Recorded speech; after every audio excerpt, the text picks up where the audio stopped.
Hello? Hello? Hi, how are you? Doing all right.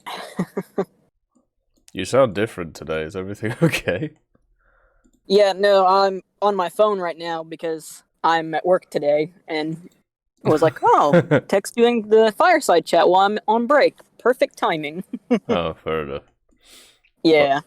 what do you want to chat about today? What's going on? Mostly just, going over again how abysmal fucking Naval is and how hilarious it is to watch the MiG-23 MF players just die to everything because they're brain dead. Hey, Sky Shark, nice go. Yeah, go ahead then. What are your thoughts on it? I just find it hilarious because it's like it's the PFM syndrome all over again, and the F4 Phantom all over again, where they're like, "Ooh, shiny new toy from the event." Oh no, I don't have anything for it. I'm just gonna be an idiot and go get myself killed. like I It's watched definitely an unfortunate thing about it, and it's like why I I'm watched not I going to watched touch the vehicle for a while. I watched a guy in a match the other day fly head on into an AI CL-13 and kamikaze it. And I'm like, why? Why are why are event vehicles always like this in the first month that they're released? Yeah, it's a weird pattern, right? I just hope it doesn't go down in BR because of it. Yeah, Hey, Squad Goblin, nice to see you which too, it Sky does not Shark. deserve to go down in BR. No, I don't think so either. I think it That's why should just stay where it is. I was actually surprised that the event Phantom went down in BR. The F4F? The other Yeah, one? yeah. Because didn't it? Isn't it at 10-3 right now? Probably. I'm not entirely sure. Yeah, I don't think it has but then again, countermeasures though, does it? That's one of its biggest issues. yeah, but then again, a lot of the F4s went down in BR recently. Yeah, true. But yeah, other than that, and Naval being Naval, which it's hilarious because you'll play 6-3 America, get like 6 or 7 kills, and barely like get 5K. RP? Yeah, and then you'll go and play 6-3 America ground, do like the same amount of kills, assists, caps, and everything, and you'll have like 4 times the amount of RP that you've earned. Super weird, isn't it? I know, and it's like I'm having to use my boosters for Naval. Like, I had to pop a 500% booster so that way I can make sure that I was gaining RP in a in a Naval match. Because it's like, especially with what I noticed originally when the seaplanes came out, the launchable seaplanes. Yeah. If you shot them down, you got like 1 RP for it. Hmm. I don't know if they've changed that or not, but that's kind of ridiculous if that's the case. Like, yeah, I can understand because there's, some vehicles that have like 2 or more on them that you don't want them to count as the same as a uh, like a player kill. But Yeah. at the same time, it's like, but it's a player controlled vehicle. Like, yeah, I get that you're trying to make it to where people can't exploit that. But at the same time, RP, you need all the RP gain you can in Naval.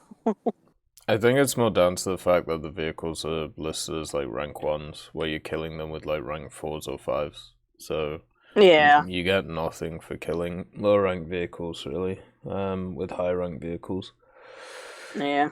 And I'm guessing, as you said, it's probably to make sure that people don't try and exploit it. But they could do something about Yeah. it. Maybe you could get like a little award. It gives you some SL or something.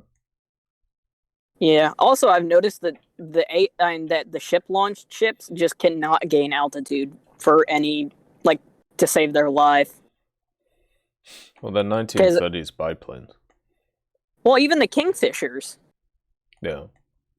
I'm like, I know that the tech tree kingfisher does not struggle to gain altitude like this, and I'm thinking that maybe they're stock. And I'm like, Yeah, maybe. because I'm like, there's no reason I should be struggling to climb with this thing. Because even on the RB maps where you could land on the water, I never had that problem climbing back to altitude. Right. And I'm like, this thing really struggles in naval. And also, what's funny is on some of the cruisers, the camouflage doesn't match up for when you launch the plane. So on some of the like the American cruisers, they'll have that dark gray camo. Yeah. On the plane, and then you'll launch it, and it'll be the pre-war like circus livery, as I like to call it. Oh yeah. With the yellow wings and the silver paint. Hey, so you had a lot nice. And it's like, well, why would you have it to where the model on the ship is the dark camouflage, but then when it launches, it's not the dark camouflage? I don't know. I just feel like those planes are still very work in progress. Yeah, they probably are. I mean, whenever they add new mechanics to the game, that's exactly what happens, right? They add them in, and then for a patch or two, they screw with them, and then they add them to everything else. So yeah, it's kind of like how it works. So, are you excited for the inevitable 3 weeks of Merkava dev blogs? No, not really. I'm more worried about what the tree is going to look like, because the aviation tree is crap. So I'm hoping the Israeli tree is a little bit better. The ground tree. I mean, you can only force so many A4s down someone's throat before they get sick of them. Well, it's not just that. I mean, you've got 2 Supermasters, substandard aircraft. You've got 2 Votors, substandard aircraft. Like, it's not a good tree. It's not fun to play. Yeah, it highly depends on how good the ground forces are, whether it's actually even worth doing the aviation stuff. So it could be just a massive waste of investment, basically. Yeah, I mean, I've pretty much gotten the same consensus from other players who play the Israeli tree that middle area is kind of just meh. Like the lower tier stuff is fun because you do have the Spitfires and the S-199, but then like once you get to the middle part of the tech tree, you're just kind of like, yeah, this isn't very fun. And then you get to the top of the tech tree and you're like, yeah, it's a Mirage. Doing Mirage things, cool. Morning, Donny B, nice to see you. Yeah, exactly. And there's not too much that's interesting about it at the moment. Like I'm finding it more of a chore to go through than actually enjoying it. So I'm hoping the ground's better. I'm also kind of hoping they'll flesh it out more, because when they added the tech trees, the air trees, they've always been kind of bare bones in the beginning. Mm. Like Sweden especially, remember how bare bones it was for a while? Yeah. But I'm just hoping that we'll get some more variety in it, because I mean right now I haven't even touched it.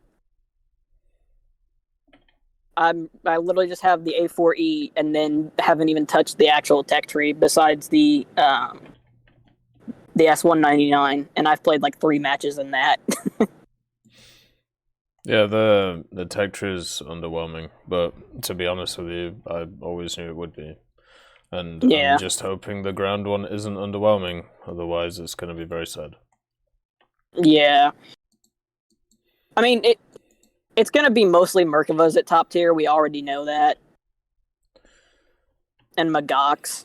I mean, they're mostly going to move stuff from other tech trees into that tech tree. I'm just worried that, you're not going to there's not going to be as much variety at top tier with those Merkavas. Variety really isn't the issue, because I'm sure even with no variety and just Merkavas, people will be fine with it. The main issue is actually over the last like 2 or 3 years, one of the big things that they've done for a lot of nations is the support vehicles. So IFVs, light vehicles, SPAAs, and then vehicles to support them in the air. Like Israel needs them, so hopefully they get them. Yeah. Are you feeling all right, by the way? No, I feel like shit. Yeah, I can tell. Well, hopefully you get better, man. I'll be all right. But yeah, no, Israel has just kind of felt like I've always wanted Israel to get their own tech, like either a subtree or as their own standalone tech tree. But after them, kind of just because I feel like the ground tree should have been the thing that came out first, if they, had they planned to do it as their own tech tree. Yeah.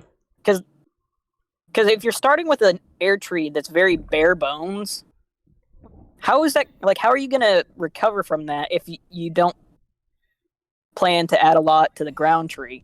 Which hopefully, we are going to have a lot in the ground tree. But, we don't know until they start putting out dev blogs. Yeah, true. I think we can guess what they're going to have. The only thing is if they bring along new mechanics or not. That's the only thing that matters. The spike missiles and stuff like that, but we'll see. Oh, yeah, don't remind me that those could potentially be coming this year. Yeah. Already, it'd be nice to see you. Mad with the TOW2Bs and stuff. Nice to see you. Is it the TOW2Bs the ones that explode above a tank? I can't remember. I think so. Yeah, well, whichever one it is, I don't need to be reminded that spikes are going to be added to that problem. Yeah, and you'll be able to guide them in easier. Yeah, because, poor Russian ERA can't deflect anything. Yeah. It's like, what's the point of having ERA anymore? There we go. I hate but yeah, other than that, things have been pretty chill over here. Good. New job's going good. Good stuff. A little stressful, but other than that, it's going good. A little stress is good. I think if I had a life without stress, it would be awful. Yeah, because then you wouldn't be playing War Thunder. It would be. I wouldn't have anything meaningful to actually worry about.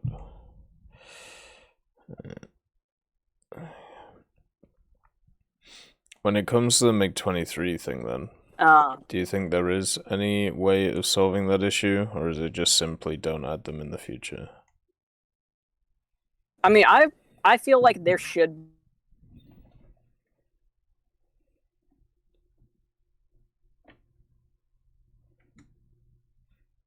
Hello?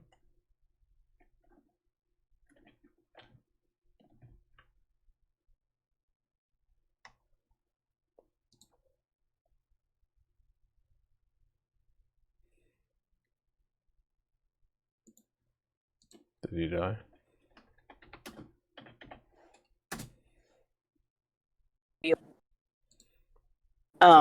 You cut before out. you. Oh, I'm sorry. Can you hear me? Yes. So I'm thinking they should add it to where you can't activate the vehicles until you have a bit more time in the game around that BR bracket that vehicle's in. Right. So because there's accounts that have just gotten to the level to unlock those, so the rank 3 vehicles and whatnot, and then they're unlocking top tier vehicles that they will never be able to use consistently. Yeah. Because they'll be seal clubbed by veteran players. So that's why I feel like it should put a timed lock on it to where hey, once you've had this many hours playing, say, rank 5, we'll unlock the top tier stuff. So that way we aren't just, letting you go in to just get seal clubbed. Yeah. Because especially with some of these guys, like, they just barely touched, like, propeller vehicles and stuff. Like, they've barely touched the World War II vehicles, and then they're just jumping straight into top tier. And then they're getting upset because they're getting seal clubbed because, these guys have been playing the game for, ever since it came out. And they know the flight models and everything. And then there's the people who've, played the Russian ones, so they know the weaknesses of the MiG-23, and then they just shit on them. And it just, leads to a negative experience for everybody because you've got players who don't know what the hell they're doing, don't have any, countermeasures or anything like that researched, which I've always argued that, they should make countermeasures in top tier one of those lowered RP cost modifications. Because it's like, well, everybody's got standard air-to-airs now as a modification. So why not give them chat or flares as a reduced cost RP thing? But yeah, I just feel like it's not fair to the new players, and it's not fair to the veteran players, because it's really just hurting both players equally.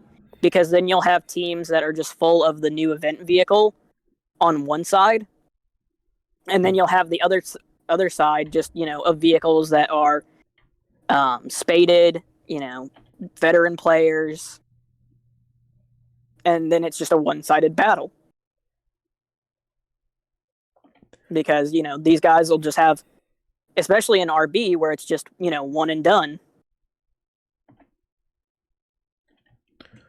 I think the way that they could do it is if they just made it so the new vehicles just face each other. Yeah. So you just have a week or maybe a few days of MiG-23s versus MiG-23s. And then, yeah. I mean, it also wouldn't be as bad if, it weren't for the fact that, the countermeasures and whatnot is so high for the RP cost. Because, when you're just starting out with that vehicle, with a, top tier vehicle, and all you have is the, basic air-to-airs, and then you're fighting guys that have, chaff and the advanced air-to-air missiles, you're kind of just, at a severe disadvantage. But, yeah, I think other than that, that was all I really wanted to talk about. I am going to have to head out because I got to get back to the office. So, so it's been nice talking to you, Tech. But, yeah, I'll hopefully be on for the next one. Oh, it's all good. It's always nice to chat, man. All right. See ya. See you, bud. If we want to be pedantic about it, War Thunder technically has only been officially released for 5 years. I'm gonna trigger you today. I feel like triggering people. But also at the same time, one thing to note is it's been around for 9 years, not 10. Alright, so next person we have on is Hetzer. So let's get him on. See what Hetzer wants to chat about today and see what's going on.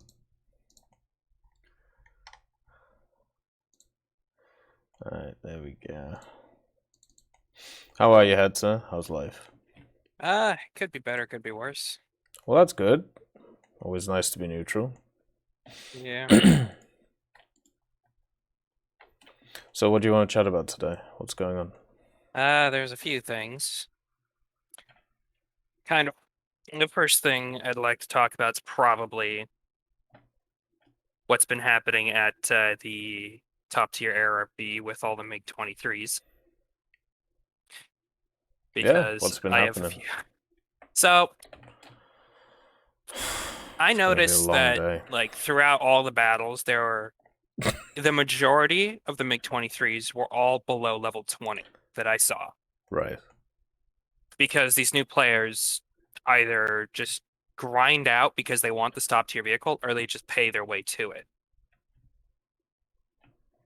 Which I think the paying for stages, there should be like a limit of like, say you can only pay for 3 stages of a certain type for like, say if you missed a few for air and you don't have enough time to get them, you can just get 3 of the stages. Right. But it doesn't take away from, like, you have a limit for each one, depending. That could be set. I think that helped the problem of where you have low tier players that bought their way up and then they get curve stomped. Because having an entire match of MiG-23s that die within the first 2 minutes is not fun. No, probably not.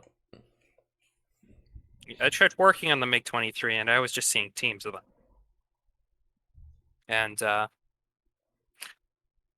most of them crashed. I think maybe another way to circumvent this is actually add a jet tutorial as well. Like you have your basic prop tutorial, right? And then you have the more advanced tutorial with jets. Yeah, you could they also could do the same like with like early war tanks and like World War II pre-war tanks and whatnot, and then you have the more MT-ish tanks. I think that, and it would help players learn how to play like higher tier stuff without having to constantly die and not really learn anything. It's like this the learning curve for this game is more of a learning cliff on fire and covered in bears. Oh dear. Because the tutorials right now don't really help new players, right? They help with basic controls, but they don't really teach tactics, like some basic tactics players can use and learn off of. Yeah, I agree with you. There's the 2 ways I see the thing, right? So when it comes to the tutorial stuff, is yes, they should be expanded to more areas of the game, but also at the same time, I would put it on the heads of CCs to do it and not put it in the game. I think there's plenty of CCs out there, especially ones who focus on jet combat. So it seems like the vast majority of CCs who do air stuff focus on jet combat.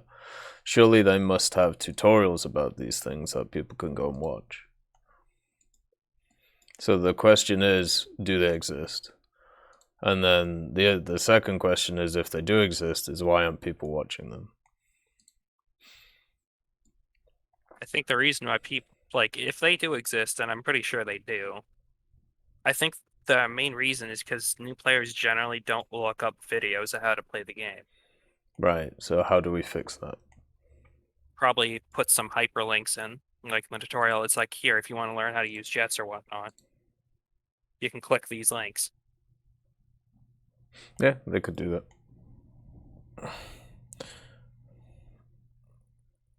And I've also noticed a ton of, it's like, with every event that happens, you always get the about month of that event vehicle just being spammed out. Yes. With low skill players. And medium skill players and high skill players. Yeah. But go ahead.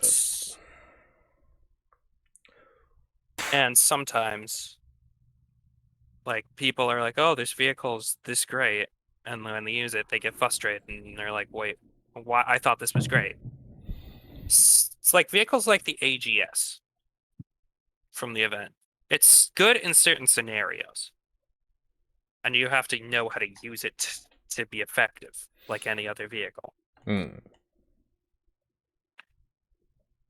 you have to know how to counter it, because new players generally would be shooting like mainly kinetic rounds if they have it. they think, oh, it's not going to do much with these chemical rounds. This stuff has protection at this BR against it, so I'm just going to use all these all these kinetic rounds, and the AGS doesn't really affected by it if it shoots its turret, because it's not going to hurt any of the crew. All it's just going to do is destroy the gun. Right.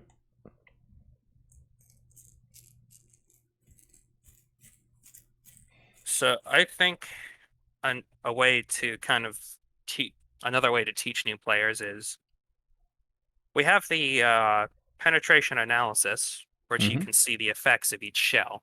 Yeah. Maybe maybe make a feature for it where you could see like you could already see a basic picture of what will happen, but it's not accurate most of the time. Like if you look at it for light vehicles, it doesn't look like it takes into account hull break. Well, the overpressure mechanic now. And so do players be like, if they look at it, it's like, okay, so it wouldn't do too much, but in reality, it'd kill them. So maybe incorporate the overpressure in the armor viewer for the penetration. Yeah, that wouldn't be a bad idea. I'd actually like to see that. Because then I could work out why, at least against certain vehicles, I don't seem to be able to overpressure them compared to others.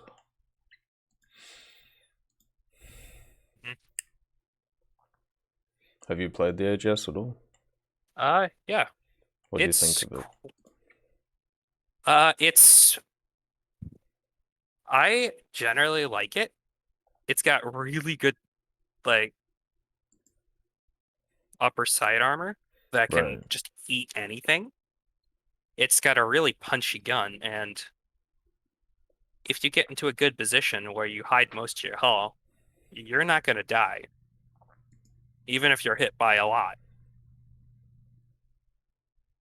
And it seems to be it seems just to be able to go through anything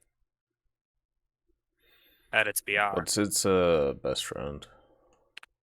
Its best round is C76A1. Oh, that one, okay. Yeah, that's fair. Yeah, it's an alright round. I wonder if they'll give it the better one, but I doubt it. Should be fine. Yeah. It seems to perform better than its stat card says, though. Like, I've noticed shots where I shouldn't have penned, yet I go right through and out the other side. Interesting. So there's probably something going on there, probably some hidden stats that are affecting it, or maybe it's just kind of a bug, as War Thunder has. Yeah, I don't know. Could be a bunch of things. But yeah, I've been having some really weird shots recently as well. And it always seems to be when a vehicle's turning or moving in a really janky way. The shots kind of end up in a very odd place. And I've noticed the kill cam has been really buggy recently as well. One round I was... go ahead. No, go. One round I was playing the AGS. I got killed. I see a shot come from the heavens right into the ammo rack. Literally straight down. And it shows the guy all the way in his spawn. Yeah. So probably fix it. Get probably the 2:55 AM call. Would, better, because I think that's how why some people accuse others of cheating. It's because they look at the buggy kill cam and they're like, how'd they hit that shot? Yeah, I think so. Like, generally when people look at that stuff, and sometimes, I don't know, there's been some really wonky kill cams I've seen over the last little bit, but not as wonky as some of the old ones that used to be, where you get like shells and stuff which would bounce around tanks, which was always quite fun after penetrating. Like that whole thing was super weird when that used to happen. What did you think about the event overall then? Did you find it easy? Did you find it hard? What were your feelings on it? For the event itself, I think those kind of events are like, if anyone has the proper ranking vehicles, they can do. Right. Right? It's not hard, but it's not technically easy. It's just more of grindy than anything else. Yeah. But I find the events kind of fun because it gives you an objective to work for. It also helps, like, Hey, Romanian, I see. If you're trying to grind a line down, like, you can actually get quite far without realizing it when doing an event, because you're like, okay, I just got this vehicle, maybe it'll help me achieve this goal. So I think it's a good way to help players grind out tech trees. Because it seems to like make it fly faster. Yeah, I think so too. Like, it's all, when it comes to War Thunder, like my opinion when it comes to the grind has always been to not focus on it. Focus on other factors, right? Decals, dailies, battle pass, events. Once you start focusing on those instead of other stuff, then you end up in a situation where you the actual grind itself doesn't mean anything. Like, it literally is the easiest thing to do. Hey, Rusty, nice to see you. Because the easiest way to do it's just to do it. Yeah, exactly.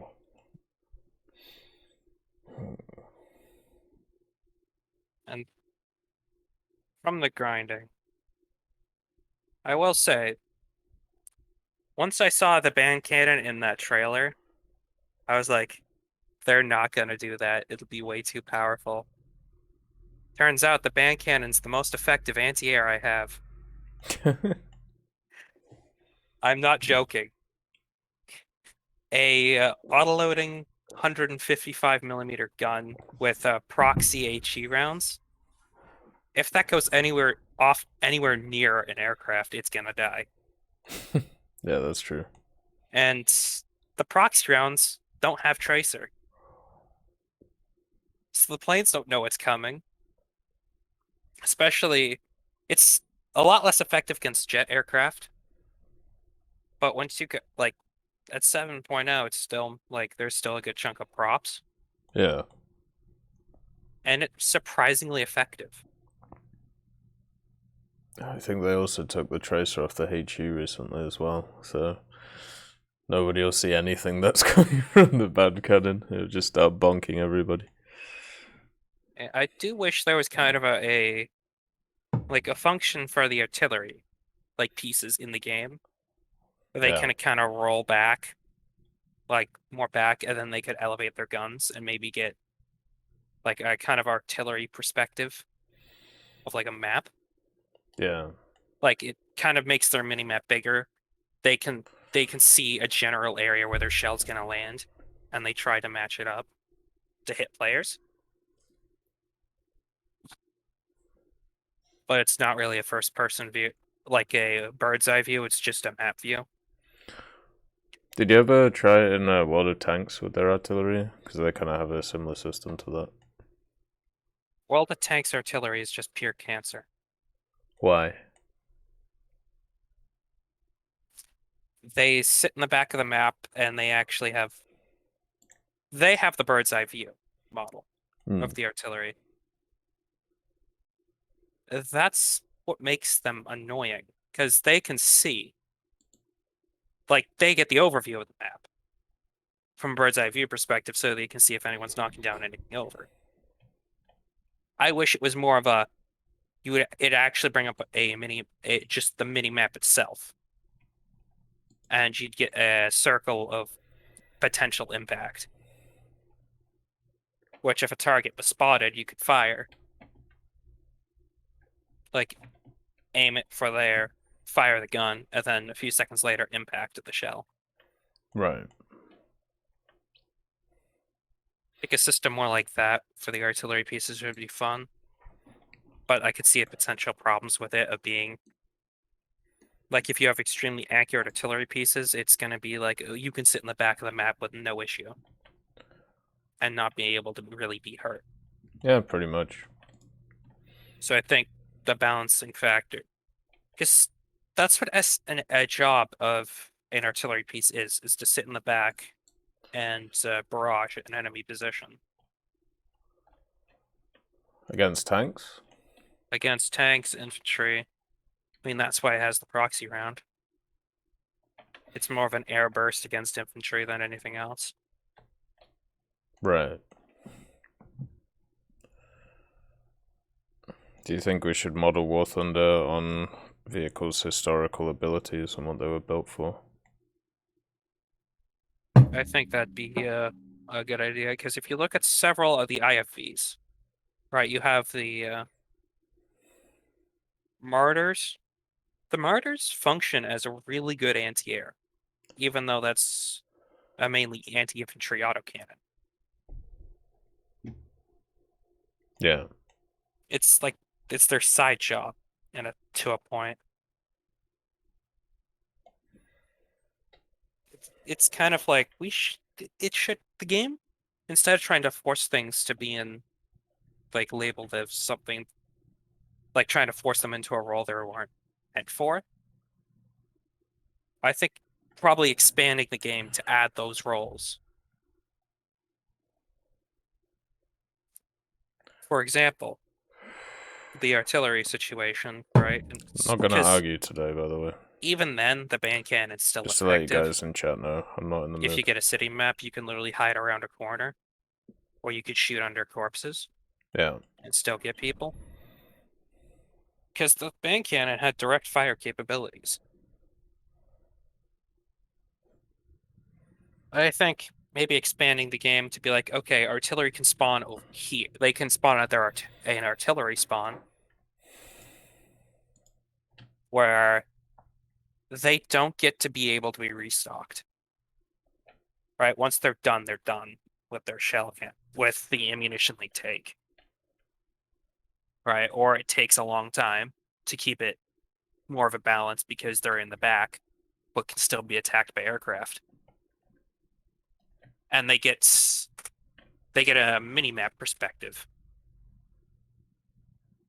where it just kind of blows up the mini-map. They can, from their teammates' perspective, they can see what's spotted, and they can fire. They have like a little circle on the mini-map or something. Yeah. Or, as I mentioned earlier, the potential impact site. I think that'd be an interesting feature. I think it'd need testing to see how to balance it properly. Yeah, I would agree. I think it would be very hard to balance. Yeah, you'd have to get it just right. Because if you make it where the artillery can just constantly reload from there and are at no risk, because they're a few kilometers away from the main battle line, it's going to be really unfair and it's going to be really annoying. What if half your team spawn in artillery pieces? Do you just lose? Exactly. It's like, because if there's no one spotting for the artillery, the artillery can't hit anyone. Well, if they're kilometers away from the battlefield, they can't capture anything. Yeah. It's going to be really difficult to balance. I don't think I think that's the reason why Wargaming hasn't done it. Sorry, not Wargaming. Gaijin hasn't done it for War Thunder, because it'd be a balancing nightmare. It's also one of the most hated things in World of Tanks, and also other games like Armored Warfare. Yeah, because they're putting themselves at really no risk. Yeah. One of my favorite streamers in World of Tanks, I haven't watched him in a while actually, is called Circumflexes. And one of the things he used to do while playing artillery is he would eat. So when he was having his lunch or when he was having his dinner or a snack, he would play artillery because it was so brain dead to play. You can only do it with one, or you only need to do it with one hand. Yeah, it's like hooking up an old joystick controller. It's just a joystick and a single button. Yeah, pretty much. Like you just, all you need is, you need the initial thing at the start of the match where you need to move to position, and then after that, all you need is your mouse. Then there you go. But yeah, the The thing that always puts me off the artillery stuff is the amount of changes artillery has gone through when it comes to World of Tanks, which I know is not a completely comparable game to War Thunder, but a lot of the mechanics can be seen across both. And I just feel it would be... It reminds me kind of like about a lot of other decisions that, or other ideas people have. The paper of the idea sounds awesome, you know. You get more vehicles in the game, you get new mechanics, maybe more people become interested in it. But then what about the person on the other end of it, where they're randomly just wandering along? Maybe they've won their first battle, maybe they've got scouted by a light tank, or maybe they've just been machine gunned, and then they randomly explode and they don't know why. At least when it comes to planes, you can hear them most of the time coming in. The artillery thing reminds me of helicopters and how they killed things, and you just die and you don't know why. Like it would unfortunately be quite similar to that. Yeah, so it's really, like, if it were done, it would have to be done in a very specific way. Yeah, probably. And you need to like be on it in terms of, say, if you get a new artillery piece, you're going to see how that affects the current ecosystem, so you can balance it correctly. I think the reason why the band cannon is 7.0 is because its turret has very limited traverse. It's a cardboard box with a giant ammo rack in the back that everyone can see. But it does have the 155 that if it hits below anything or hits an area where their armor is not that thick, it's gonna kill. Yeah. And not to mention the fact it really cannot be killed in a single shot. Can it be overpressured, the band cannon, or not? The band cannon cannot be overpressure killed. Seems weird. It's got 3 separate compartments. Right. One on either side of the gun, and then the driver in a protected cocoon in the hull. And the turret has no connections to the interior where the driver is. Right. Which gives it a higher survivability, and the fact of it does not need any loaders. So you can literally just go around with a driver and kill it and still be perfectly fine. So you got cannon fodder inside as well.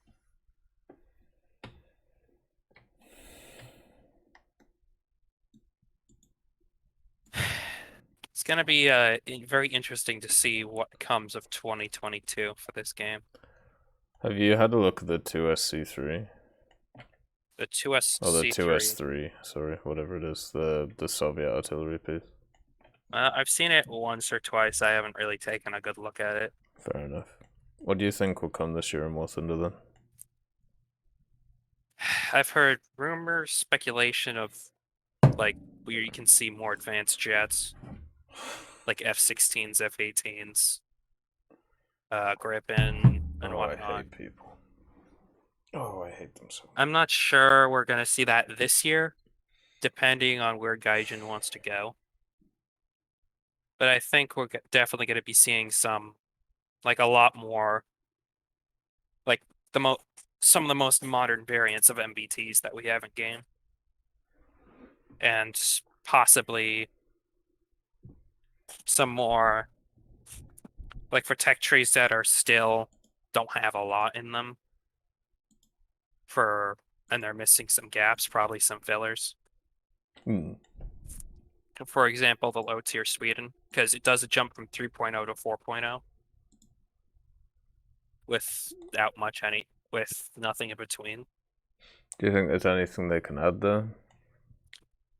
There's a few vehicles they could add. Oh yeah? Like what? There was the SCRV M42 with Hey, a Zeramace, bigger nice to see gun you. that they could add at a higher BR. Oh, that's cool. I think it was like a I can't remember what caliber it was. It was either a long, like, better 75, or it was some other gun. Yeah, there's a few of those, like, the SGV M40, like, M models that they could add there. Let's see, there's a few tank destroyers they can add as well. And possibly if they're gonna release it at all, probably the SGV 103D. What about the B? The B, I'm actually kind of surprised they didn't add it at all. Because the B still didn't have... It lacked some protection that the C had. Yeah. But it had very similar rounds. So, yeah, I think it'd be put at 8.0, if not just 8.3. But judging by the fact they haven't added it yet, and it's one of the main wedge tank models, I'm not sure.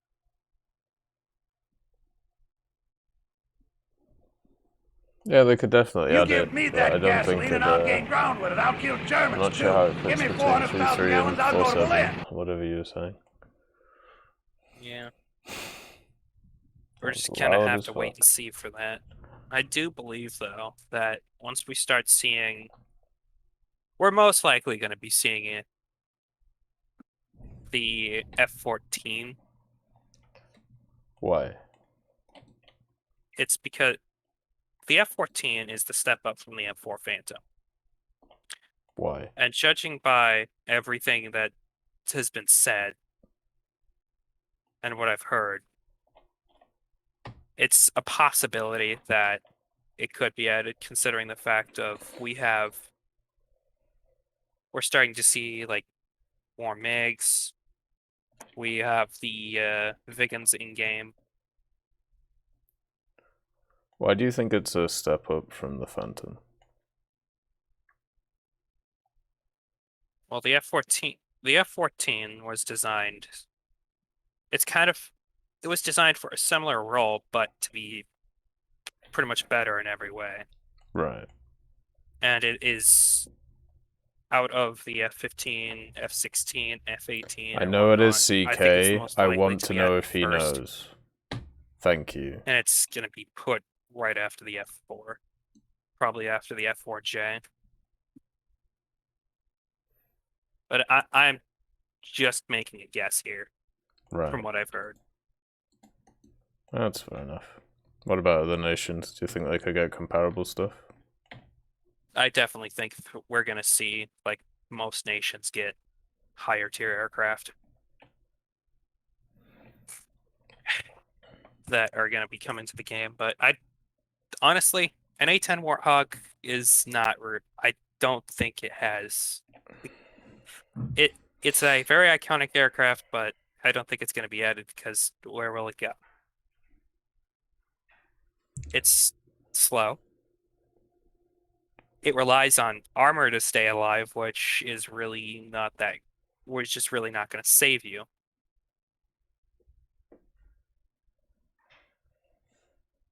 And it's going to be eaten alive by the SAM sites. I'd be very surprised if they don't add it to the game. Yeah, but where would it be put? In the American tree. Like, BR-wise. BR-wise? I don't know. Yeah. Wherever it fits. You know, we have slow vehicles with massive loadouts already, right? Yes. Like stuff like the A7D. which is at an abnormally high BR for what it is. But it's because of its secondaries. Even all of the bombers, which keep going up and up and up in BR for no apparent reason apart from nobody can seem to kill them. Yeah, because they're space climbing. Yeah, or, you know, they're going back to base or whatever it is. So, there will be a place for it. Just because we can't see it. I've got an idea. How about we put a 3.0 to see how well it performs? Sure, why not?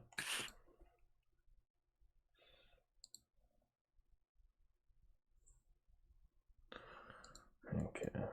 I think a few weeks ago I did mention like about the higher tier premium stuff that was seeming to be extremely powerful for its BR. Yeah. For example, the J35A, which somehow performs better than the D variant. I think that should be moved up to 7. Sorry, not like either 10.3 or 10.7.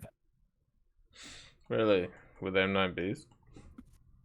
I mean, if you look at the J35D, it was at 10.7 with the exact same loadout when it was first introduced. And what is it now? 10.7. And other vehicles have gone up in BR since it's been introduced, right?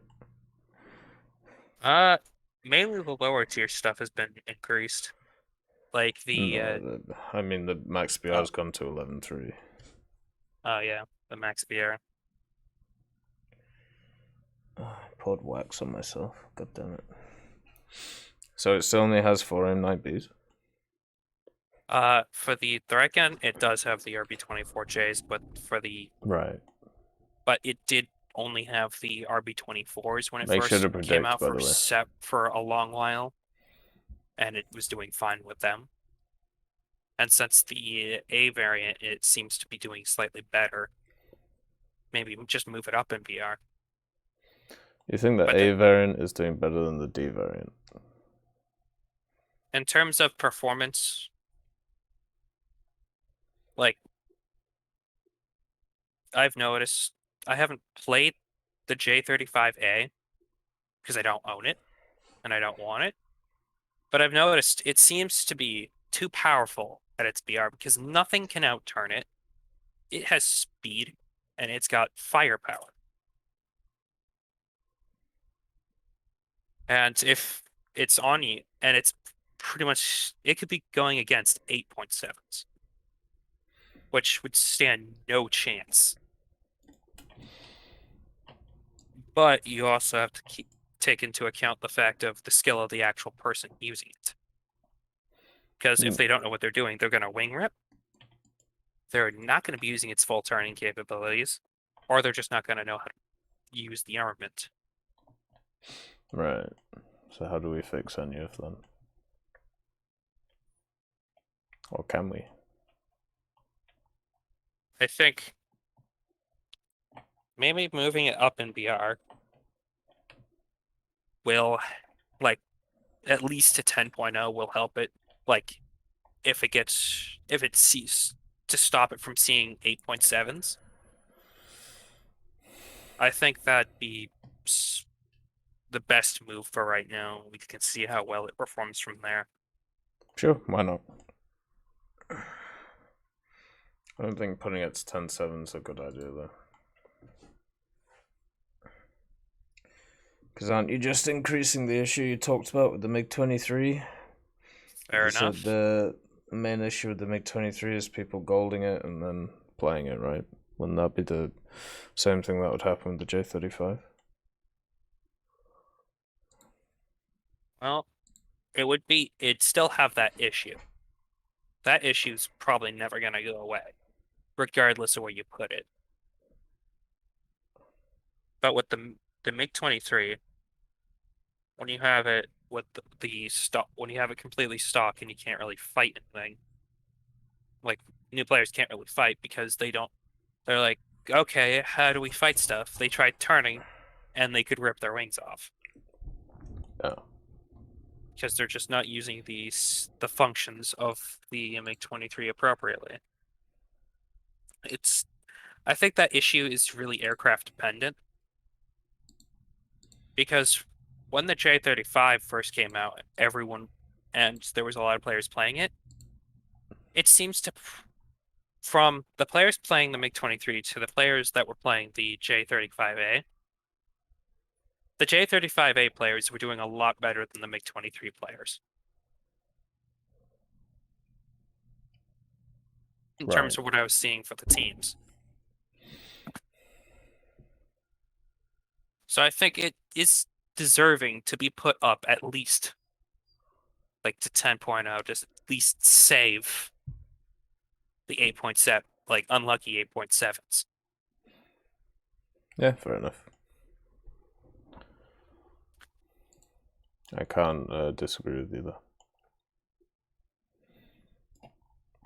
We should be seeing some BR changes soon anyway, probably in like a week or two. So maybe we'll see some drastic stuff again and people can discuss and complain about them. Yeah, we'll just have to wait and see.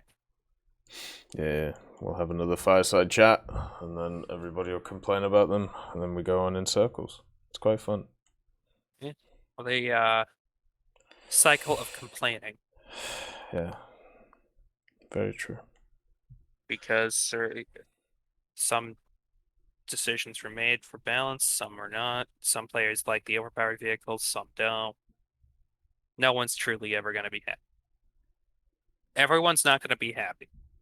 There's always some people who are going to complain. Of course. It's That's just the unfortunately the nature of people. Well, anyway, it's always a pleasure having you on. Thanks for coming on and chatting about things. Good to be on. Wanted to at least talk to someone about that for a while. Oh, that's. I've just been seeing the issue over and over again. Yeah. And it gets kind of like annoying. I'm sure a lot of people in the same boat find it annoying as well. All right, thank you, Hetzer. I'll talk to you later. All right. See you next time. All right, let's get Don't Call Me Dion. See what he wants to talk about today.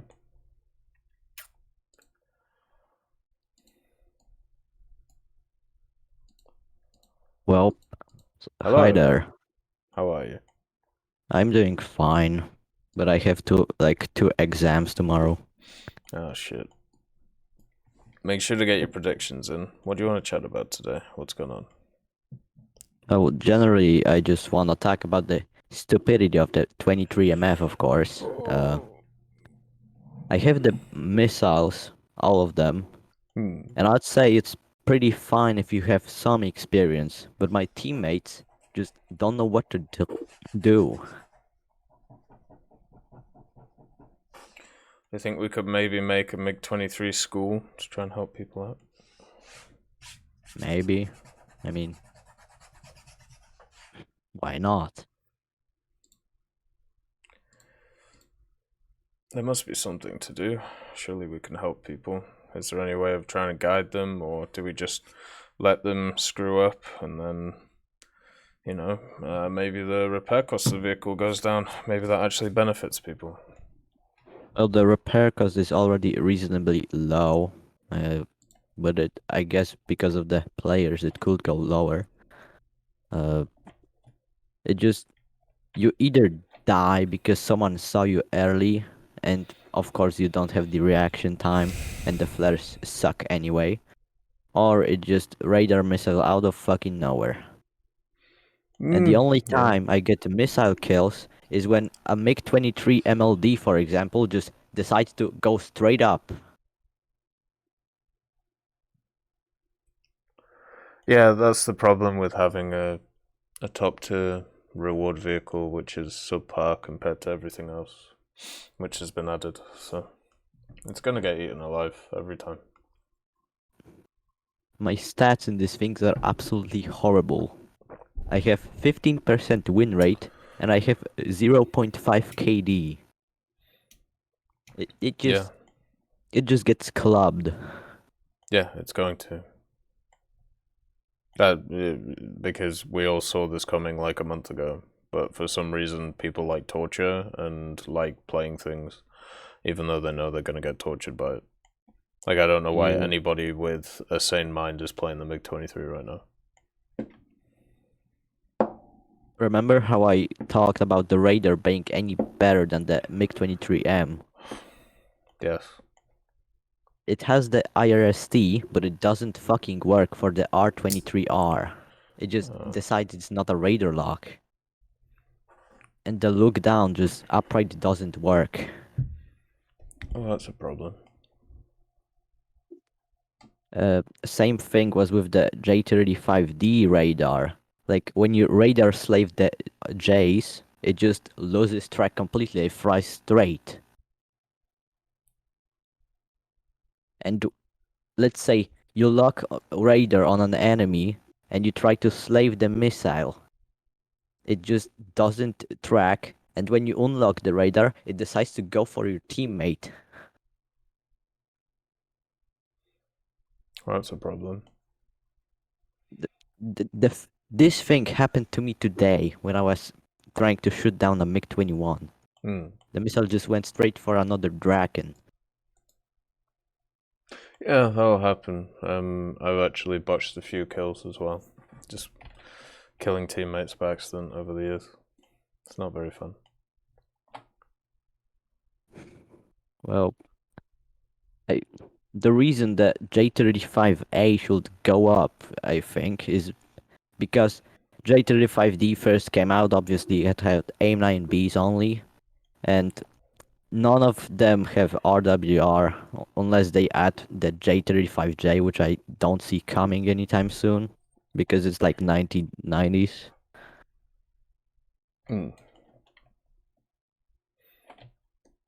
Wait, so... What? Say that point again, sorry? I feel like we were having two separate conversations. Well, you know, the J35D itself is just having a stroke right now, because right, okay. obviously better missiles against it. Sorry, I thought we were talking about the MiG-23. Right, anyway, go ahead. What the fuck? And the J35 just collapsed at its BR, and the radar missile that Draken faces is just basically bullshit. Well, yeah, it's a vehicle that when it was added, it was alright, and then they added a bunch of better shit. It's just how power creep works. And it's how it's worked for 9 years now, and it will continue to work like this, and the Draken will eventually have a nice place to play when the top PR is 12.0. So give it like about a year or two and the Draken will be really fun. Until then, don't worry about it. I mean, it's good in itself already, it's just hard to play against all these missiles. But it's playable, I guess. And I bought all the modifications I got on it that I didn't purchase before, and it cost me 200,000 SL. Jesus. The repair cost went up only by 1,000, which is surprising. Well, that's good. Yeah. Positives in the midst. And as soon as I got the modifications and played the game, I managed to get 3 kills with just the missiles. Yeah. Yeah, it's you know, it's one of my top 3 issues of 2022. Once again, the same as last year. The difference between a stock vehicle and a spaded vehicle, especially at the higher echelons of the game, is ridiculous. And it would be nice if something was done about it. After the patch notes, I guess, when they came in, the missile bugs, the missiles just seem to track way better now. Well, that's good, isn't it? Yeah. The J's just do funky shit against flares. I can't remember if I've used J's. I think I've used because I want to play the A7D at some point. I think that was J's. But yeah, I've found with similar missiles that sometimes it depends on how far they've like gone when it comes to like using their motor or whatever. Like if there's still a lot of juice left in it, and if people are still afterburning, then they can get past flares, which is pretty funny. To be honest, if you're gonna use the Draken, the J's on it just best work at 2 kilometers if the enemy's turning. It's just amazing at that range.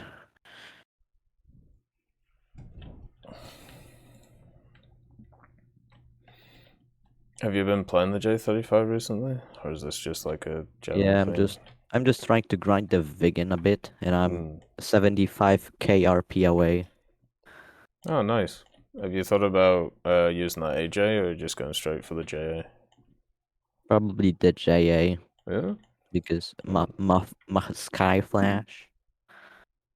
Yeah, it should be pretty fun. I haven't heard too much about that vehicle. You know, apart from when it was added, seems like a few of the other vehicles in the game have kind of outshone it, but I still think it should be in a good position. Like, it should be quite fun to play. Hey Juan, nice to see you. How am I doing today? I feel like shit. The engine is a pretty fun thing to play with, because the Draken can climb at like 40 degrees angle straight up, right? But the Vigan can almost go 70. Oh, Jesus.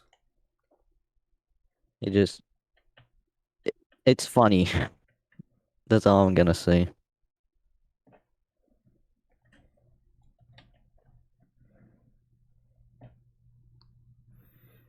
Did you play any of the ground stuff during the event? Not really. So you just did that? I guess. Fair enough. What are your hopes for 2022? Probably just fix Russian bias. Okay. How would they do that?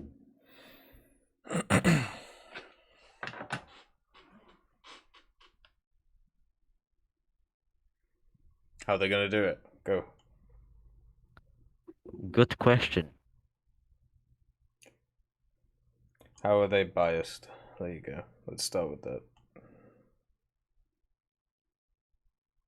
The IRC on the 23MF doesn't work. The 23M works. So do you know what IRST stands for?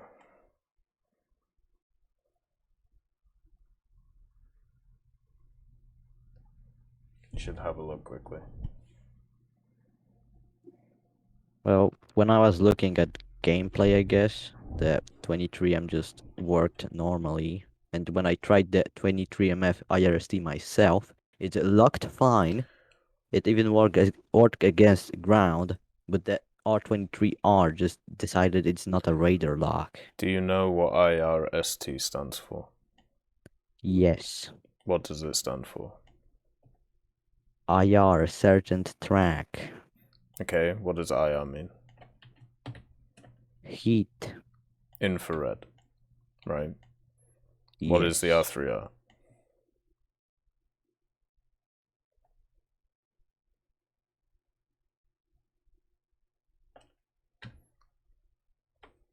What type of missile is it?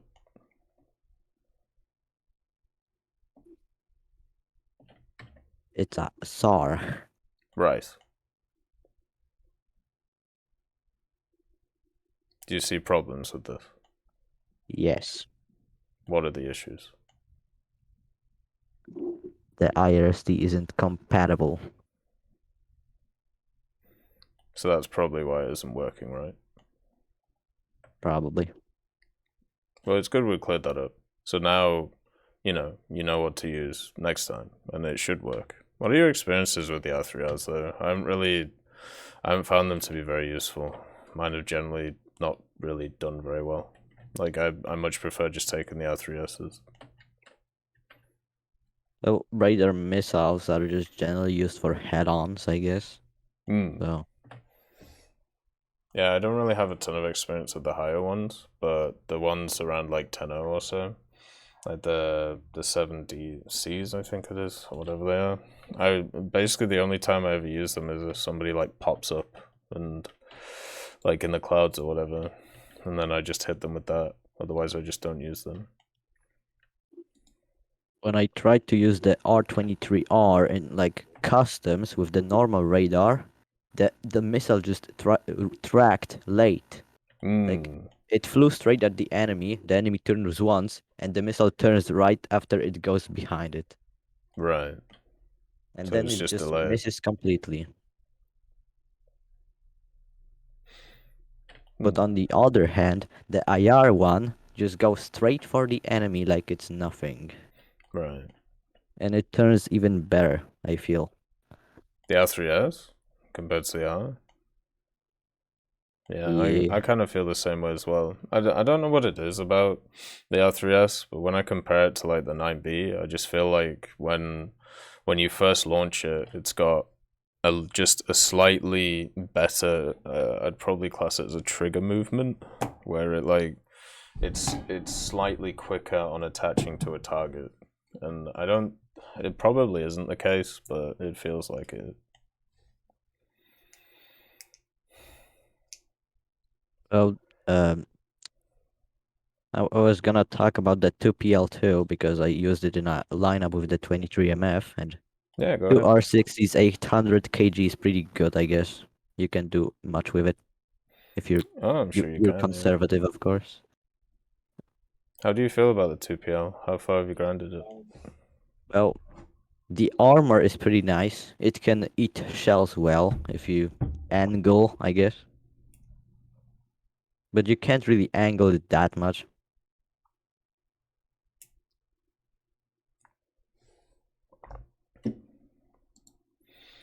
If you hide the hull, you can just basically eat shells unless someone hits your gunner optic, because that's just one giant hull.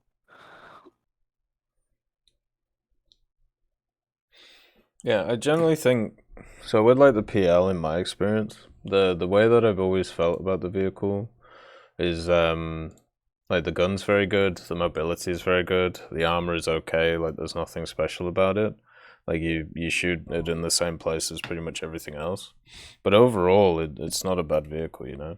But yeah, the angling part is true.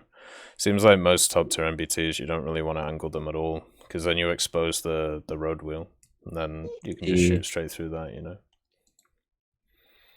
It's never a good time. Like once you get the DM33 for the 2PL, you can just straight up bully people. Even though when I shot a CRV 122, he just ate half my ammo. But I guess that's Swedish armor for you.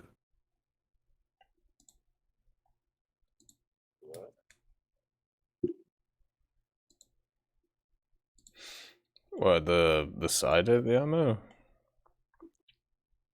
Well, I shot him straight on, so. Oh And yeah.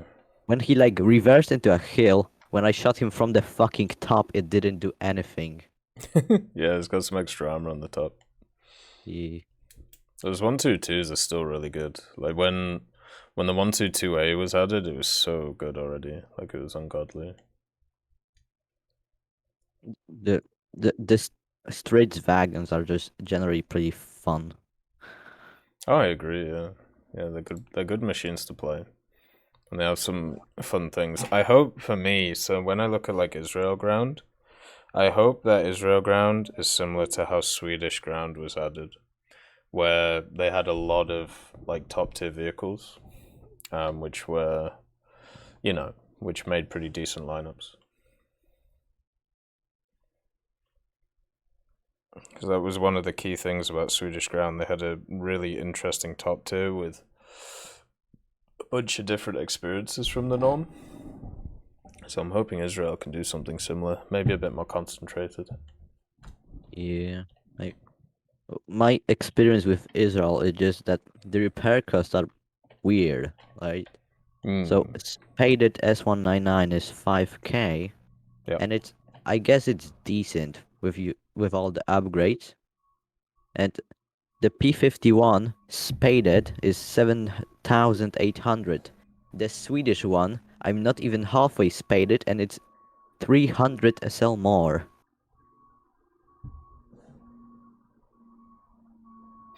Seems a little bit weird, but then they haven't done like they haven't done a repair cost structure thing since thingy's come out, right? Like Israel's come out. So maybe we'll see something like that in like a month or so. I'm guessing like Swedish repair costs are gonna kind of go all over the place. Yeah, I mean it's already chaos over in Sweden. Oh yeah. I don't really know what you do about that stuff. It goes from the fucking J29 costing 12,000 to the Vegan being 4,000. Yeah. And really in weird. between you get the J29F that's 16,000 stock, and it's not even that good.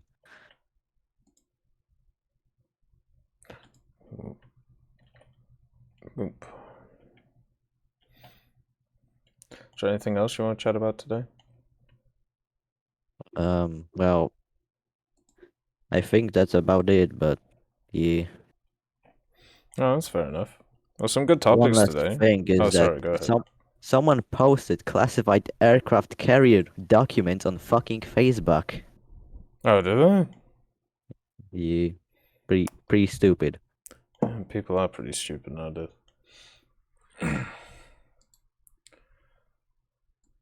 Anyway, thanks you for coming on. It's always a pleasure chatting. Had a good time last time, had a great time this time. So hopefully to see you next time, brother. Goodbye. See you, bud. Hey, I've been reading what you guys are saying in the chat.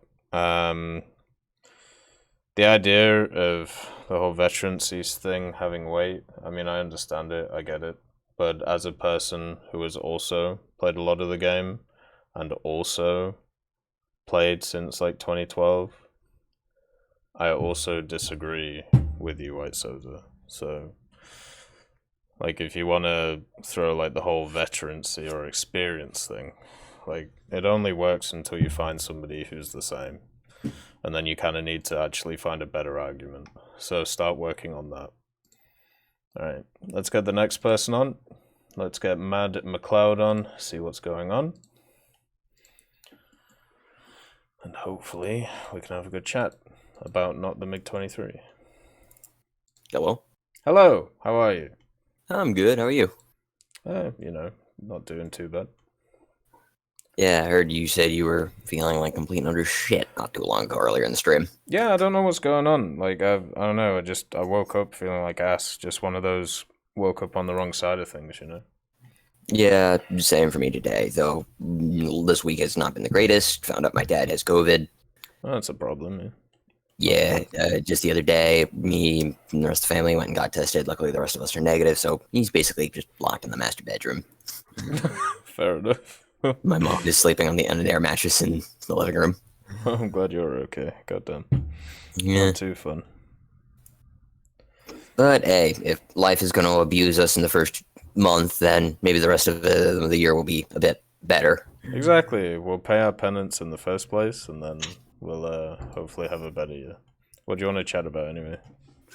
Well, I did the last few days, and also during Operation Winter, I've been playing more Naval. And I'm really starting to see why everyone is like, oh god, the grind. You get nothing out of it. Like, I played, I think, 3 or 4 matches using both the Hayanami and the Yugane. Both are premiums, rank 2. And I think I averaged somewhere between 1,500 research and 2,000 research. That's pretty good. In AB, you said, or RB? And that's just an AB. Okay. I think there's a bit more. You can push maybe 4,000 to 5,000 in RB. Right. But that's, again, these are just rank 2s. I pity and mourn those who are stuck with this just non-existent economy, like rank 4, rank 5. It's like, God, guys trying to get the battleships. Just rip. Yeah, it would take them years.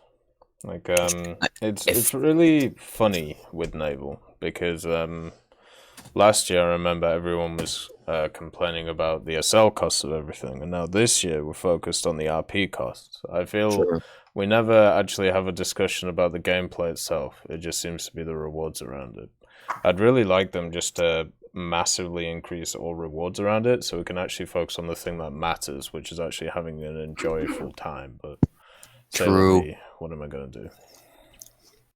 Yeah, they really do need to fix the economy because I mean we all know that at some point we're gonna get things like the Yamato and the Bismarck.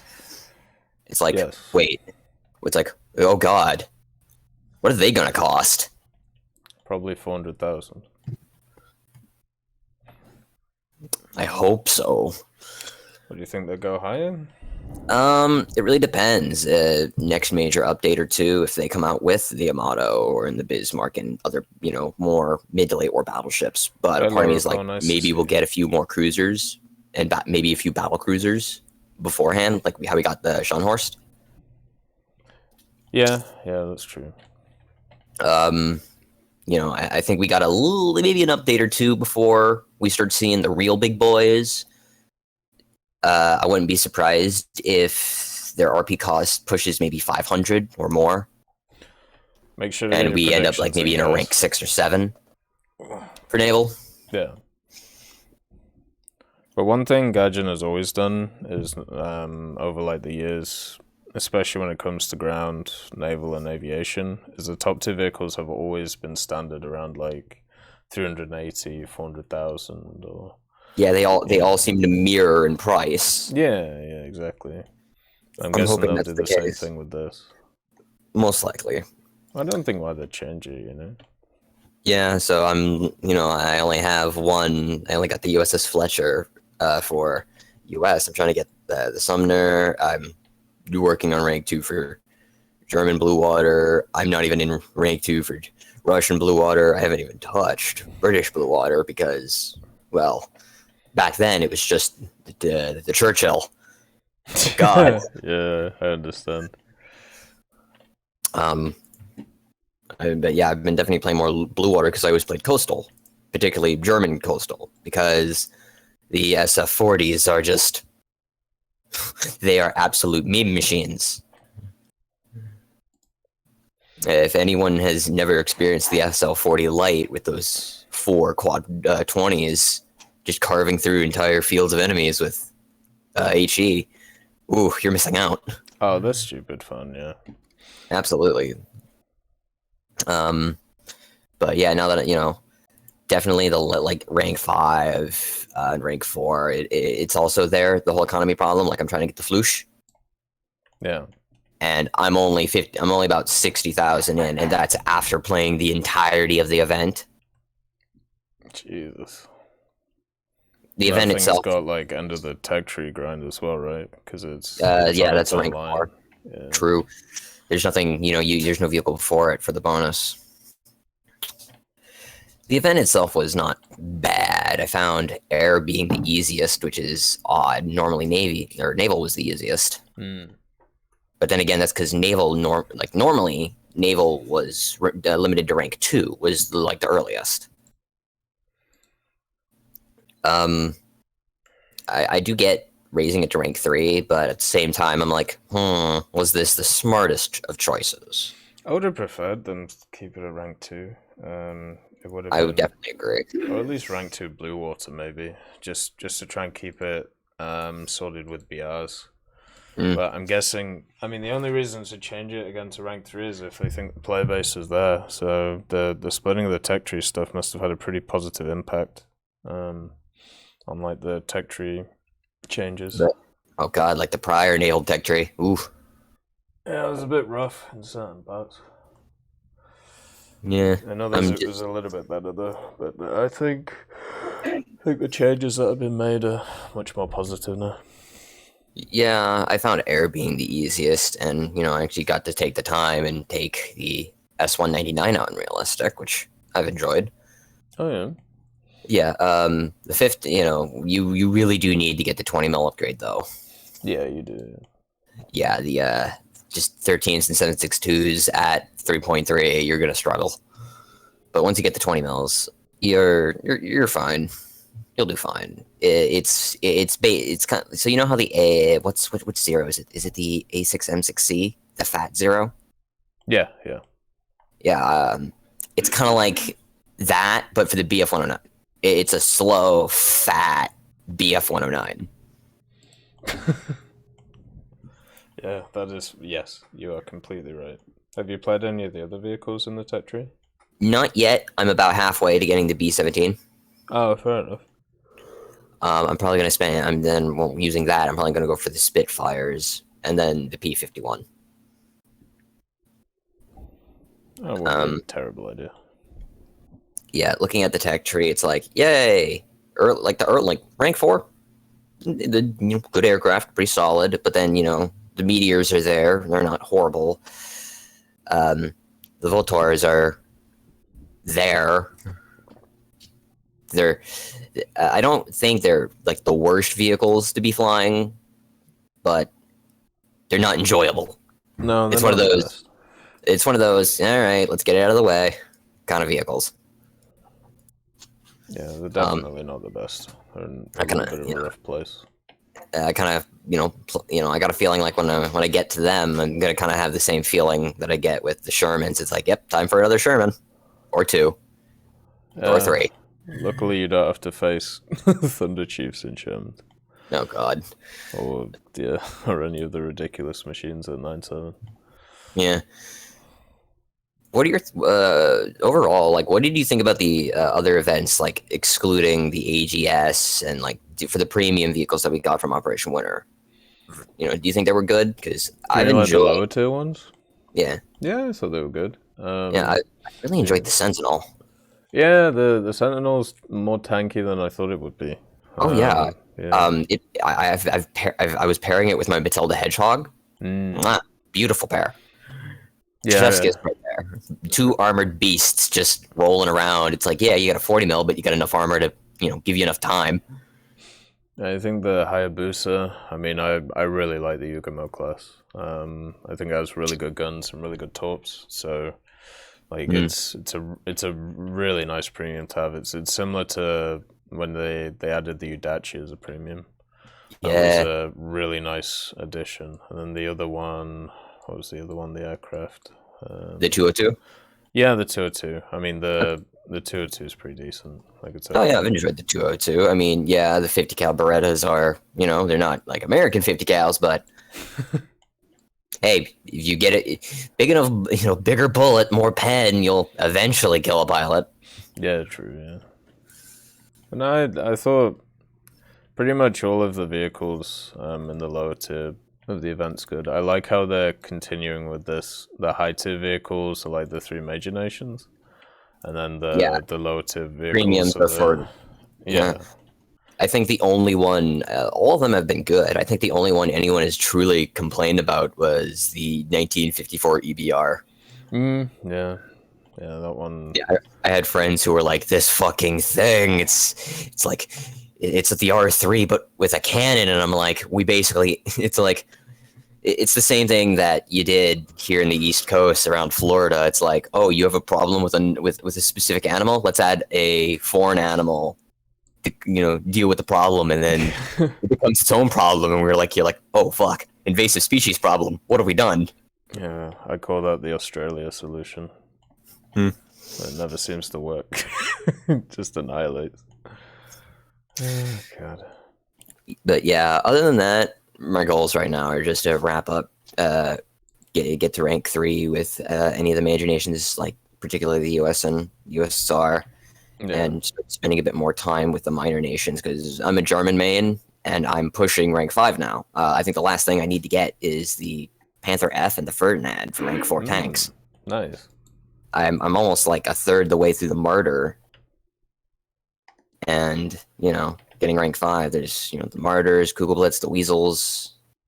You start getting a lot of the more, there's the BMP, First Leopard. By the way, Mommy, did you feed the dog this morning? I fed him last night. Those are my parents, and also working on rank 5. I'm almost got the Narwhale. Ooh, yeah, that'll be fun to play. Oh, absolutely nothing.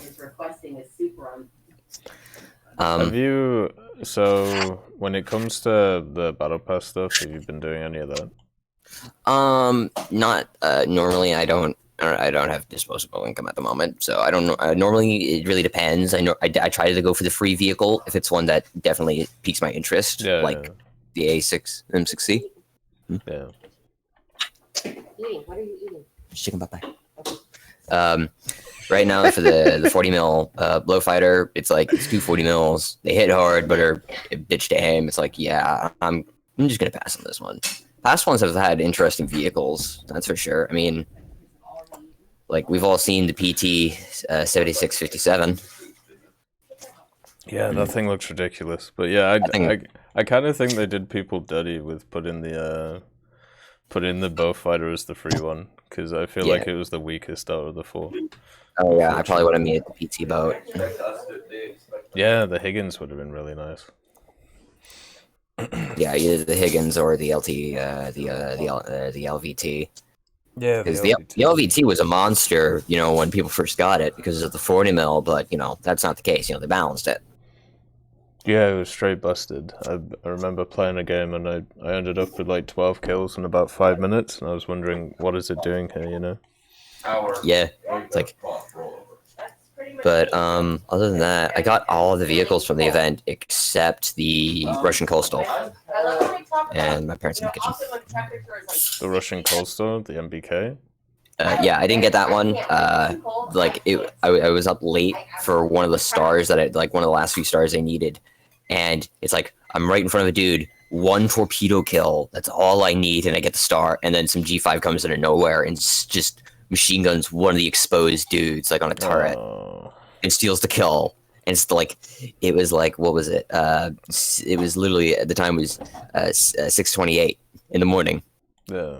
And I just looked at that guy and I'm like, dude, you are a bastard. Yeah, that's rough, man.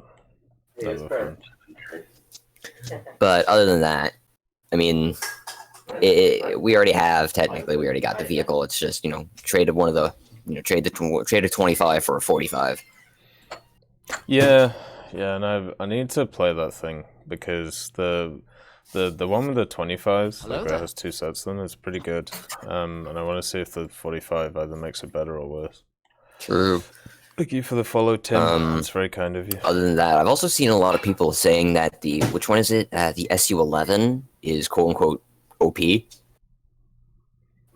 I think it's more that it's just better than the SU-9, and they're the same BR. So why would you ever play the SU-9, right? True. I mean, it's one of those pay-to-win machines, kind of like the Saab 105. Yeah, to me, it kind of flies like a slightly chubby ME-262. Whenever I fly it in realistic, it's very kind of. I mean, I got it when it was. I got a 90% off coupon for it, so of course I got it. Yeah. But yeah, it is a good plane. It is definitely superior, you know, especially in the speed and acceleration, just flat out. Yeah, it's got better engines.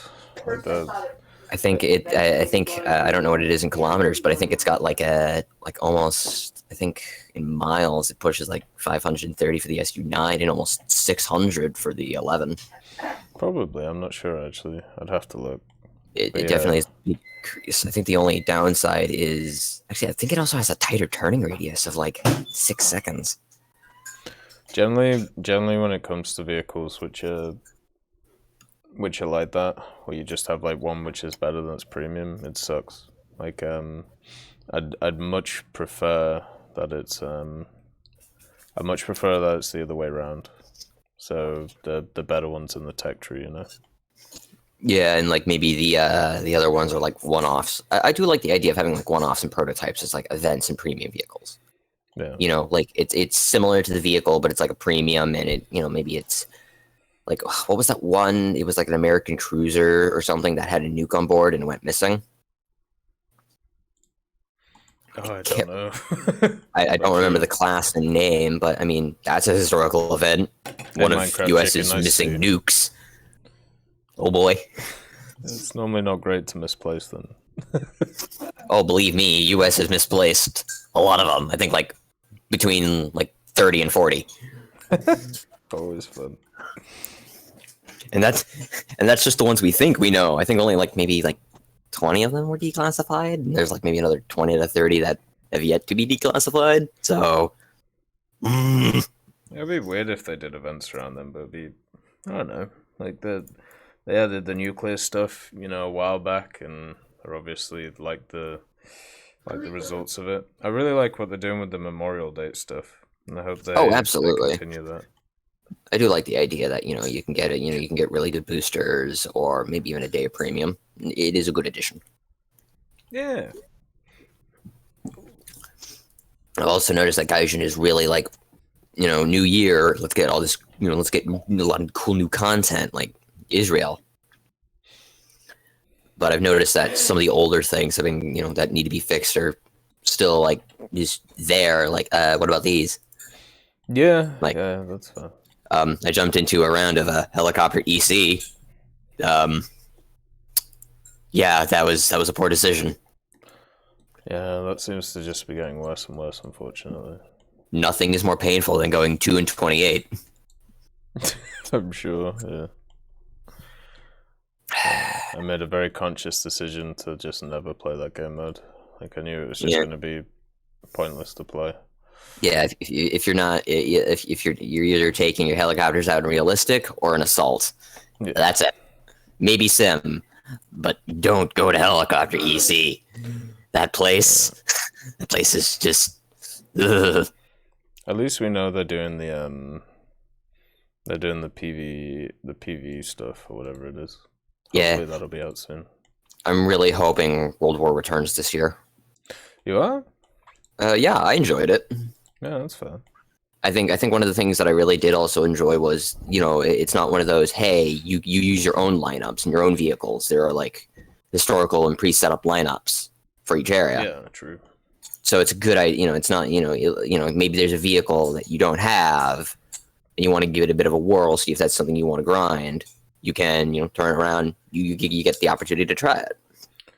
Yeah, that's true, actually. That is a good thing. I remember they did a one-off weekend event where they gave people access to top-tier ground vehicles, didn't they? That they could have a go with. People seem to like that quite a lot.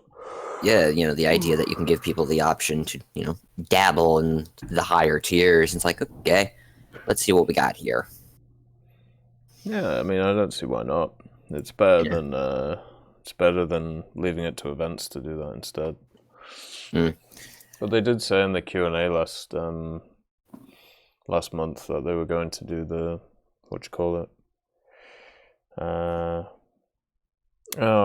they were, World War was coming back, so it's not cancelled.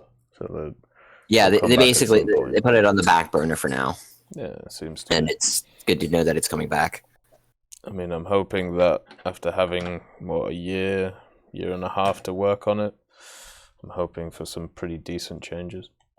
True. Hopefully, I'm hoping we get new content, but I'm really hoping that 2020 is a year where we get a lot of good fixes and balances and changes to the game that are desperately needed. I also, earlier you were talking about the absolute buggy state of the kill cam. Yeah, it's got its issues. It's not just the kill cam. So the X-ray hit cam? Yeah. That one's also bugged. Oh, nice. So what happens is when you die and you respawn, what happens is it comes up again and it shows you someone else shooting somebody else. You don't know who they are or where they are on the map. It's hey, this dude got shot. And it's who is he? Mm-hmm. I saw one of them recently where I shot a terms and then he killed me. This was when I was doing what was I playing? I was playing something around 9-0, maybe the Italians or something. And I shot a terms in the engine and then he killed me. And then when I went back into the match in my next spawn, it showed me the kill cam of him getting shot by somebody else. Yeah. Killing him. I'm guessing that's what you're talking about, right? That was kind of interesting. Yeah. Also, a little bit of advice to anyone who's listening in, who may have grinded out things like the AGS and the MiG. maybe it's a good idea you learn the performance of your aircraft and tanks in the assault mode. Yeah, you don't get a whole lot out of it, but at least you'll learn how to use the damn vehicle. Yeah, that's true. Stop throwing yourself into realistic and dying on the airfield. It's kind of embarrassing for the rest of us. Yeah, well, I don't know. I've always thought about people doing stuff in sim or I don't know, just even custom battles. Yeah, sim isn't really the same though. Like, remember that whole thing where people would use like separate accounts and farm themselves, and between that accounts, and then because of them, the overall economy gain has been completely nerfed into the ground. It's like, oh, well, thanks for ruining it for the rest of us. Well, I thought that didn't they change how sim works now? Like, you can't create your own like custom lobbies or whatever. No, I still think you can. Oh, okay. I think you still can. Hey, Damien, you can nice still to do it see for you. air, but you can't do it for ground. Oh, okay, right. So it's still... Yeah, ground and helis you can't, but you still can for air, which I think that's where the problem originally was in air. You're gonna have to show me how to like. But yeah, no, people would literally just zombie with bombers for hours on end. Oh yeah, I know it was a crazy abuse of things like the. Oh yeah, they were just printing Silver Lions and RP on mass. Yeah, I remember saying like until you remove that option, there's no point in even talking about the sim stuff. So. I hope eventually they will, or they have done, and then we can actually discuss it properly. Because it's just, otherwise, there's no use, because it's just going to be abused constantly. True. I do hope we get other sim modes, like maybe a naval sim at some point. Naval sim? Yeah, like we had Naval EC, which is similar to a naval sim. Yeah. Yeah, the only other thing that I'd say we might, I hope we do get, other than everything I've already said, in for 2022, is definitely maybe a new game mode or two. Right. Do you envision any? Right off, there was a few, there's been all sorts of examples over the year. I think there was one like many years ago. Like, what was it? Like the idea of it's kind of like like a payload, but instead it's like a Gustav cannon or like a train. Because we know we have trains and models for trains at the game. Maybe make a payload train mission. Like a TF2 in War Thunder. Yeah. There's also that video of the idea of trying to create sort of a game mode styled around the old Battle Station game, and game like naval, good for like good mix of both naval and air. Right? People keep like bringing up the Battle Stations game. Explain the game mode to me. Okay, so it's based on how it is. It's kind of like a capture the point, like akin to what we already have. But you can spawn at each point. So say the point you just captured, that point will allow you to spawn something bigger. Like your initial spawn, you get destroyers, light cruisers. You take a specific port, a larger port, you can bring out heavy cruisers. You pick, you get the biggest of them, you can bring out maybe 1 or 2 battleships. And then you have like dedicated airfields for larger aircraft. But at the same time, when you could take into account player count and the size of the map to make sure everything is like nicely spaced out, basically it's one of those things where it's a good idea on paper, but in practice it would take a lot of time and a lot of how would we do this? Like it sounds alright, but I don't know how you stop people from leaving once they start losing. True. But yeah, AI it's definitely one of those ideas that I can imagine ending up on a whiteboard and kind of just staying on the whiteboard for a few weeks, if not months. Yeah, they do. Salty Wind. But yeah, maybe a game mode or two, to shake up the norm, because we've all been taking the same points and the same bases and the same airfields and the same airspaces for, years at this point. Yeah.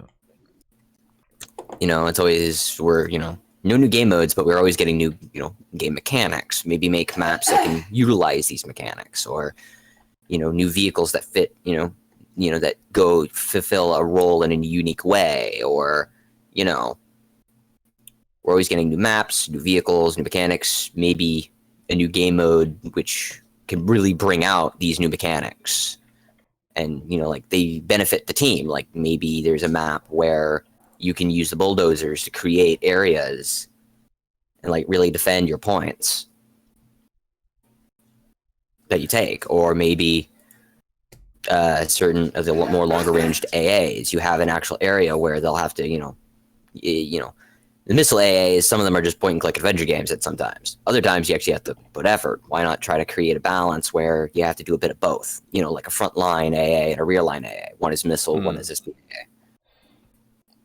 Yeah, maybe with the introduction of EC stuff into Arabi, maybe they're more open to changing maps and stuff. We'll have to see. True. Other than that, I got a feeling 2022 is just going to be more modern stuff in the end. We might get the occasional World War II and, you know, some cool other goodies. But I do feel like we're on track for things like the A-10s and F-14s, F-15s, and later SUs and MiGs. And you know what? I don't hate it. Yeah, that's true.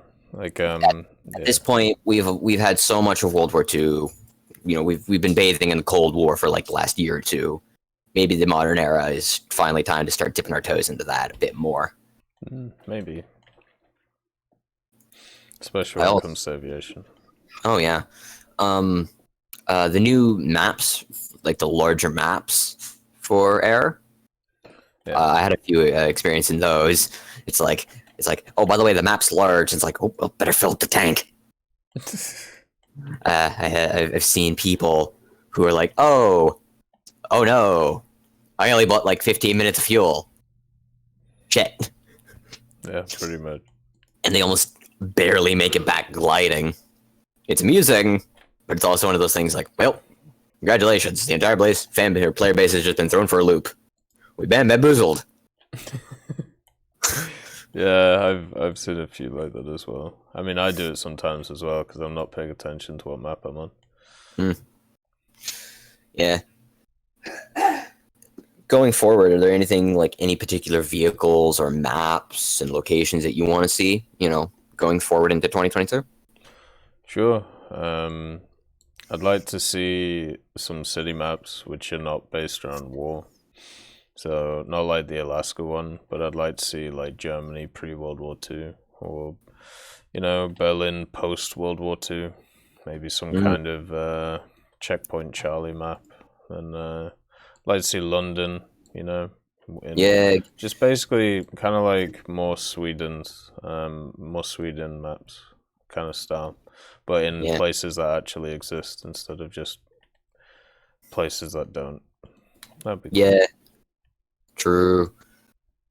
For me, want to see the architecture. I was talking to a friend because we actually enjoy the events, particularly the ones that come with like a unique game mode, like you know, flying around the International Space Station in the future, the future tanks ones. Those are the fun parts. I mean, the grind is a pain in the ass, but the game mode is always fun. Yeah. And he was like, "Yo, what if we had?" And he has a tendency to just get high on weed every now and then. It's legal in his state, so more power to him. But at one point, he was like, "Yo, World War I and War Thunder," and I'm just there like, "Shit, Mark V's going against AVs? That'd actually be fucking cool." Yeah. Yeah, there's I made a video ages ago talking about an event idea where there's actually, I can't remember what date it is, but in the First World War there's a date which is accredited to the first ever tank battle, basically. And it's Mark whatever's 4s or 7s against A7s. I thought they could do like a singular event about that, and maybe if you do so much in the event, maybe you get access to one that sits in your hangar, or maybe you can bring it out in custom battles or something. I think that would be pretty fun. I'm trying to remember, isn't that the Battle of Soma Ragged? I don't know what it is. I can't remember the name of it. I'd have to look real quick. But yeah, no, I agree. You know, it'd be fun, you know, the idea of having actual World War I tanks, you know, even if it's just for a day or two, like maybe a weekend event. It's one of those things where it's like, you know what?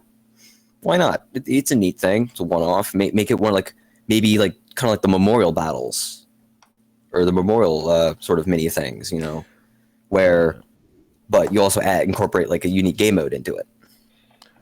It's the battle at Villa Bretonne. So there you go. Ah. It was A7s versus Mark 4s. Yeah. Yeah. Other than that, are there any mechanics that you'd want to see? Not particularly. I'd rather just see some of the old ones fleshed out. True. They've added a ton of stuff the last few years, and it feels like every time they add one, it's always nice to see. It's always nice to see new stuff, but I feel like they add them, and then we have a fleshing out period of about 2 years, and then stuff goes back to normal. I would rather have it so that fleshing out period is done more behind closed doors, instead of on the live servers, if it's able to do. Yeah. And then so instead of only one vehicle per nation coming out with the scoop, maybe 2 or 3, or if instead of constantly changing how a specific radar works, maybe put it in development for, I don't know, 2 or 3 months more, and then maybe that would make it better to play or better to use. Maybe that's not the case. It might not work like that. It might be they need the live testing to make sure stuff works, but for me, it would be much better if it was the other way, Yeah, there's all sorts of things that I can imagine being added to the game, mechanic or vehicle-wise, but at the same time, it's like, is it needed? How will this affect overall gameplay? There's a lot of things, they would have to, like, look into. It's like, how would this affect the overall gameplay? And, what data will we get from the test server versus the live server? Yeah, exactly. Yeah. There was actually a friend of mine. He plays a lot of World of Warships, and he enjoys that. But there was one of the mobile versions where it's all like more modern ships, like modern destroyers, and missile cruisers. And do you think we'll ever see something like that? Like maybe in a few years. I can imagine maybe a year and a half and 2 years from now we might see 1 or 2 of those. Yeah, I mean the sky's the limit, right? Like Oxy was talking about on stream the other day how War Thunder still have their 5-year plan, so there'll be plenty to come. Is probably the best way of putting it, and hopefully we'll all be around to see it all. True. Yeah, there's just take it from me. There's a lot of stuff planned, so yeah, it'll be good. I'm probably gonna just play like maybe rank 1, rank 2 vehicles for some time because I spent so much in rank 3, rank 4. I kind of feel a little burnt out after the event. Yeah. Yeah, slow down the amount of War Thunder I'm playing. I bought a few other games over the holiday, and the only one I've actually really been able to play through entirety was Ace Combat 7. How'd you find it? Pretty good. I enjoyed it. But then again, I always I've always enjoyed the Ace Combat games, And it doesn't matter what you're playing on PlayStation, as long as you got one of those controllers, like maybe an Xbox controller with a dongle or a PlayStation controller with a wire. It doesn't matter if it's console or PC. You can play those games. There's a lot of good ones. I got not the knockoff of it, but I got Project Wingman. Ah, that's a good one. So I'm going to be playing that at some point. Should be pretty fun. I think they're already working on another related project now. Another project. I don't know if it's like directly tied to Project Wingman or it's like an expansion or a sequel.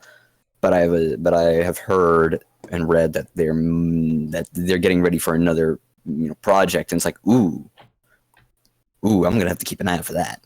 Yeah, I'm definitely gonna play through on stream, but I'm kind of the same with you. Like after events, there's kind of a period of need a break. It's like wow, that was an emotional roller coaster. Let's take a break. And this is probably the only time, like normally in a year, where you have a break in War Thunder, because the rest of it's going to be jam packed. So Hello there. Yeah, you got the spring event, Operation Summer, and then after that, there's you got all the Build-A-Bear events.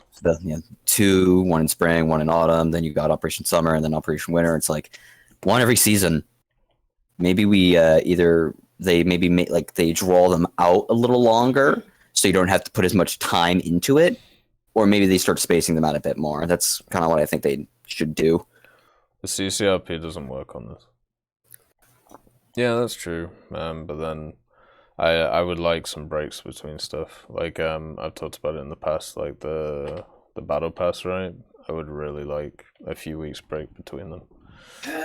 Yeah, like a month, just a month at the minimum, so we don't have to like just go grinding the dailies and our weeklies and yeah. Yeah, exactly. I play War Thunder to play a game, not work a second job. Yeah, exactly. I feel like I've been way too much daily focused the last year or so. It'd be nice just to maybe just chill for a little bit, you know. True. We'll see what happens. True. Well, that's pretty much all I got for you, man. Oh, fair enough. That was a good chat. Oh yeah, totally. Thanks for all right, on. I'm gonna bounce, probably run maybe another mission or two, and then I'm probably gonna crash in bed, take a nap. Lord knows I can need it with everything that's going on in my life. Oh, sounds good. Get some rest, man. Yeah. Have a good one, bro. See you, bud. Oh, fuck. Alright. Before I... Oh well. Not allowed to have a dogfight nowadays, I forgot. Not in this piece of shit. Anyway, alright, let's get the next individual in, see what they want to chat about. We have Sergeant Firefly, so let's see what's going on with Sergeant Firefly today. Your mic is muted, sir, or madam. Hello. Hello, how are you?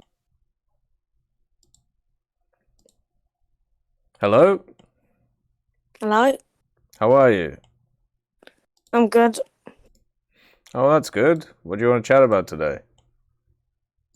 Probably the situation of Wingline right now.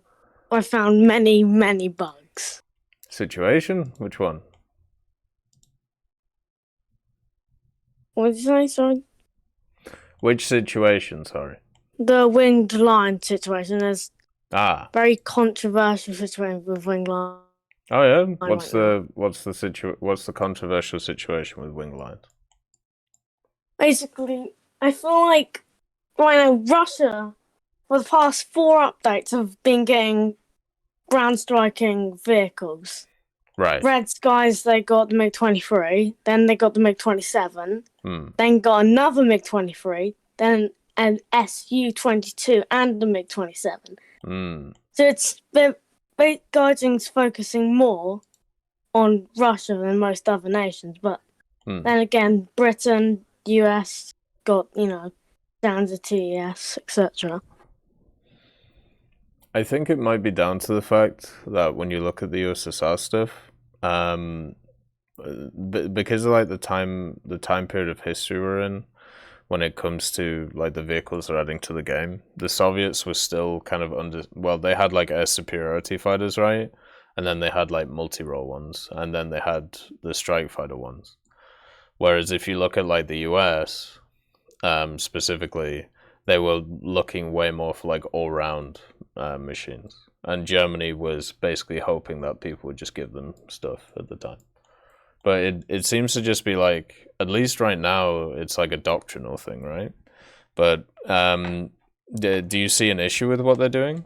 Or what do you think they should do to try and rectify The it? issue I see is that eventually Russia's gonna have so many vehicles, it's gonna be basically ungrindable. It would take like probably 2 months to grind the whole tree if they keep adding vehicles at this rate. I see, yeah, I get you.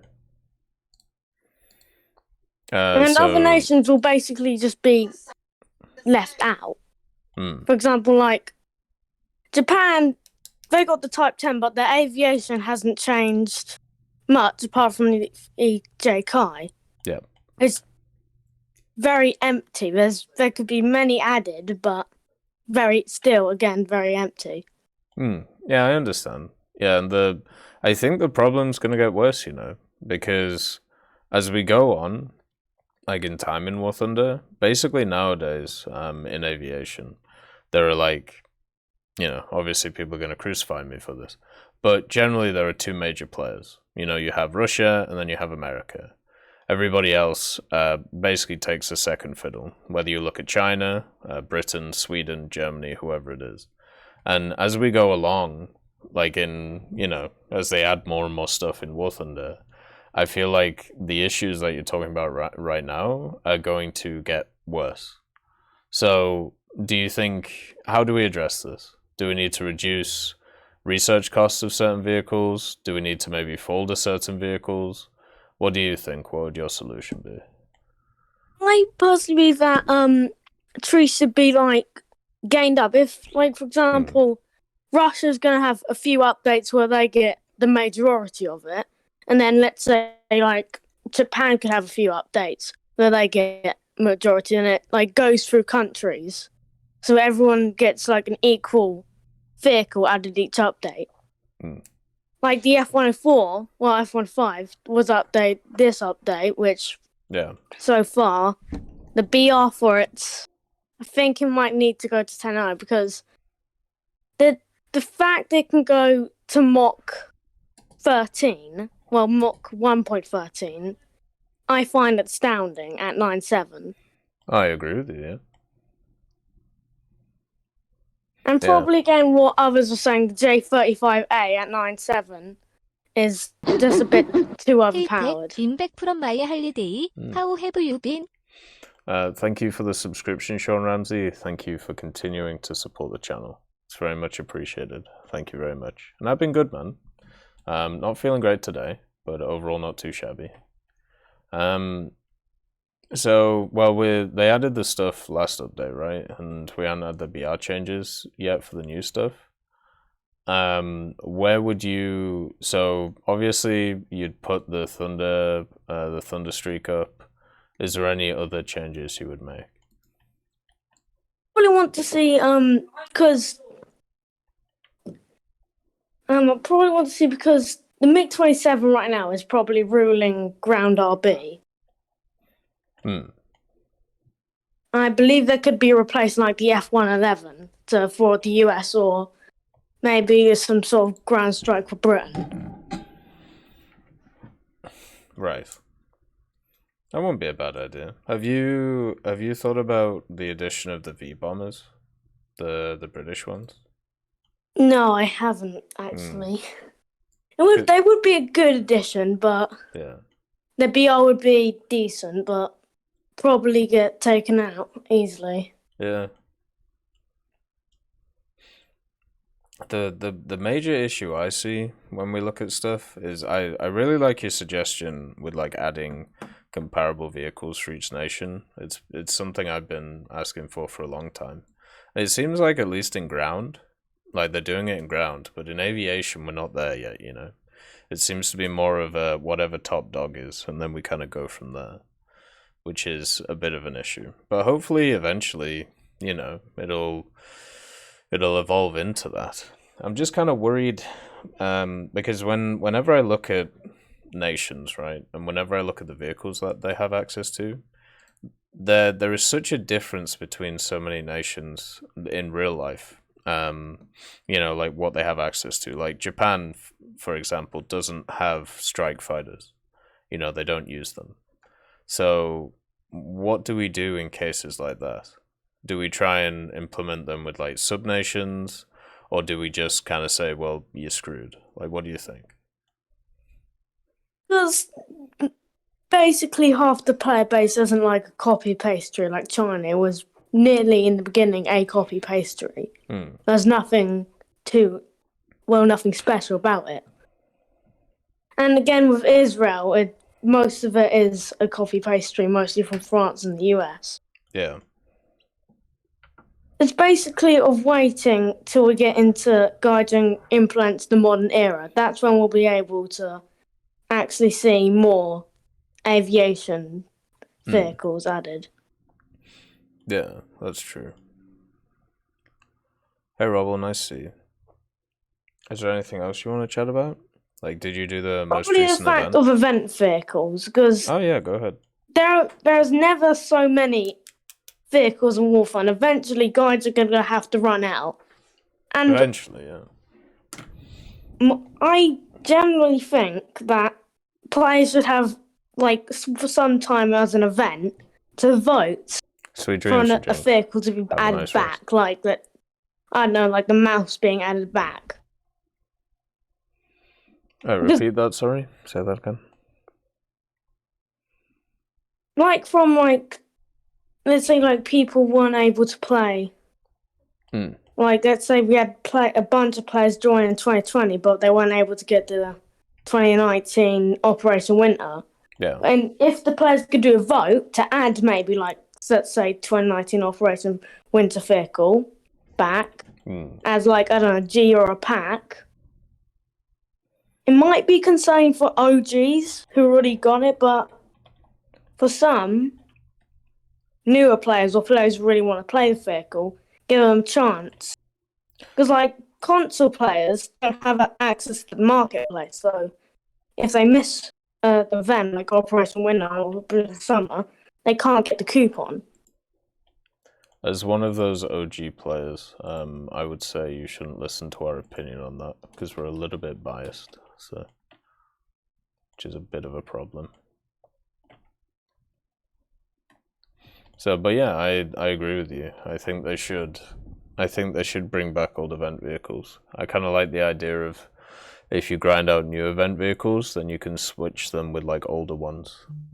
But the major obstacle you have with that stuff is the Gaijin market, and people wanting to make Gaijin coin because, well, they don't have a lot better to do in their lives. So the question is, how would you satisfy those people? To be honest, I'd probably...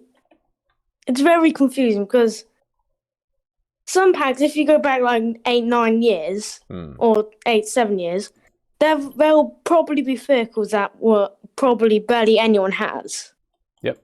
Yeah, there is. Unless you have to be that of an OG player to have it. Like, I think there's a Gladiator 2 for Britain that was a reserve, but that's gone because it got removed. Yep. And I think they'll do vehicles, not premium vehicles, but like, for example, the BMD4, that was an event vehicle, didn't come with a talisman. If it was added back, it would go into a tech tree. Oh, I see. For example, but then that causes problems because if, let's say, you got the BMD4, but you didn't have the rest of the tech tree at all, you're just going to have a BMD4 in rank 6 with nothing else around it. Yeah, it'd be a bit of a problem. You think we could maybe use the Warbond shop in some way? Yeah, that's what I thought would be a great method. Like for console, they'd have the Warbond shop, and PC would have the Guardian Marketplace as an alternative. Yeah. Yeah, that could work. When did you start playing the game? I think it was in 2018. Around, I forgot what update it was, but around then. So there's a bunch of vehicles that you would like to have, but never had the chance. Yeah. Yeah. No, I sympathize with you. I would. I really wish they would bring back a lot of the old vehicles. I don't know. I don't agree with the idea that other people come out with, where it's like, well, the prestige of having an old vehicle. You know, I don't know who you're supposed to show it off to, or what you're supposed to do with it. But yeah, it just seems like a weird oddity to me. I've also found with the wing line situation, I logged on this morning to a pack that basically contained nothing. I got given a sticker and a title thing, but not the actual vehicle, which was concerning because that cost $49.99, etc. And it wasn't. What was the vehicle? It was the part of the New Year's sale on the website for the XM1 General Motors. So you bought the pack but didn't get the vehicle? Yeah. It's not in the American tech tree? It's in the American tech tree, but it says that I don't have it. I'd contact support about that. It sounds like you got gypped, unfortunately. Yeah. Yeah, that should be an easy solution though if you can prove that you bought it. So I wouldn't worry about that. Probably one final question for you now. Oh, of course. What do you think Gaijin would do with like the F-14, 15 and F-16, 18, etc.? Where do you think they'd be put on the tree? In the tech trees? Well, the F-14 is like a naval plane, right? Mainly. Yeah. So they'll probably stick it after the F-4J in that line, and then the other ones will go in after the F-4E. That's what makes the most sense to me. I don't think they'll put it after anything else. It seems like over the last few years, what they've been doing is they've been trying to balance out those different parts of the tech tree. So they might, I think they've balanced out each of the 3 major lines there, or 4 major lines. I can't remember how many there are. So they can put a vehicle at the end of each of them. So whichever one fits there, they're gonna stick in. The only one which is a little bit odd right now is what comes after the F-105. I think everything else, it's just going to be after one of those like 2 lines, the F-4E Phantom line or the F-4J Phantom line. Why? Are you looking to grind stuff out, or are you just kind of wondering?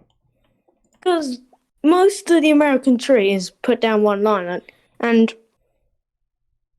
the bomber line is pretty empty, but when the F-105 was at it started to pick up. Right. Because I don't know what could go down that line even more, because with the Yak-28, when it was added, it was soon related to praise by the MiG-27. Yeah. Because I'm thinking the F-111, as also a swept wing, could actually be the rank 7 bot striker fighter. Yeah, I never know America be looking for. Yeah, you're right. Could easily be. Good old Aardvark. But no, they could definitely add that in. They could add a bunch of different stuff in after the 105. It just depends how far they want to go. But yeah, I think you're completely right. The Soviet tech tree is a good template to kind of show what's going to happen with the American tech tree, like going forward. But also, one more thing is that if Gaijin adds, like, let's say, from like 10 or 5 years from now, the tech trees are going to get too long. Yeah. Which makes the grind even more longer. Mm-hmm. So they can't add so many vehicles for updates, so it's a really slow process if they're going to go to the modern era. Yeah. Yeah, the way that they've done it in the past is they've just folded stuff and moved stuff around in tech trees. So if a line is seen as too long, then what they end up doing is they just fold a few vehicles in it. Like they've been doing it quite a lot at rank 2 and rank 3. Do you think that's a good way of doing it, or would you prefer another way? Recently, back in New Power, they split the naval trees from coastal fleet to blue water. You could do that with jets and World War II, etc. So have kind of a pre-1960, post-1960, that kind of idea. Yeah. Because if it gets too long, it would basically, to grind an entire tree would be 2 months. But if you do it in separates, you could like do one section, then like do maybe in a different country, and then you wouldn't have to always be going around. Yeah, I agree with you. You know, if it ever gets to a point where the grind becomes untenable, they can definitely do that. I'm not sure they will though, because you know the reason they did it with Naval is, well, Naval really needed a change. Like Naval generally wasn't doing too well when it comes to the amount of people playing it, but I don't think aviation has that issue. But maybe it does. I don't know. It would mean a really big restructure in the research and stuff. Like what would the reserves be of like the new stuff? But anything could happen. Probably with It like really could. helicopters. You have to have like a certain rank to actually start up helicopters. Like you could apply that system to each one so that you don't have like a level 1 playing in a jet. Yeah, they could do that. That wouldn't be a bad idea. I've got to bounce, so see ya. Oh, see you later. Thanks for coming on. It was a pleasure. Goodbye. Bye. The most reasonable individual so far. Fantastic. There is faith in the youth. Next is Critical on the Spot. Let's see what he wants to chat about. See what's going on.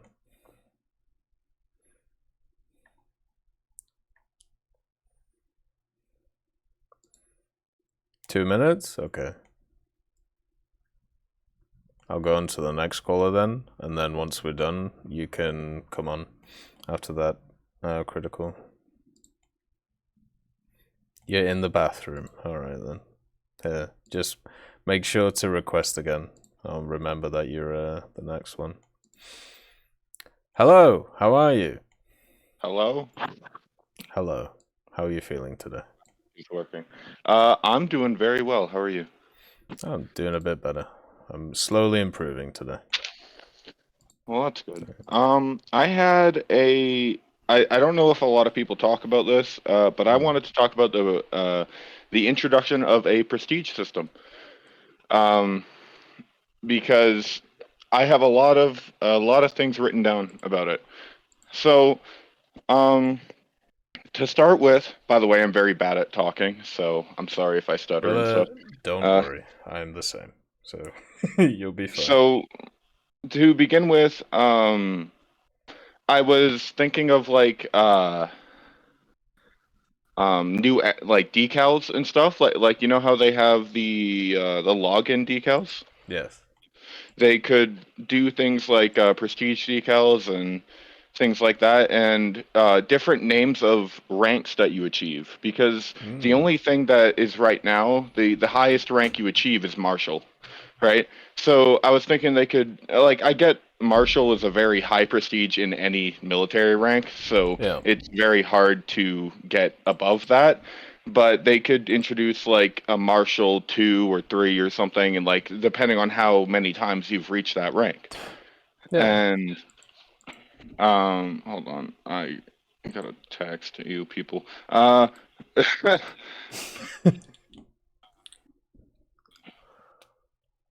no, I like that idea. You could do like a Marshal 1-star, Marshal 2-star, Marshal 3-star, stuff like that. Yeah. And then the next I have are like prestige challenges. Kind of like, you know how there's the challenge tab, and for like 9 years now, we've had the same challenges other than events going on. Yes. So if you are in a prestige, or sorry for that voice crack, if you're in a prestige, you have new challenges that you can do, like win a different amount of matches, or like spade more vehicles in a tech tree to get a different silver bonus or something like that. Yeah, that'd be nice. Another thing is titles. Yeah. Because we've had the same titles other than events again, and packages that are like like pre-order packages and stuff, where everyone has basically you have the same set of 50 titles that you can choose from, and nothing's been different other than events. So if you prestige, then you could get new titles, and things that you can like you know how the old guard, the people that have the old guard, what has like what is here that represents that you've done so much more than just being in the game for so long. Yeah, for existing. Like, yeah. So you've made an account. Woohoo! There you go. Like, there's no challenges for how many matches you've played or how many. Like, there are like God of War and things like that. Anyways, I'll get on to the next thing because I don't want to waste anyone's time. Profile pictures, of course, very simple. I won't really talk into that because you know how that would work. But a profile border. So if you look at your account and you see like the lighter shade around your name and your rank and your whatever in the profile picture, you could change like the border of that. So there's different shades or different colors, different like designs that you can have around your profile, like your profile picture and your level and all that. Another thing is new milestones. So you know how there's different milestones of reaching level 50, 75, and 100, and you get SL for that. So they could add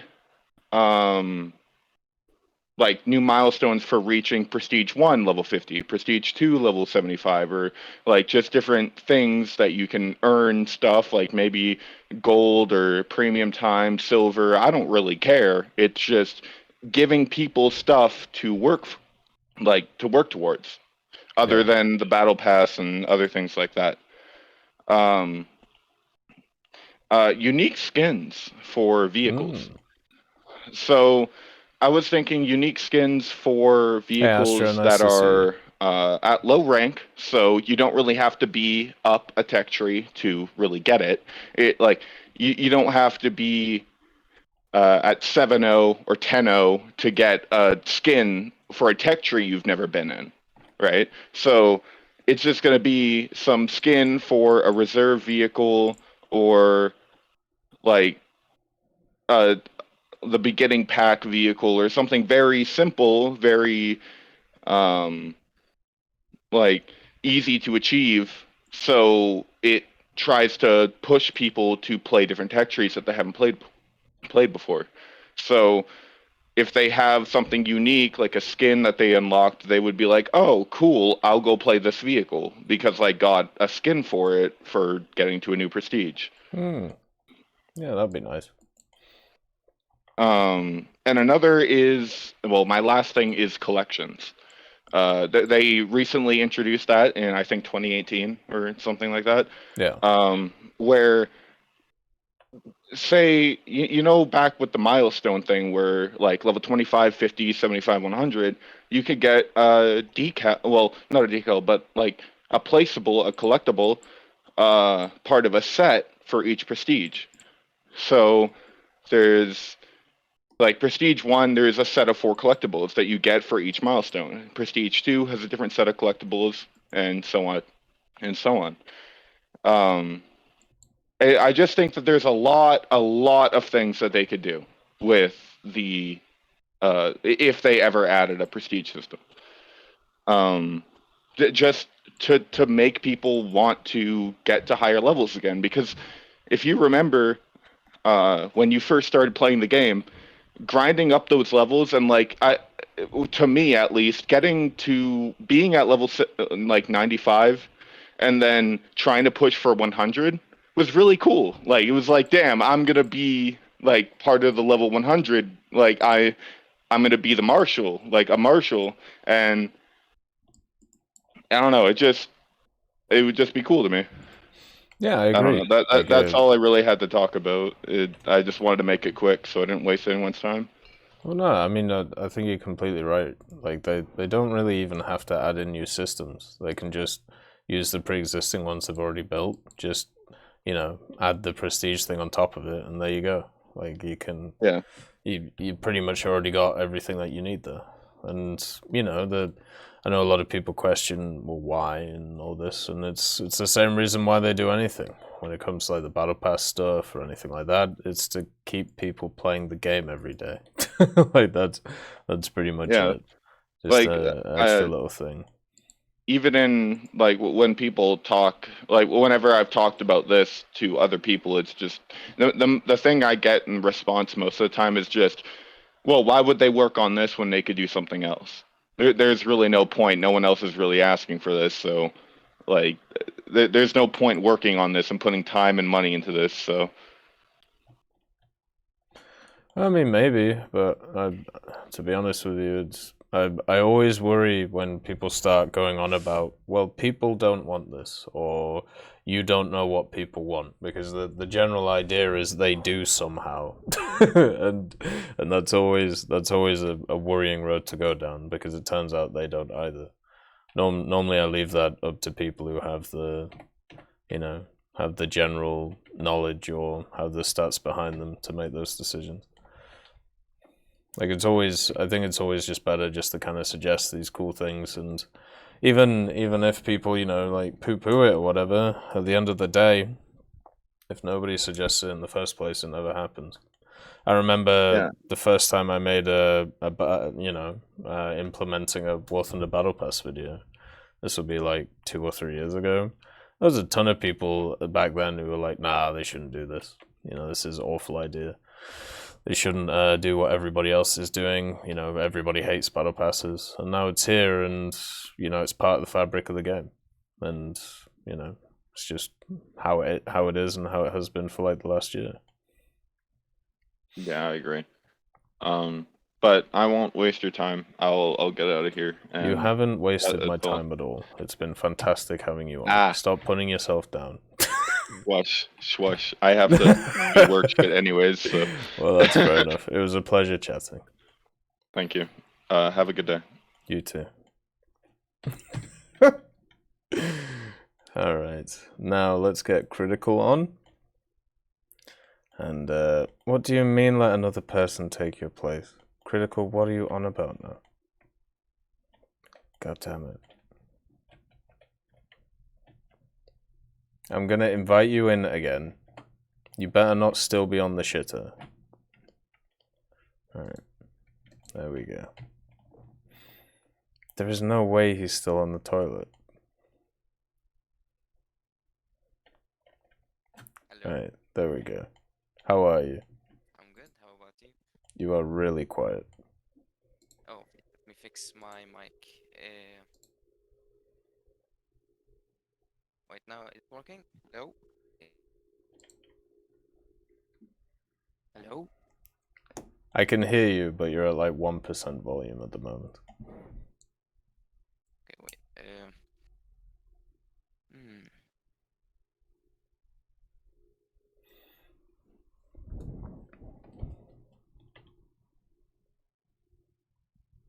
Boost the mixer and blow my ears out, because I have you at 200% now.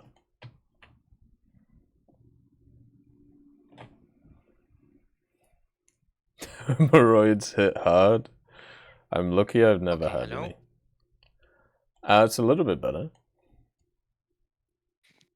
Okay, this is actually weird. I don't know why it's not loud. It's all good. Just take your time. It's all good, Yemlia. It was lovely to hear it.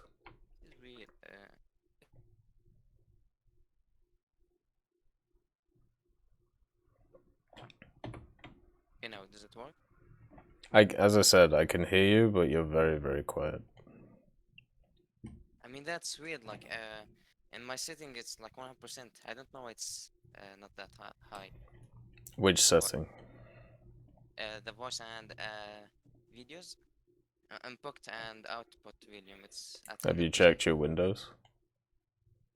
No. Like your volume mixer? Just check that real quick. Okay. Because I have sometimes a similar issue where like I'll open a program and it'll change my audio. So. Yeah, sometimes that happened. Yeah, it's fine. That's why it's 55%. Right. How about Bring now? that fully up, please.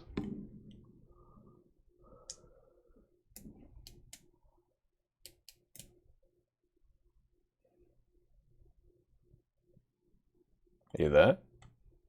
Yeah. Oh. Hello? Ah! Hello. Right, there we go. Right, I will now turn you down again. Right, lovely. Right. Anyway, how are you? Sorry for the jump scare. Oh, it's all good. Don't worry Okay, about now, can you hear me? it. Yes, I Is can hear you. everything alright? Yes, everything's wonderful. Shit, I can't hear you now.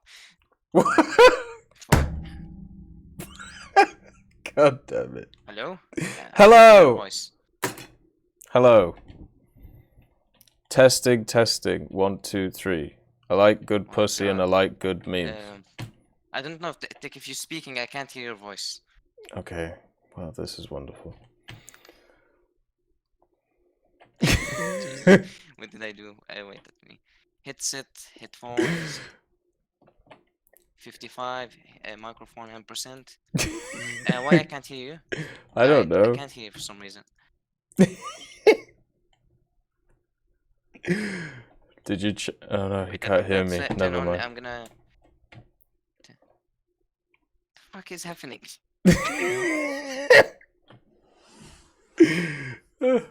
Jesus I love Christ. this good. Oh, fuck, man. Yeah, wings are overrated. That is very true. Wait, Dick, now I turned on the stream so I can hear you from the stream. Can you re-invite me back? Because Discord is drunk for some reason. Of course. There you go.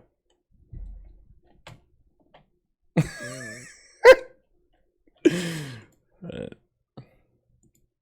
Yeah, you don't need fucking... You don't need wings. See? Easy. Right. Okay. Let's see what we can do here. You need to do the request to speak thing. Okay. Alright. There we go. Okay, now. Right, can you hear me? Yep. Fantastic. Right, how are you? I'm good. How about you? I'm doing alright. What do you want to chat about today? Squadron battles. Hell. You know about squadrons. I was hoping if War Thunder will add, you know, like you can fight with 2 squadrons, like, you know, like Tick and Tick WS together fight another squadron. I was thinking like it would be nice with a World War mood, but it doesn't make any sense, yeah. So do you mean like members from one squadron and like another squadron facing another squadron? So Yeah, like squadrons teaming up. Yeah, squadrons teaming up, and you can like challenge each other. So like, if some people doesn't have any idea how to, you know, play a squadron, but so they can train each other, because you know they're challenging each other's squadrons. So it will be nice, like, nice to have like 2 squadrons fighting together. Yeah, I think that's fair.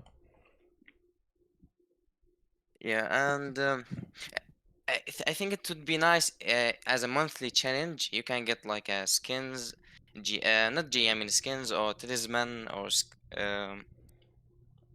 or maybe a small tier or low tier vehicle. You know, to make people more interested in the thing. In squadron battles? Yeah, in the squadron battles, but as a challenge. You know, it's be like as a monthly challenge or maybe a 3-month challenge with a battle pass. Like, you know, something not like permanently, just like for limited time. So the time I stopped caring about squadron battles is when I actually started working out the amount of corruption that was in them at the top end of things. And what I mean by corruption is obviously when you have a bunch of kids running things, or when you have a bunch of people who really want to win. What ends up happening is, you know, at the end of the season, just before just before, you know, one team's about to win, then, you know, a bunch of people leave randomly and then they don't. Or a bunch of people join another squadron and create a super squadron, and then it all falls apart again, and, you know, everything's busted. So if they could somehow fix those issues at the top end of things, then sure, I think the prizes could be bigger, but I don't think they can without banning people. And I don't think they want to do that. Like, do you know the issues I'm talking about? Yeah, I saw that a lot. I was like in a lot of squadrons, and every time when we have like squadron battles, somebody leave, or maybe one of the members like they new and join the squadron, then after a while they just leave. I had like this issue a lot with other squadrons, sadly. But yeah, fair enough. But there must be some way. Maybe if they make the awards better for individual battles, or maybe because how often do you get the awards when it comes to squadron battles? It's like every few months, right, or something like that. I think yeah, in every few months, maybe month, 2 months, I think. Yeah. So maybe if they made them so it was like every month or something, and there was way more turnover, maybe that would be better. I don't know though. It's hard to tell. Yeah, because I mean it's really fun to play like with, you know, a whole group of people and teaming up. You know, it's really fun to play squadrons battle, but it's not that you can say interesting as it was before, especially with now with the high tier stuff. It doesn't feel like it's that interesting anymore. Yeah, that's fair. Yeah, and the second thing I was gonna talk about is the SPA. I don't know why, but if you play sometimes 7-3 BR like or 6-7, sometimes like the helicopter SPA just shoot at you. Why like this is even exist at this BR? I don't know. Why do you think? Good question. It just I wish if they just remove it, because I mean I reported in the forums about this issue and I never got updated, or maybe or like what they fix it. It's very like when you have a dogfight at 6-7 when you play, you know, realistic battle, and suddenly you just get shot from the helicopter SPA and you just die. Like that's just he doesn't make any sense, because you know helicopters bases should not be even like at this BR. Do you think But yeah, it's I think the reason why they have the AA is to try and keep the helicopters alive, and since a lot of the earlier helicopters are not very good at defending themselves, I think that's probably why they increased it. I'm not sure it was needed though. yeah, but like at 6-7, it's not like, you know, it's a tier that there's no helicopters, and you know the planes are very slow. So the SPA, like, you know, when you have a slower plane, the SPA will be better. Especially I think the helicopter like SPA is it's very much broken. Even at 11-0, when I like be a Mach 1, I still get hit and I lose my fuel stuff and Oh I yeah, injure yeah. sometimes. Yeah, it's really powerful. I hope they just change it, because it's very, very like not nice to face. It destroyed a lot of dog fightings I had, and yeah, it will make, like, you know, more sense to be removed. Oh, I agree with you. I think And go ahead.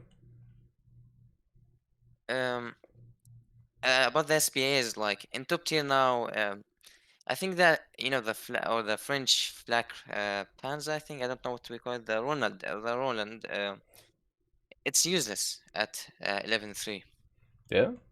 as a defense. Yeah, I had like a lot of times especially Germany, when the, you know, the MiG-21 MF, a lot of people die, and I say like I play with the BIS or the F4F.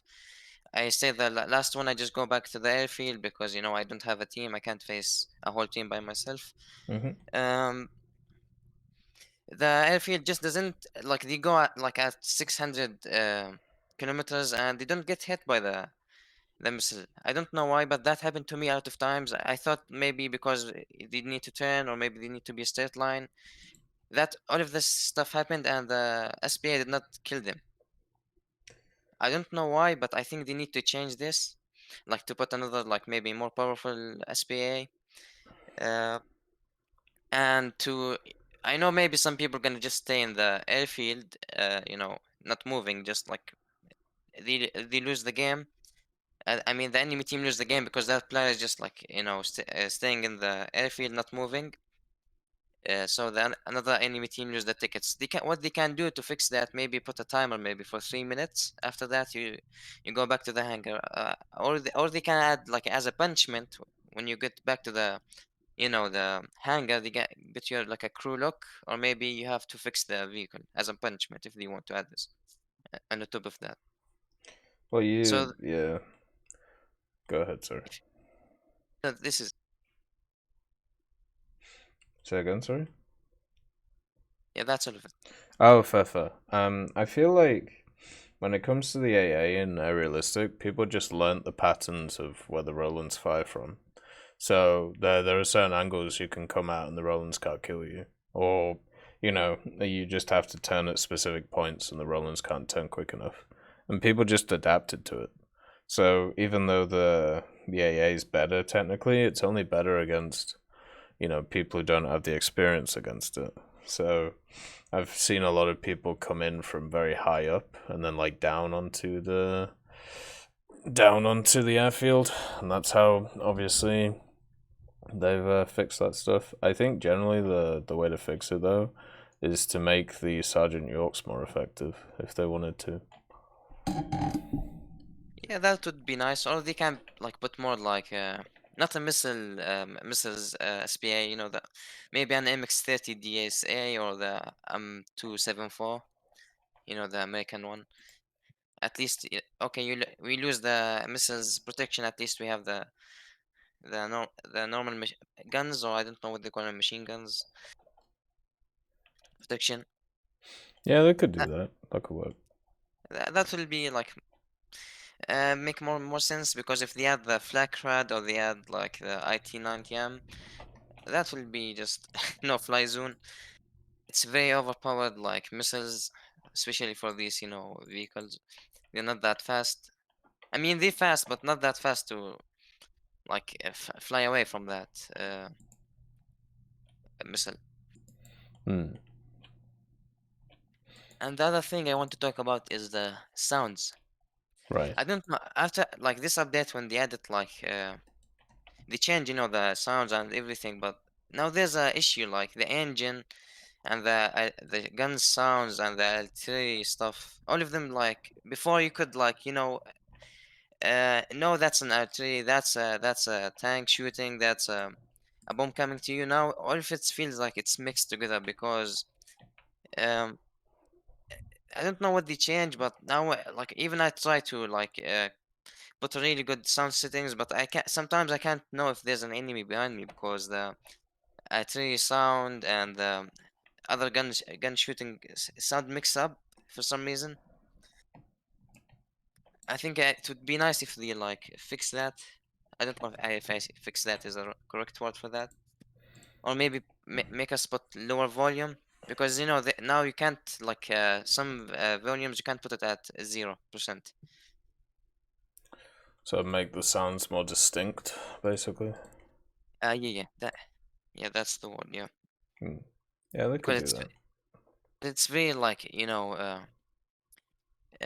what's the word? Make you go lost. Make you lost. Yeah, confused. Yep, confused. No, I get you. Yeah, and since they seem to change sounds every update, it's hard to keep up as well. I think definitely makes it a lot harder to follow on what's going on. Unfortunately. And yeah, I hope they just stop like adding new sounds, because I swear my ears just like, this game is the only game in history Hey that Maticus, changed nice to see you. Sounds every year. Like every time I have to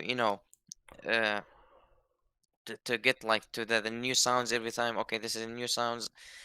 I have to what I mean, you know, before the old sounds, I remember like some vehicles, engines sounds, and some guns volume sounds. Every time when they change it, I forget these gun sounds, so I forget that vehicle type, you know, Yeah. if you know what I mean. No, I have the same thing. Yeah. I just hope they stop changing sounds. It's just I'm really tired of that. It's just getting me confused every time when they change it. Yeah, maybe they could have like 3 updates without any sound additions. Yeah, but I wish if they add like a new voices for that, you know, the pilots, a new voice commands, or maybe like, you know, update the voice commands. You know, it'd be nice, like small stuff like this, or maybe a new sound for the attention for the map. The sound. And I'll be fine with stuff like that. And there's I want to talk about decorations, especially the camouflage. You know, you can put the trees and you can like sometimes if you before I remember there was a year you can buy like a full pack of you know, camouflages, like the same type, 5 of them for packs. Yes. I just wish like that all of these get removed and they replace them with realistic camouflage for the tanks. You know, if you I want to give you an example. Like, do you see like some maybe Star V122? There's like a realistic camouflage they put for the tank. It's like they really use it in real life like this. You don't put some random trees. They just I just wish them if they move it, because it's very annoying. You can like face an enemy. He's a whole tree at him. Have a whole tree at him. Yeah. It's just very confusing, and it's not that realistic, I think. Like, it would be nice if they just put like a, you know, the realistic camouflage, if that's the correct word for that. Yeah, the bushes can be really annoying. Especially mainly at low tiers. I think at high tiers, because of thermals and stuff, it isn't that bad. But at low tiers, where you have a bunch of people who are new to the game, and they just see fully bush vehicles, they don't know what they're facing, it can be really rough for them. Yep, especially at the KVE. I saw someone just wiping a whole team with the bushes. Yeah, that'll happen, unfortunately. Yep. And the other thing, wait, what was the other thing I was gonna talk about? Yeah, the helicopter AC. I watched the video, you know, today you made. I don't get it. Why did they change like the SPA and the heli AC? Like the helicopter AC is just that will not change anything. Like for me personally, I play helicopter AC and grinding like I'm grinding the Tiger for the French, French Tiger. That will not change anything. Like, you know, the K52 and the K50, they have their own like SPA protection because, you know, the Mavericks exist on them. Like, this is just very useless. Uses SPA they add, and if it's a vehicle, they can destroy that vehicle, and here we go. The you know, the SPA protection is gone. Like, this is what happened like in you know, realistic battles. You can destroy the, you know, the vehicles that protect the airfield. Yeah. If they put that in helicopter AC, the same thing gonna happen, but it's gonna be more worst for the helicopter AC. Probably. I think helicopters, they'll probably do a bunch of stuff for them this year, though. Because they haven't really done a lot the last few, apart from adding even better helicopters. Yeah, like, I don't know why they added the Mi-28 NM. I mean, the normal Mi-28 was powerful enough. But yeah, I don't know.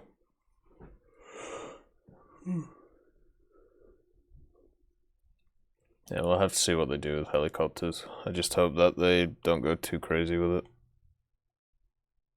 Yeah, I think that like some helicopters even missing some systems. Like, even if they add more system for these overpowerful, I mean, or what's the word, overpowered? Yeah, overpowered vehicles. It's just gonna make it even more worse to play against. I don't know, like helicopters just even you said, like, if you remember the video, even if they put like an BR thing, You'd not say like about the BR thing, but if they have the BR thing, that will not change that much, because if you see at 9.7, there's like an Italian premium helicopter and some. Hey, Gamano, nice and to see you. K-29. These stuff like have really long range missiles at 9.7. 9.7 doesn't have any. Maybe only Germany just have the rather missile protection. They have like the Wiese Oslet. It's called the Oslet. And other nation doesn't have anything to protect against these like overpowered missiles. I don't know. It would be a miss if I don't know, the AC helicopter. Yeah, I don't know what they're gonna do with them. The helicopters just seem to be, as I said, like just straight bang or bust. They're either way too good or they're crap. There's like no in between with them, unfortunately. I think generally, one of the things to look for with them would be that new mode, though, and hopefully they bring it in so I can stop discussing helicopters. Because I'm getting really tired of having the same conversations for 2 years now, I think, at this point.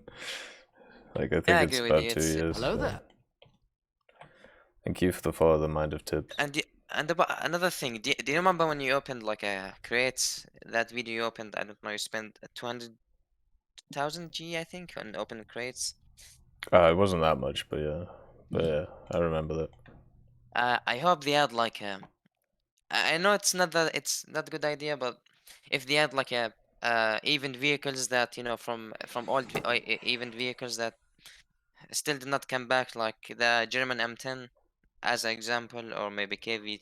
I mean, no, the KV 2020 is already in a chest. Like old even vehicles, they put it like for like a limited time every month, or maybe I don't know when they change the chest. Vehicles, they put like even vehicles in there, and you can, if you open 41%, you're gonna get the even vehicle. That would be nice, nice thing to be added. Yeah, I agree. Yeah, I could add a Warbond shop box or something. That would be awesome. Yeah, or maybe you pay 300 G, and if you're lucky enough, you get that vehicle. Yeah. But you have like you have like 1% chance after numbers of chests you opened, you win it, not like the normal chest with the skins. Yeah, they could do something like that. I always worry about loot boxes though, just because you always hear horrors from other games, right? Yeah. Yep. It's very nice to spend your money on that. Yeah. Yeah, the amount of people I've talked to from like World of Warships or World of Tanks, or even stuff such as like Overwatch, and just the amount of money they've spent on boxes to try and get something is kind of absurd. Yeah, like I even tried. The bomb load is heavy for the wings. CS:GO as an example, I tried I paid 25 USD to open like 10 cases, and all of the skins I got cost from 25 cents to like 1 USD, and that cost me 25. It's like a lose for me. Yeah. That's why it doesn't like the idea of just existing, but yeah.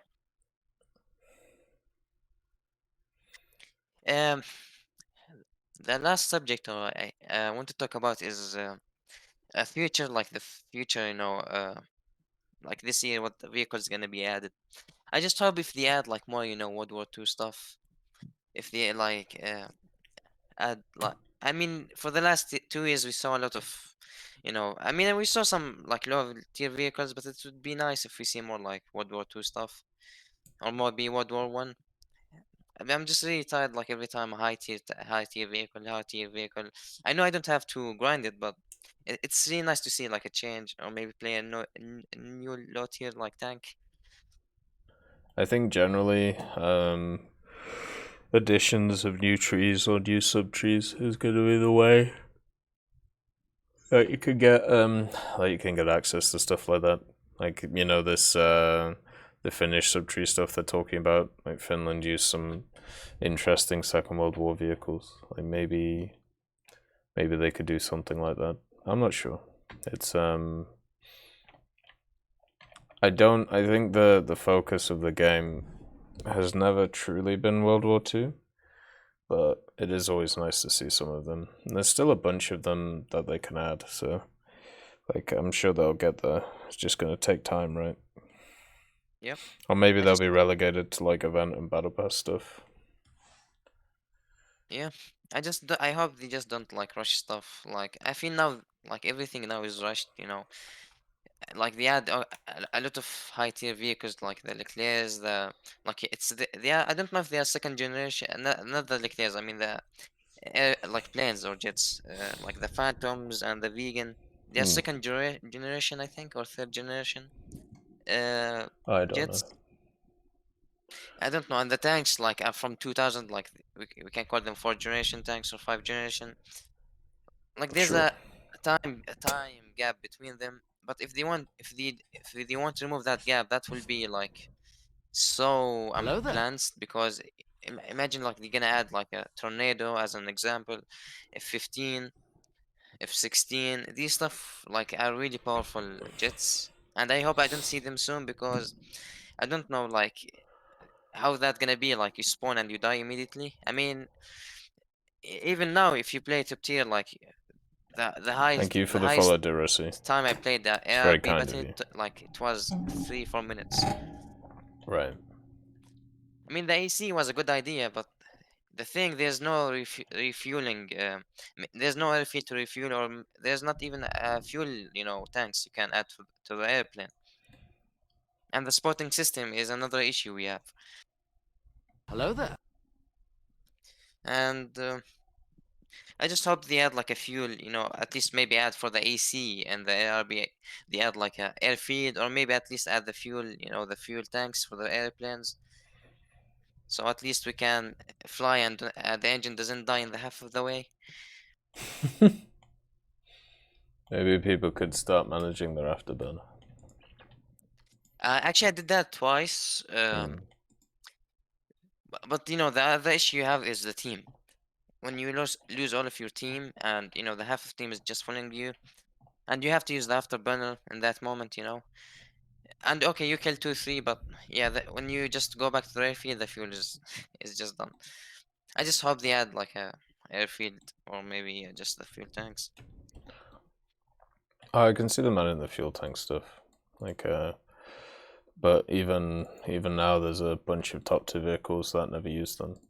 So what do you do with them? They're just screwed, probably, right?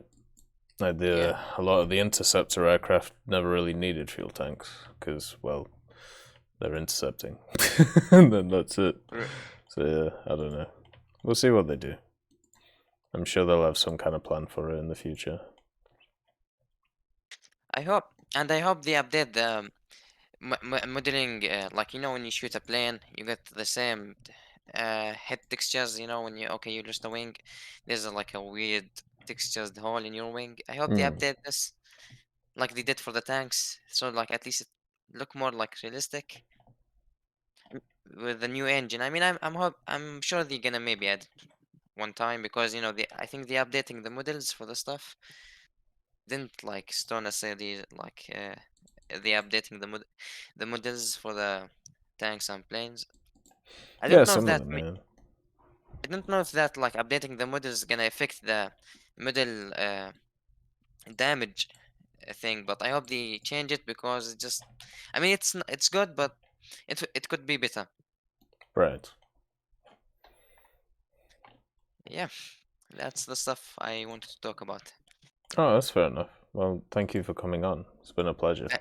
Thank you for having me. It was really nice to talk to you. All right, see you later, brother. See you. Have a nice day. You too. Okay, let's just cool down the engine of my A4. Let's see. The next individual is Carter, so let's get Carter on to have a chat. Let's see what's going on. I just need to check my stuff. There we go.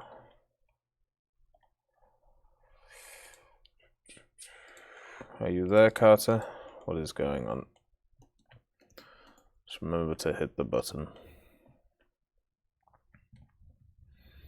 Hello?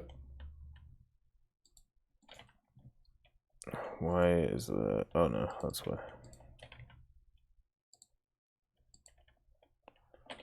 Seems to be loading in.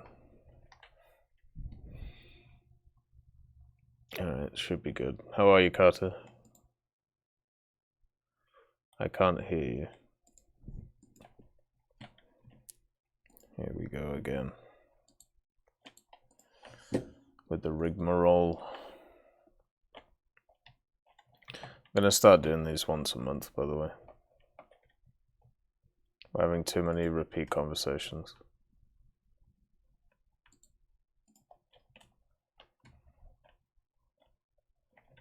Hello. Hello, how are you? Good. My headset was muted by accident. It's all good. What do you want to chat about today? Okay. Good afternoon, Go Patrol. Not, I see. well, technically Airfield AA, but it's different. Right. When I had the MLD, I noticed I could launch S-24s or R-24s at people who were landing, and there's nothing they could do to counter it. So what I was thinking was C-rams, but I feel like that would be hard to implement. Could you explain what a C-ram is? Was it like the Phoenix Vulcans? How, like on ships, how they detect a missile, they shoot it down, or just try to put a bunch of lead between the missile and the ship. Right. But put that for airfields, for just missiles around the airfield that come from the enemy team. Because I noticed that, I'm like, that's really easy to break, or really easy to just use against people who are defenseless. What do you think about that? I mean, I'd be kind of fine with it, as long as it doesn't shoot down aircraft. Basically, like if it just focused on ordnance and that was it, then it wouldn't have too much of an issue. Yeah, that was what I feel like that would be like a major issue coming forward. Like the new jets coming in with their longer range missiles, like a 10-kilometer missile going at a airfield. There's enough, like they can't see it coming because they're focused on landing. I mean, the only way is just to shut off your engine, but not everybody does that. Yeah, you can do that, or once you've stopped, you can J out, but doing that can mean that you can't spawn back in. But most of the time, you can J out safely. That would be a way of trying to counter it. But the problem is you'd need to know it's coming and all of that stuff, which is pretty much impossible. But yeah, I'd be fine with a system like that. We kind of already have... Well, we have it modeled in-game, but it doesn't actually do anything. So not in the thing you're thinking of, but in the CWIS version, like on the ship stuff. There's the Soviet carrier that has it. Yeah, I've noticed the Soviet carrier has all the 630s in the world. Yeah. And then, was it the end of the line coastal ship has one. Very fun. Another thing is you know how you can ace a crew? Yes. For aviation, I thought of like unique belts. Like since you ace the crew, you're an ace pilot in that machine. You can choose what ammo goes into the belt. Not like yeah, you can unlock the belt modification. You get the ones that were used. But like if you just want all APHE in a MiG-27, that's the only thing you'll fire. It wouldn't be a bad idea. But do you think we need an extra incentive for people to get an ace crew? Well, once people would see it, I think people would spend money on an ace crew. And then that gives Gaijin more money, so... That's true, but then they could also just sell an overpowered premium. True, if that was going to be the mentality. Yeah. Like, but I just like go ahead. I just like to see weird stuff. As you can tell when you pulled up my stats, I like weird, unique stuff. Yeah. Yeah. I've lost my train of thought. Hold on.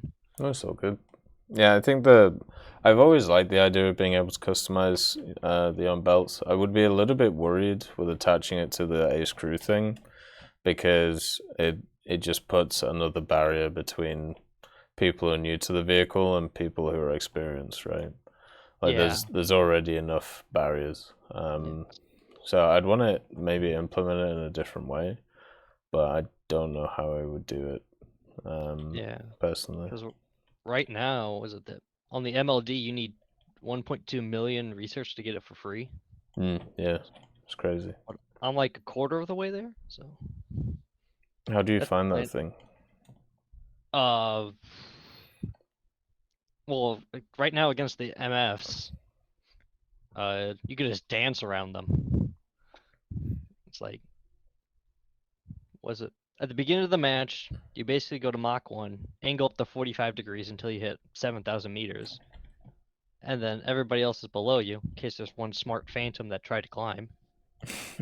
Then you'll die, but mostly they don't climb, so you just dive on them with your R-24s, and then back up with the R-60s, and then like there's 3 or 4 kills right there, easy.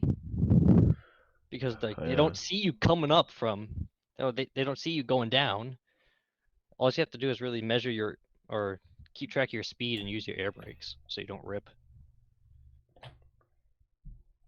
That's really about it for that. And then let's shift to naval. Naval decorations. Right. Why can't I put a scarecrow on my turret? I don't know. It doesn't let me. I think it's probably because because if you put it on the turret, then it would be able to move around, right? Or maybe it's not animated to. Maybe it's just animated to be in a still position. Yeah, but then again, on tanks, we can put decorations on turrets and they'll move. Yeah, that's true. So it's like, well, it says the armor blocks it. Like that, like a slab of armor will block it. So, yeah, just a little upset about that. So maybe if we find a turret without armor, maybe it'll work, or maybe it won't. No, I've checked on most of the stuff.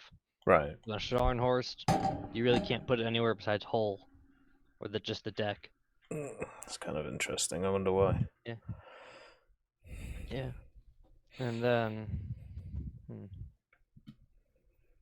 Yeah, hopefully they fix that, because I mean the decorations they've been adding to Naval have been super cool, and I'd like to see them, used more.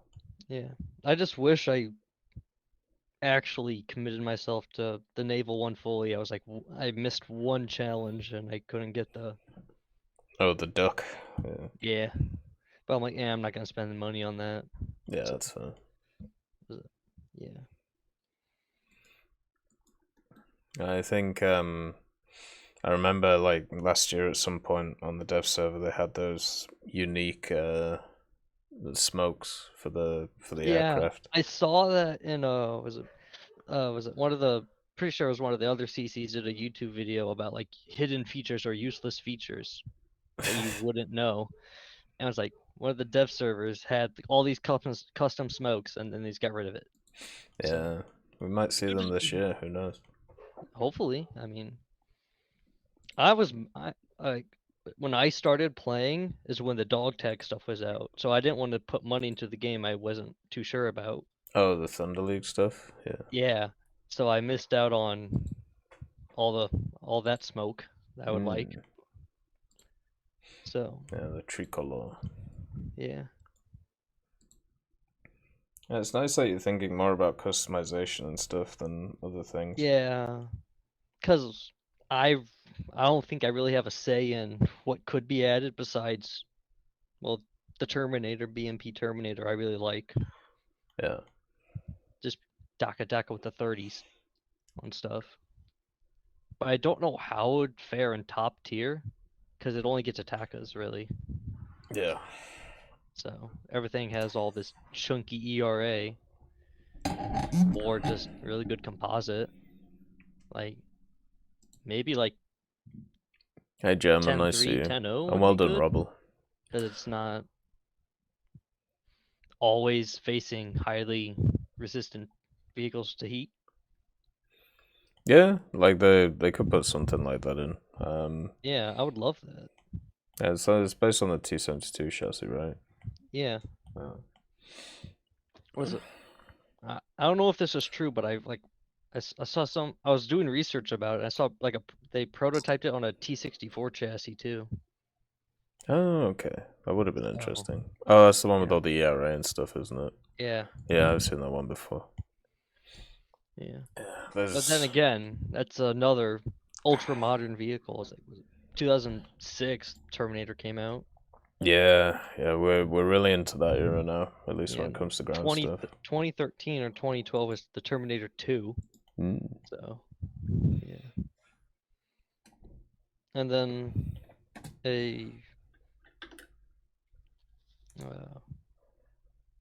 losing train of thought again. I got it. How time differences in the vehicles right now is a little wonky, but then again, once we get the 70s, 90s, 80s jets, how would you balance the jets we have right now with that? BRs and well, yeah, BRs, but what do you mean? like when they face them? Yeah. Well, I would that and with ground. I will remind you the same thing that I say to everybody about using years to try and, what are you going to do against this? The J7E is an early 2000s aircraft. Yeah. So let's just say they have more toys or, more abilities.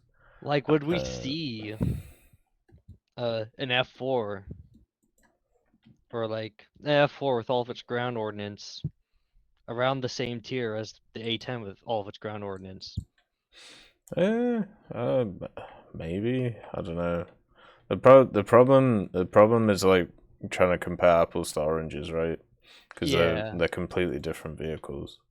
But I think they'll try and balance them the same way that they've always done, through BRs, repair costs. Well, not repair costs, but rewards. Sorry, and then they'll try and do it through all those means and different weaponry and try and, because there's some vehicles, like you think about the Phantom, right? Like the F4E, like think about how many things have added to it since it's been released.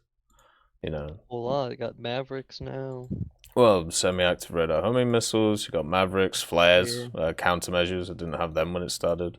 It's been given so many different things, and I feel like they could probably do the same thing with a bunch of the generally new stuff. They could maybe add them with limited capabilities, and then as they add more and more and more, maybe they can increase the capabilities, and then just maybe that would soften the blow a little bit.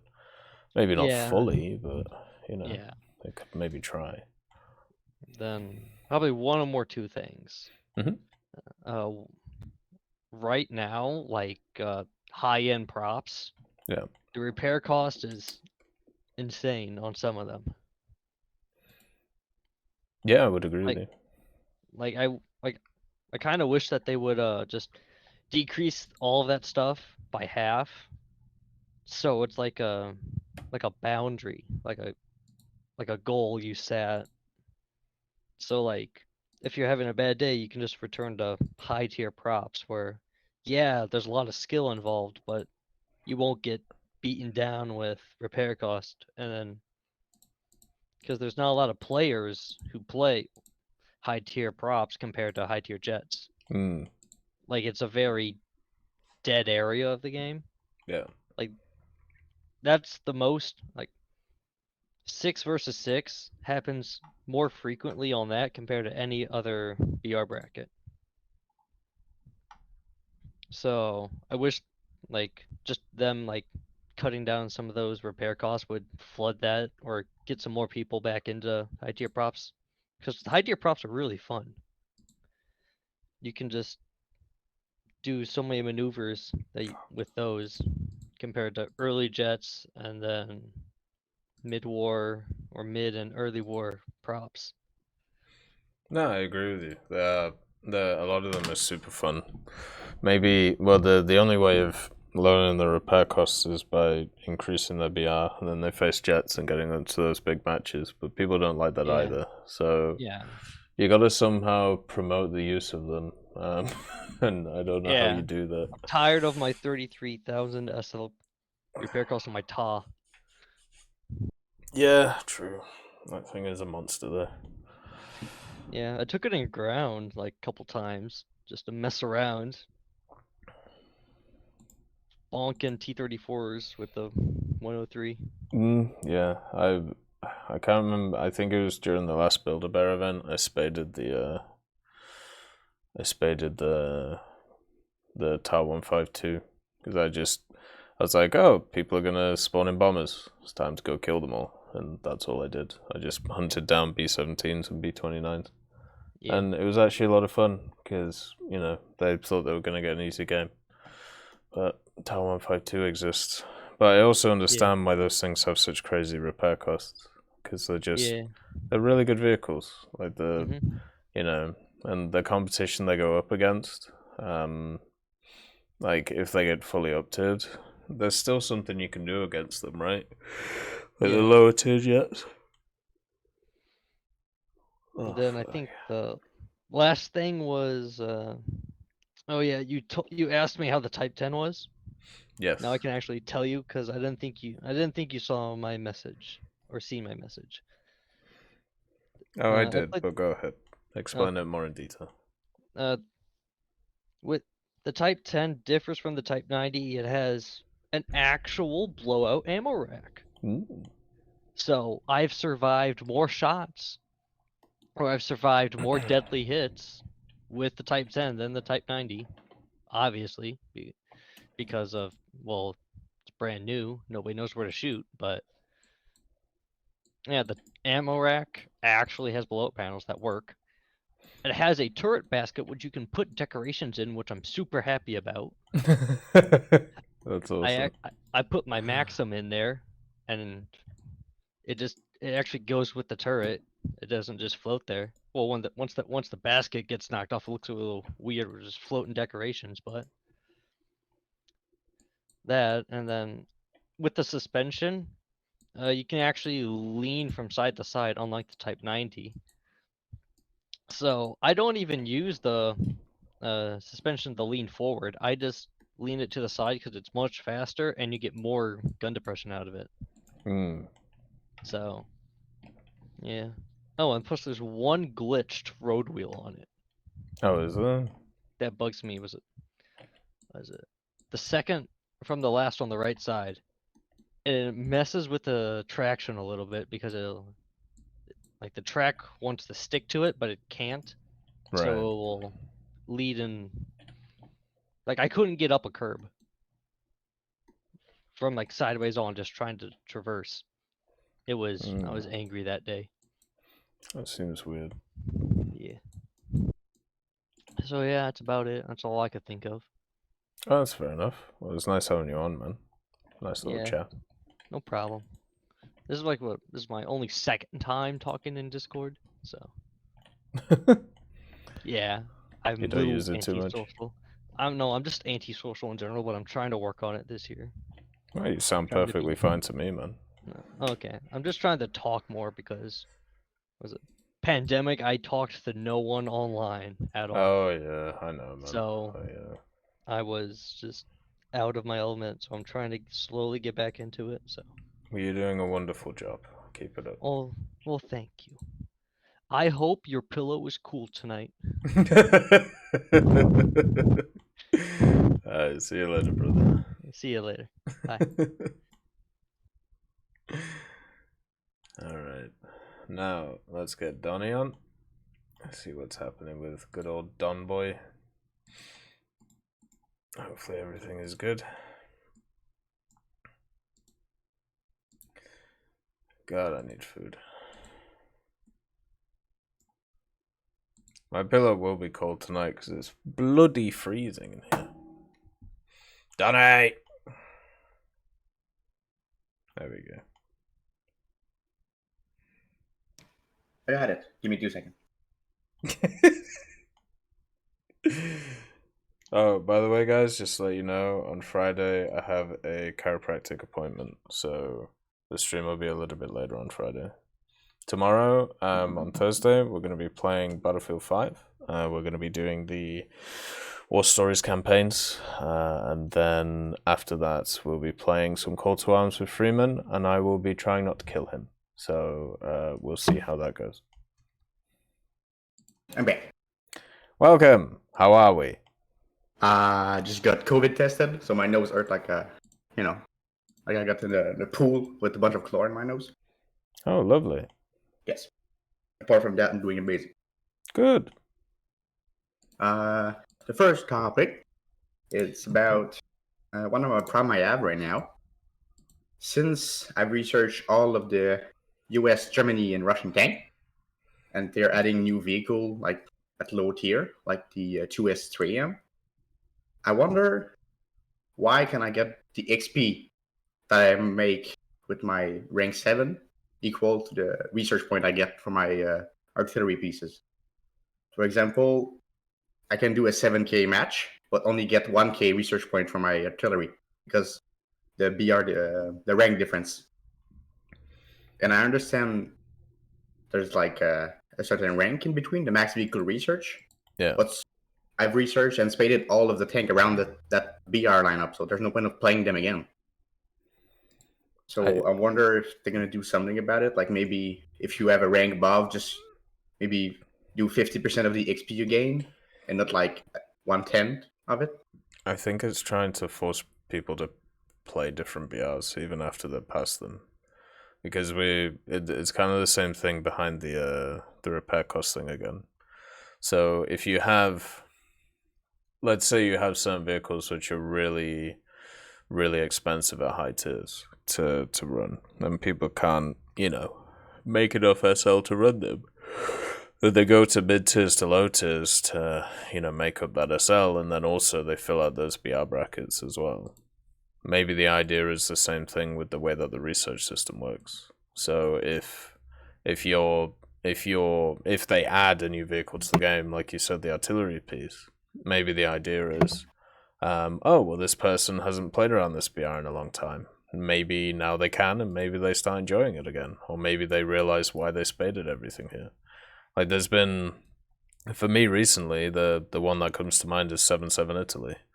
Like when I went back to that to research whatever the hell they added into the tree, the Dardo maybe? I can't remember what it was. Whatever. Yeah. C13. Oh, the C13, yeah, there you go. So the fact that they added that in basically means that I now go and play a BR that I haven't played in like a year or two. And maybe that's the idea behind it. Maybe that's what they're trying to do. Yeah, it makes sense, but it just annoys me since I can spade my vehicle I want to spade because I need to go down BR to play them. Oh, I agree with you. Yeah, it's an annoying system. I just want to finish spading my vehicle. And since I don't play like premium vehicle at all, there's no point for me going like down BR and getting less money since the reward are less when you go down BR. Yeah. On some vehicle. Do you think they should add it like so normal vehicles get the same as the premium thing, where it's what you call it, where you go +1 and then -all basically on the research? Is that what you would prefer? Yeah, more like there's no like max rank. You can just like there's artillery, for example. You have bonus at rank 3 and rank 5. Just remove the rank 5 so you can research with like the rank 7, but rank 3 is still there. So you cannot research like an I tier vehicle with like, for example, rank 2, but you can research it with like higher rank because you already play those BR and you know what you're doing. Right. Yeah, I understand that. I get what you're saying. It'd be an interesting question to ask them. They'd probably say something about versatility or flexibility or whatever it is. Because I don't mind going back. It's just like I like spading them. I like spading vehicle. The other one is World War mode.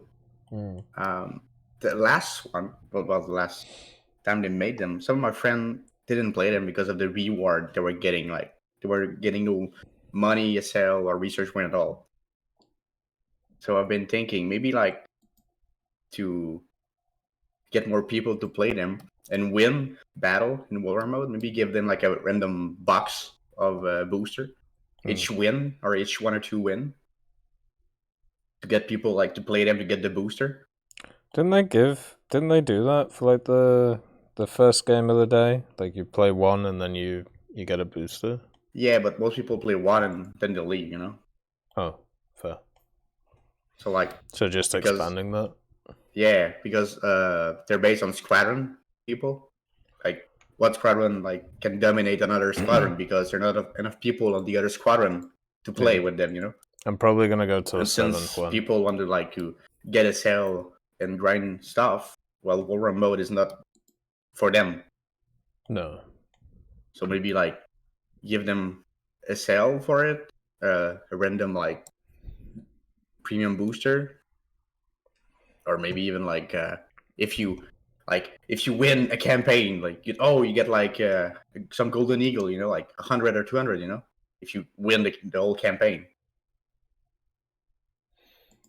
Yeah, they could do something like that, just extra incentives.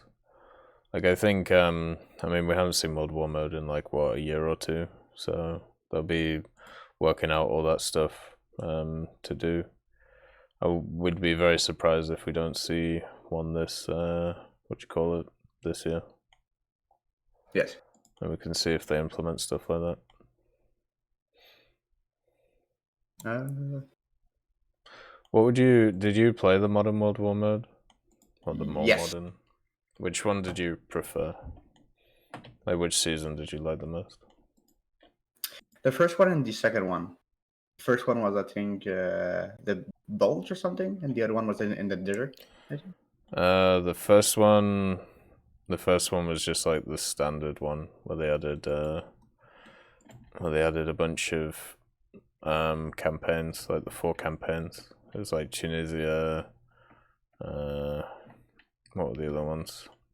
I remember one was in the winter, and the other one was in the desert. Those are 2 that I liked the most. One of them was like basically Sherman against one Tiger and a bunch of Panzer IV, and the other one was like almost modern in BT, like T64 versus like XM and like German Leopard. Yeah, I like those 2, but I like them. It's just like there's so many different vehicles that you can learn in those mode. Like for example, the first time I've played helicopter is in the World War mode. I just crashed my helicopter because I didn't know what to do, but at least I was trying, and it wasn't punishing me in my SL bank. You know, you can just freely go there and play for some fun and learn to play the vehicle. Yeah, that's fair. That is a good point. So, kind of, it screws it for the squadron that it's supposed to be for, but I don't think that really matters. I know, but they can use the War mode for training purpose and also like for random like fun and just having a blast. Because I agree. I would rather it be for fun. The commander just click on a unit and it move like 5 hours later it's there, you know. But in the meanwhile, you can play match. You can like play like a battle you already started in your squadron. And if you want to learn tank, it's the best place because even if you don't have the tank, you can play them anyway. Tank it was, I guess.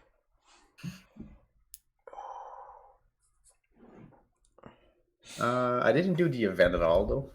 No? Didn't feel it this time? Nah, well, it's too long for me. I get tired like about 3 or 4 hours in War Thunder now. So I cannot complete all of them. I wish I did the Naval one because I like having Naval boats. Even though I don't play Naval, I like having them because it's like, hey, I have a new boat. I ain't gonna play it, but you know, I have it if I want to play it. Collecting them, yeah. Yeah. I've tried boat, but I like the PT boat more than anything else. So just blasting with my 40. Yeah, that's fair. I just wish for the coastal fleet it was like less RP because I'm at the point where like I just can't research them. It's too long. I've spaded the 2 last PT mode that I add, and I'm researching one, and I'm missing like 60k. Like, oh shit. Yeah. But it's a blast. Yeah, for me, basically, I'm like at the end of each of the tech trees, and I don't know. I can't justify power grinding like 220,000 for a ship that's going to get clapped by reserves. So it's not going to happen. And I like the new boat system. It's really easy to learn for new people. So boat system? Yeah, the firing system, the range. Oh, right, yeah, the aiming system. Yeah, I think there's more people because of that. Well, the older probably left because they're annoyed at it, but in the end, it's bringing new people to it. Yeah, I'm fine with it. Yeah, I don't have too much of an issue with it. Doesn't affect Coastal too much, so I'm alright with it. Let's see. I don't have anything much. I don't play I-tier jet, but yeah, like every like the MiG-23 problem, everybody's like, "Oh, my team is getting clapped." It's gonna be a wave. Just don't play that BR for like a 2 week, and it's gonna be normal back again. You know. It's of course, yeah. I don't see it as a problem anymore. It's just a wave of people. You know, they play it for fun, they test it out, and after a week or two, they go back to their regular stuff. Maybe so I don't see it as a problem. No, I don't see too much of an issue with it. Like, it's just, unfortunately, it just means new people are just going to get annihilated. Yeah, but you know, there's always different thing to do in a game. True, but if their first experience in jets is they're just dying over and over and over again, then they're not really going to want to go back. Yeah, but like the last era jet compared to the first like MiG, for example, it's a little different gameplay, you know. The one has missile, and like the first jet is mainly gun use. Yeah.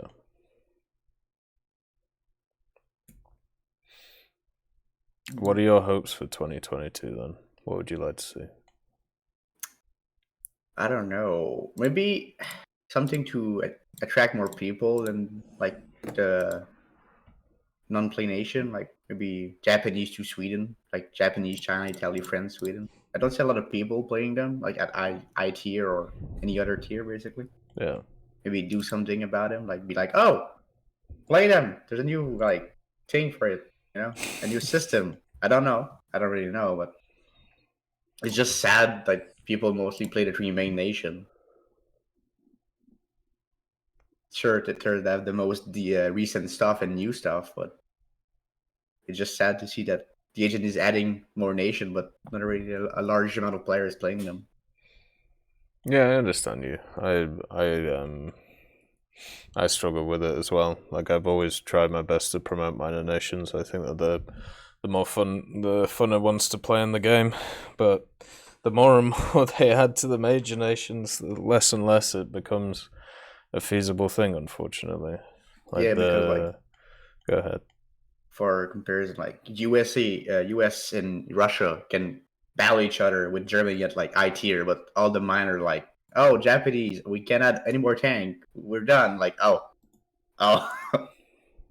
yeah. Or like the Italian Ariete, it's been stuck at 10-7 for a while now, and like nothing has been added to it or buff. There's nothing they can really add to it. That's the problem. Yeah, that's the problem. So maybe like, that's my opinion. Maybe it's just stop adding new vehicle for now, like tank wise, and just like, I don't know, try to balancing out. I don't know. I don't really know, but from my point of view, if a nation cannot be beaten by like another nation, like an equal battle rating, there's a problem. Oh, well, the whole game's fucked then. Yeah, yeah, but like, for example, like Italian Ariete against an Abram.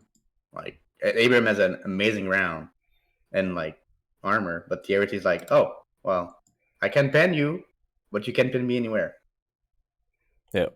Because my round is like, okay, not the best, but you can deal with it. Yeah, the Italians should have made better MBTs. That's what he... Goddamn Italian again. At it again. You know?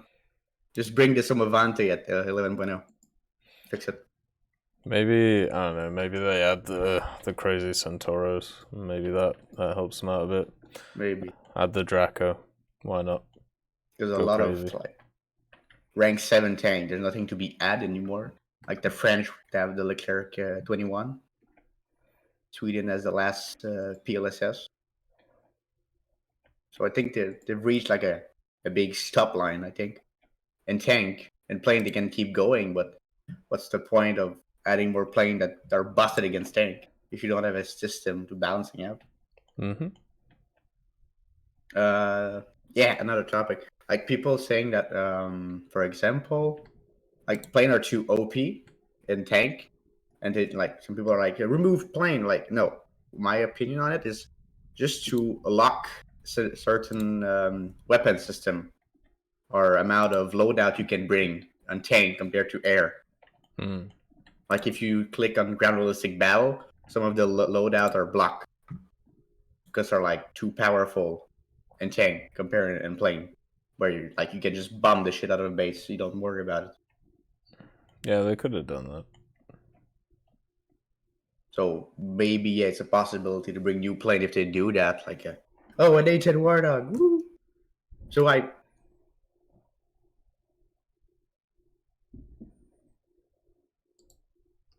Yeah, I think limiting certain stuff might be the way to go. It seems like the way that they're doing it though is to do it through what do you call it? To do it through what's the word? They're instead doing it through SP costs of certain loadouts, which is fine. That works too. And I wonder if they could just like straight up limit them though. I mean, they can. Like, I think the one way I see it is the game mode. When you click a game mode, automatically some certain plane loadout or like cancel, or like in red, you can select them anymore. Because when you click on the game mode you want, basically that's where you can start entering a game and play it.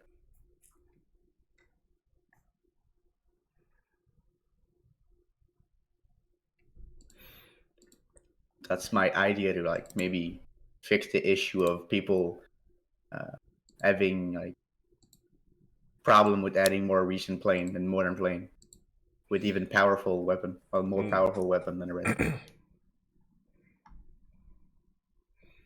Yeah, same thing for helicopter, you can do that too. Yeah, the question is just where you draw the line, or what is okay to do and what is not when it comes to, you know, which lineups work. Oh, sorry, which secondaries work and which ones don't. Because you know, a lot of people are saying like a 4-squad member in tank is OP. Well, there's a one dude with a plane and getting clapped 4 of us in like 2 seconds with his missile, you know. So it's not really like changing anything to have for a guy with you playing a game when you get clapped by one dude with a plane or an helicopter. Yeah. No, it's not changing anything. So but saying that imagine 4 squadded people in planes. Yeah, clapping 16 people. A whole team. Easy win right there. Because I've seen one like a Phantom player. He clapped I think 8 tank in like 2 seconds with his mom, and he saved like the spawn kill that we had other team. In like a matter of 2 seconds, he killed 8 tank. Like boom, the whole map was clear for like after the game. Yeah. And it started me wondering like how powerful plane can be in the hand of good pilot compared to ground target that are like, oh, I'm an A gun, I can maybe kill him if I'm lucky enough. Planes are insanely powerful in the game. Way more powerful than tanks will ever be. Yeah. Aircraft and helicopter will always dominate tank, in my opinion. There's nothing you can change about it. Agreed. But you can, since it's a video game, you can try and balance it the best as you can. You know that it's always going to be in balance in a way or another way. But you can try. Oh yeah, and I think they're trying to do that now.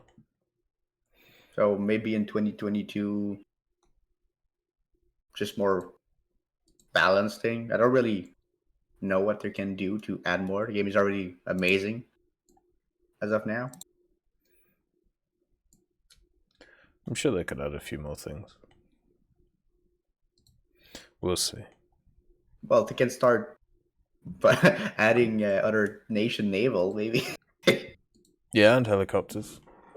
Yeah, seeing the Chinese naval 3.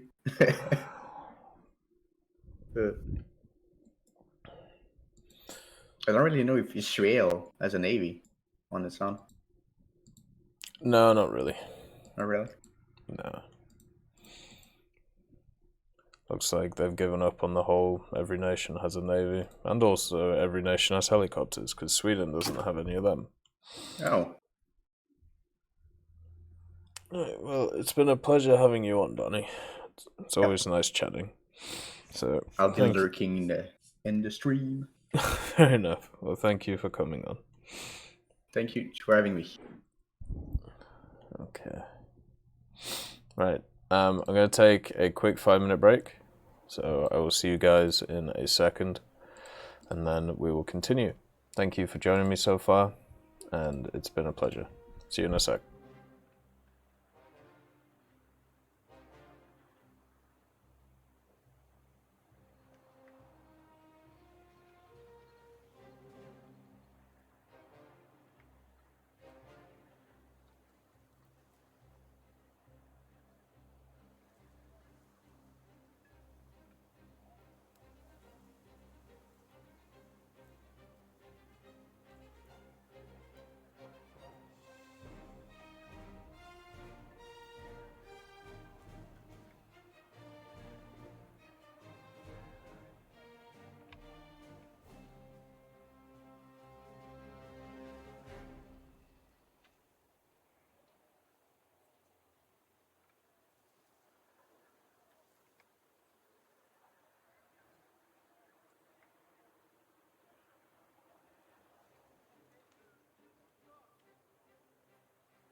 Alright, I'm back.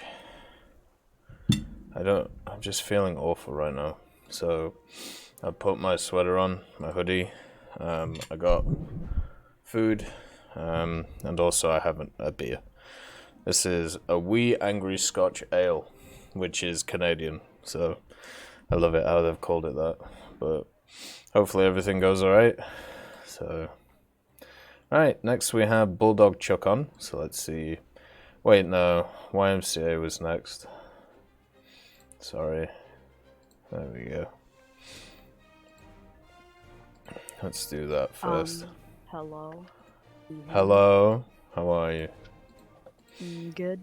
By the way, Bulldog Chuck, could you request to speak again? I'm sorry I had to change it. You'll be on next. I just remembered the order. Anyway, how are you? I'm good. So, yeah. So like, do we just talk about stuff on here, or? Generally, yeah. Yeah. Okay. So I Do you just have any like wanted to get topics? an understanding. A few. So, something that I really think that happens is that the American tech tree, Hey, gets Ancross, nice to see you. neglected, but not on content being added to it. It's more or less just balancing of it, because lower tiers, such as tanks, like at 3.0 or 4.0, there isn't really anything, or not 3.0, but more or less 4.0.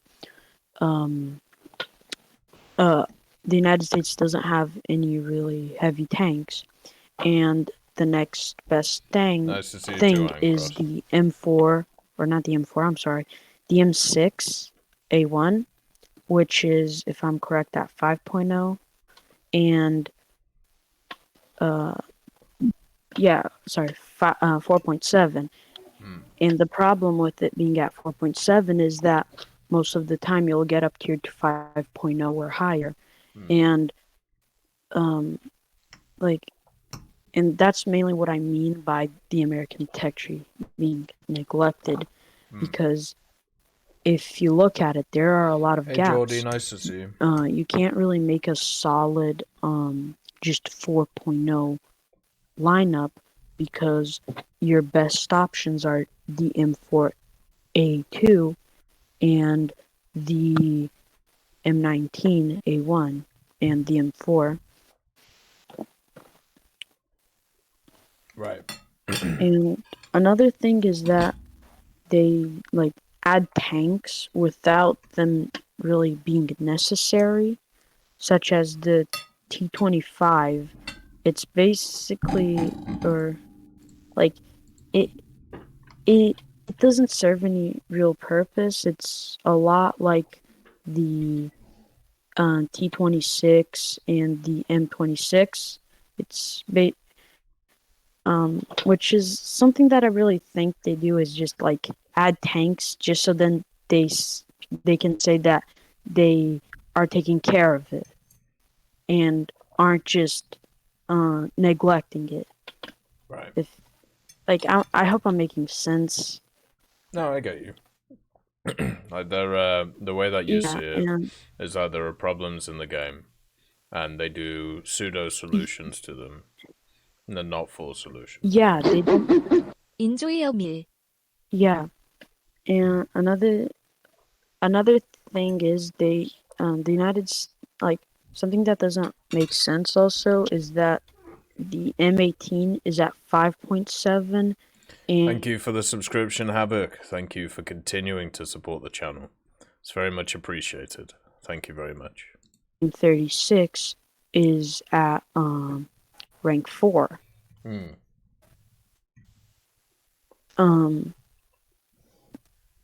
Like another thing is, like, I hope I'm not just like sounding like I'm going on a rant or anything, or I'm just complaining. Oh, go ahead. Take your time. Is like with the groundbreaking update, as far as I know, none of the American tanks got like the the bulldozer modification to them. There was and one. which I can't remember which one it was. Oh, the M1A1 HC. the M1A1. Yeah, there's that just one vehicle. Yeah. I think a lot of people who at least watch history videos at one point or another have seen like that photograph of a Sherman with a bulldozer. Mm-hmm. You know, which like it would make sense even if it was just like the M4A1 Sherman. Even if that one got it, it would still be something, you know? And not just giving it or... Oh, I'm sure they'll get one in the future, right? Like it's Yeah. I think it's more just a time thing. Yeah. Is there any vehicles you'd like to see in the American tech tree? I guess so something that I think could help with like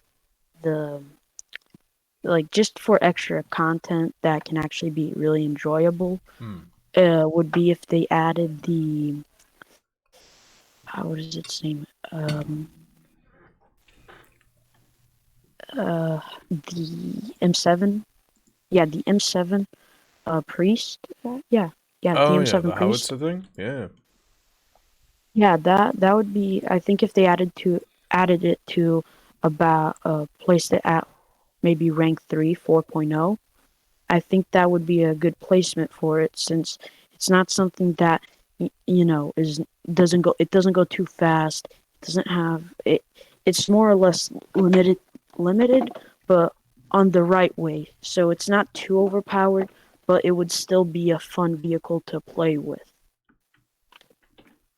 Yeah, I think that's fair. A priest would be really fun.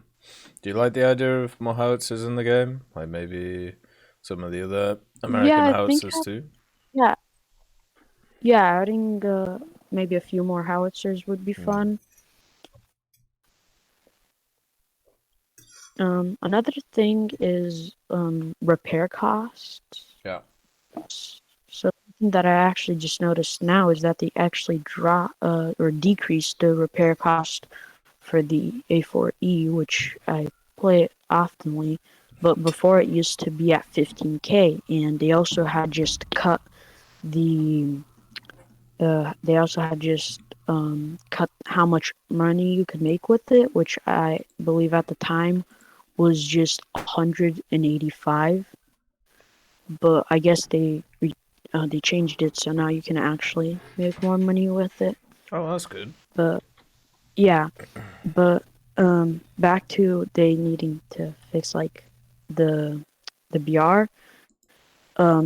Even though it has like air-to-air missiles and guided bombs, the A4E isn't really that good at 4.7 because most of the time you'll get up tiered to 9.0.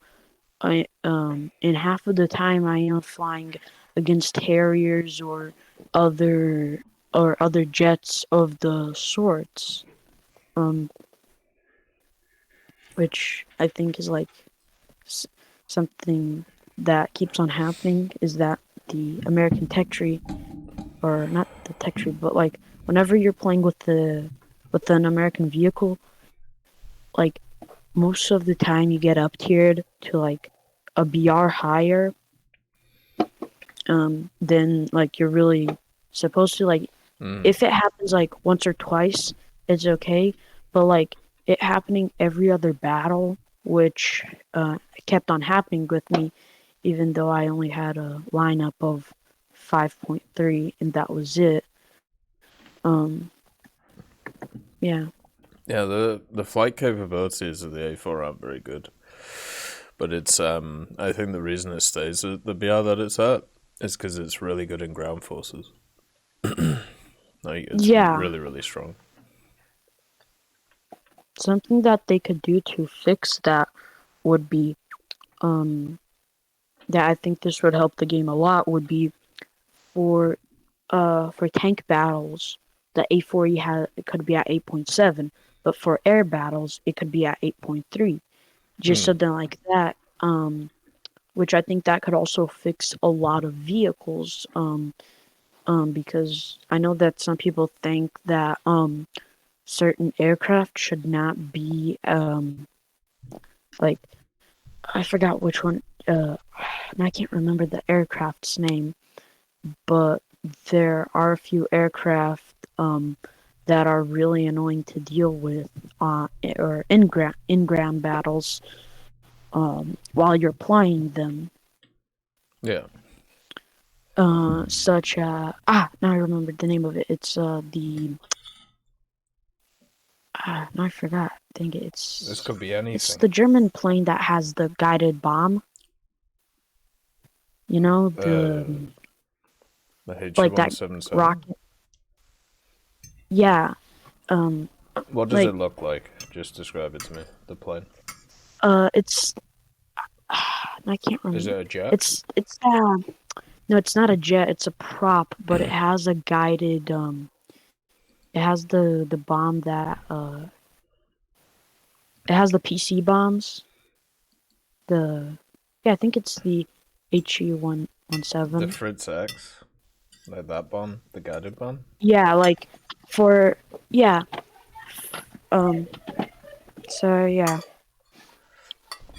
You find that one annoying? Yeah, it's kind of annoying to deal with in ground battles, because actually half of the time when I'm trying to play 6.0, I'm at 7.0, but still, I remember a few times there would be this one person at like 20,000 feet just bombing, or not. It wasn't. I don't know his altitude, but I just remember that he was really high up, and he was just like sniping.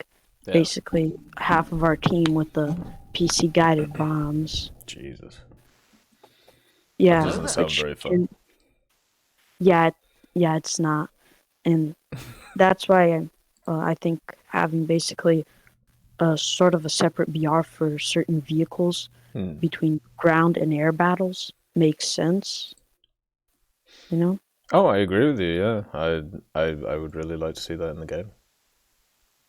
It could also apply to ships, which could also help out a lot. Thank you for the follow, Frenesco. That's very kind of you.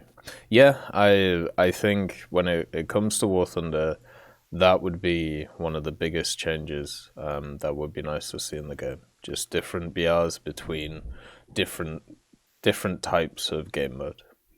That would help out a lot of vehicles.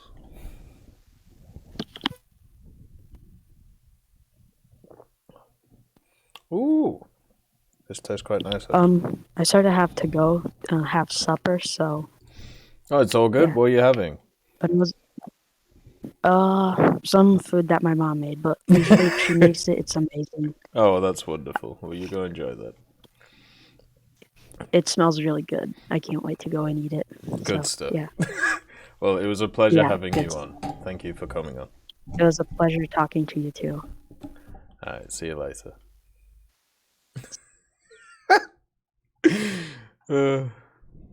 This is why I enjoy Fireside Chat.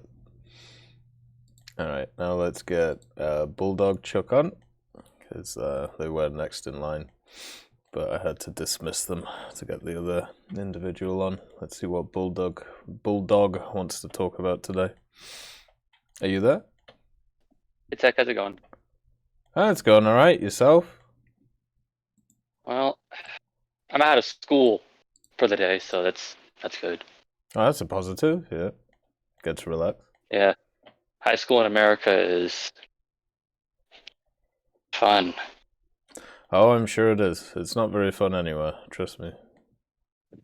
What do you want to chat about today? What's going on? Well, this one, I have a list here. I actually created a list because I'm a console player, and this is the biggest issues that I ever have, and ways I think we can fix them. Like, once a month, Gaijin should probably say, no War Thunder today, this is monthly maintenance day on the servers, where they work out everything they can and try and make them the next month run as smoothly as possible. If they work like that, sure, I'd be done. Just have one day off. Yeah. And besides, what's one day off also helping our mental status with this game? But what was the next thing? I'm not sure. I don't know enough about like server stuff, but I feel like if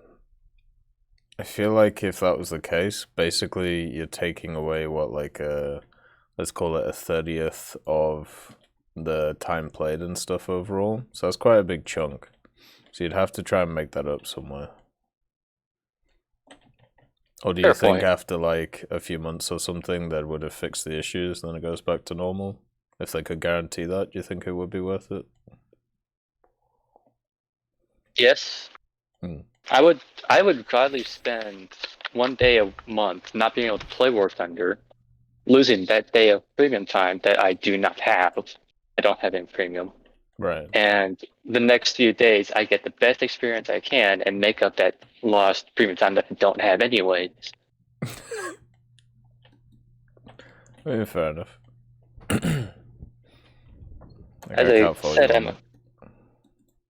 As I said, I'm a console player, so this is my biggest problem.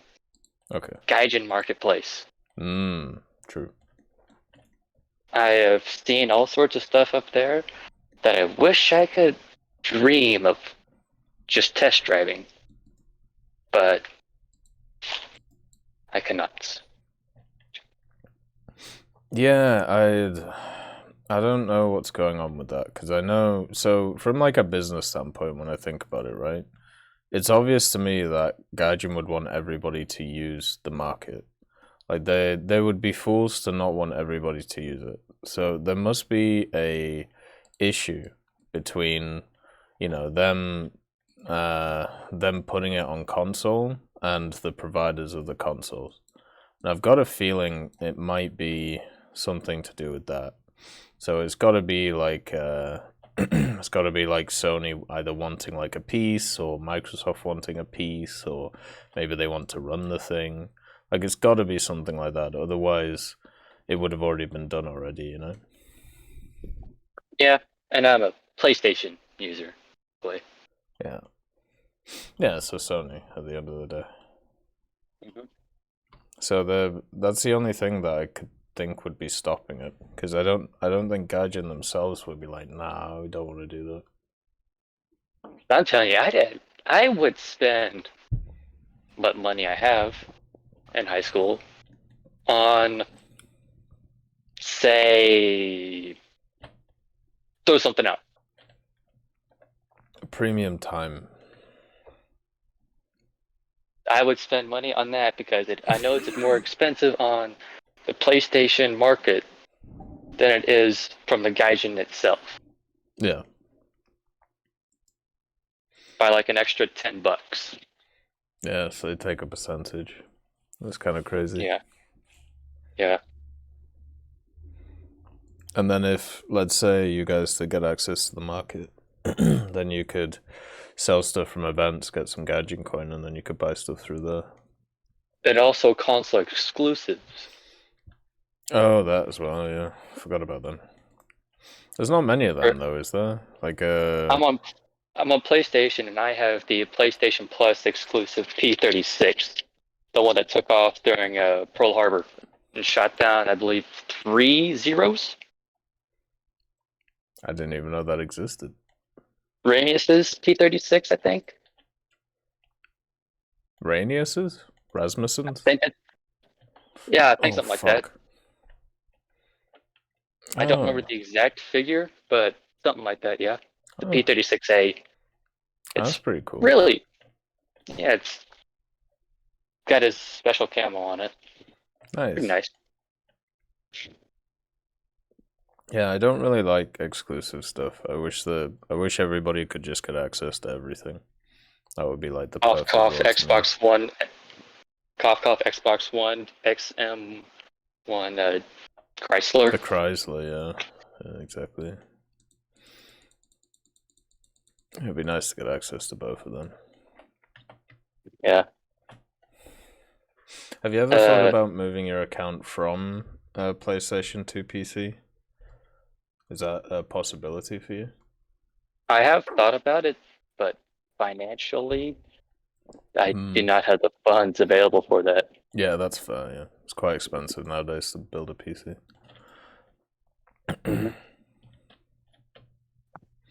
You can do that? The next item on my list is the SP system, spawn point. Oh, yeah. Instead of it being able to increase by single digits, how about just have it fixed at a solid increase by 50 or 25 or units of 5? Because I have had occasions where I had 2,485 spawn points. Oof. 15 short of the nuke on console. So close. Yes. Yeah, they could do that. They could make it into simpler increments for people. Yeah, that would just make things a lot simpler. Just a general simplification. Yeah, I'd be fine with them doing that if they wanted to. Like, it would be a little bit of a pain, balance wise, but if it makes it more understandable for people, why not?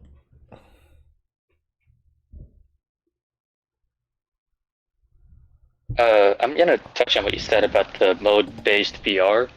That sounds really good because the P-47 boom and zoom aircraft. If you turn right in it, you're different.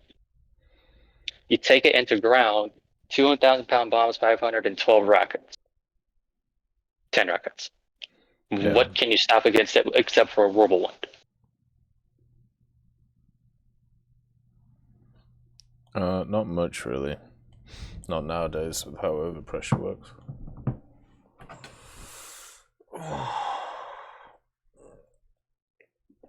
But yeah, variable BRs based on game mode or type, or let's call it that, would be really nice. And then variable BRs based on amounts of modification would also be really good. Like I'd be modification. Sorry. No, go ahead. As I said, modification based on BR based on modification. Sorry. Yes.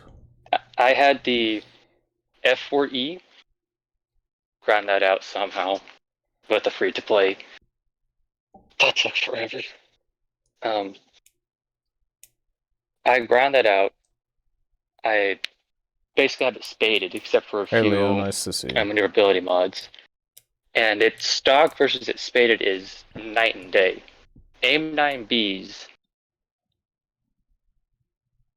I do not even want to talk about how atrociously bad they are at top tier. Yeah, they're a bit rough, aren't they? And then compare that to a full loadout with 4 AIM-9Js and 4 AIM-7E2 DFs. What do you do compared to that? I mean, what can you do with the Agile Eagle equipment upgraded on the F4E? You die. I mean, yeah. That's about it. Yeah. At least it's slightly better than it was before, but it's still a bit rough. I do agree with you. It's definitely not a favored time. Okay, that brings up something else I didn't put on my list. Free to play stock grind. Or grind in general. Yeah. I downloaded this game in 2018. At 2 months before Christmas, I finally got the Abrams. Nice. So it took me a year and a half then? I downloaded it Christmas of 2017. It got done downloading in 2018. It took me that long. 2021 I got it. It took me 3 years to get the Abrams. Jesus. Did you play anything else or did you just play that? I played USA, Germany, a little bit of Britain. Right. So you feel it's a little bit too much? I was free to play. I only got it because I got fed up facing against the T-72s and an M60s. I bought the XM1 and within the Abrams. And it was like that. Yeah. So you'd like to see it what be reduced for the free to reduced for the free to play people. I mean, that's different. I mean, yeah, it would be nice if they could do that. My final things I have on my list today for you, Tech. It's my wish list for 2022. The YB40. Why can't that be like a battle pass vehicle or an event vehicle? Which one is the YB40? It's the B-17 with... Oh, all the guns? Yes. Yeah. Yeah, that could be fun. Yes. Me on console, grinding events is hard. Especially since I have to do school, gaming, and also balance sports that I'm in at the same time. Yeah. It's definitely not easy. No, it's not. The next item on my list, kind of expected at this point. Where's my F-14? Well, it might take you 5 years to grind to it. You're not wrong. You're not wrong. So, as long as they add it in the next 5 years, you're fine. Because you'll be researching to it anyway. I'm graduating high school in 2 years. Damn. Well done. Oh, here's the thing. I do. Well, I need to ask one of you guys. So, high school during COVID, what's it been like? Oh God! Because I feel like I would have hated it. Like really hated last it. year I was a freshman. Right. And we had to wear the mask, and that was god awful. Because what you could get away with was pretty fun, actually. And it's also a lot easier to cheat because you could write stuff on the inside of your mask, and it could ask you to pull your mask down. I didn't even think of that. Oh God. What? Fair enough.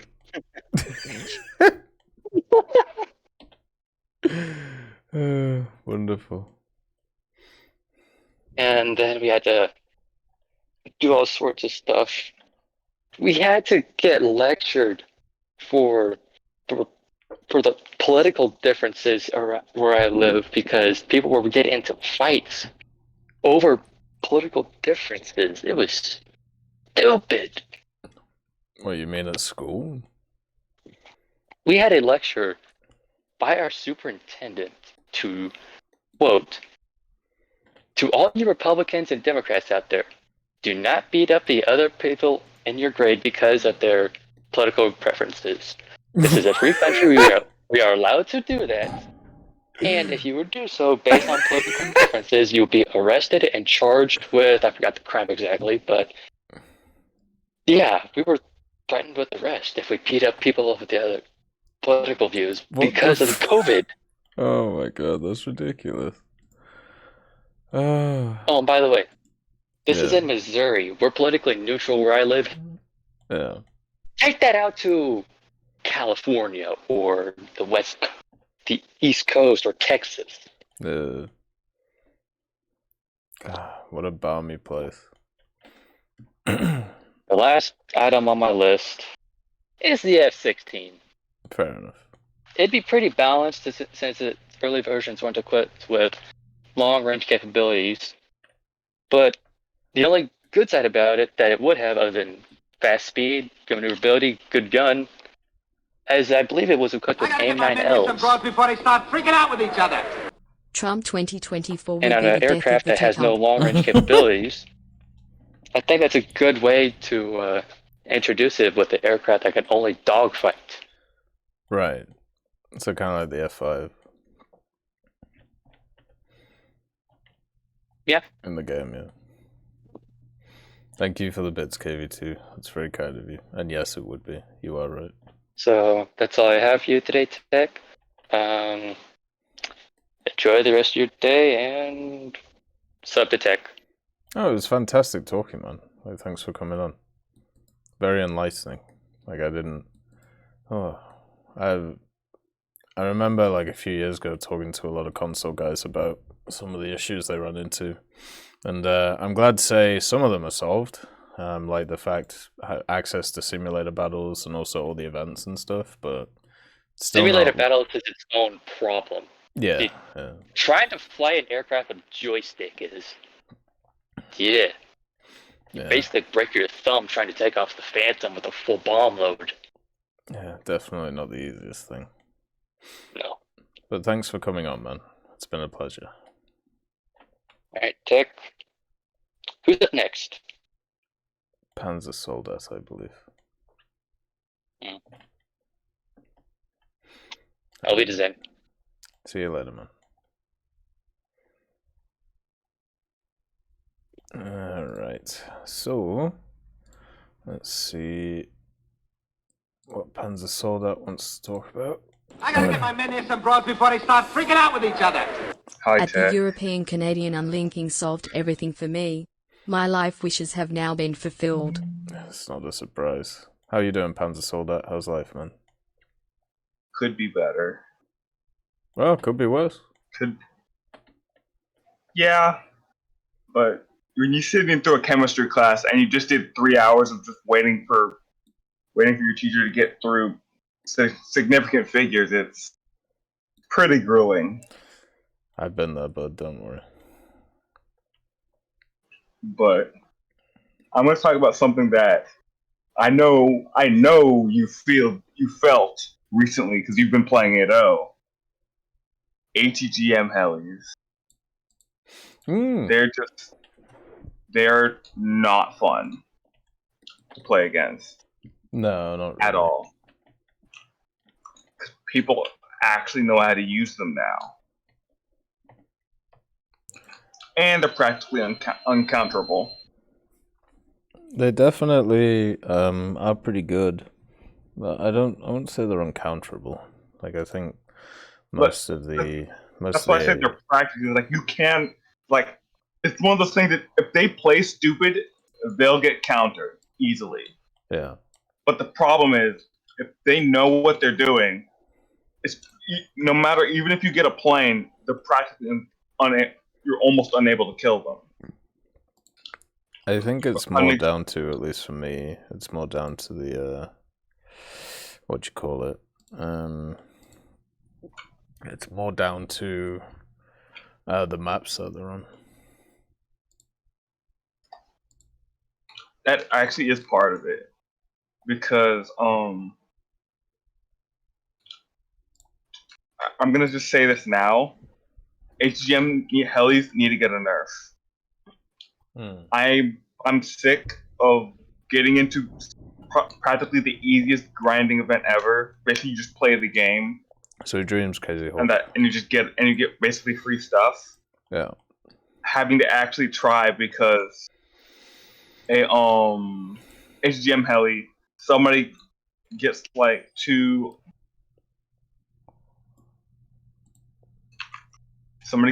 an HGM heli, whether it's the Scout, the Alouette, or the what is it? The UH, I think it's the UH-1D that has the 6 SS-11 missiles. It's like, and they can basically climb from their they practically don't have to leave the airspace or the influence of their helipad, and they can just hit you on the other side of the map quite easily, unless it's a large map. But I haven't really seen a bunch of large maps. And so I feel like the only way to nerf them effectively is to do one of three things, or a combination of these three things. Is nerf the SS-11 missile range, so they have to get closer to the airspace, or have them be inside at least the playing field, like even if it's right over their tank spawn. Either making the HGM missiles more expensive, just like they did when they upped the cost of like the A4E and the G91s with HGMs. Yeah. Or the third one was give any radar AA should have a fixed amount of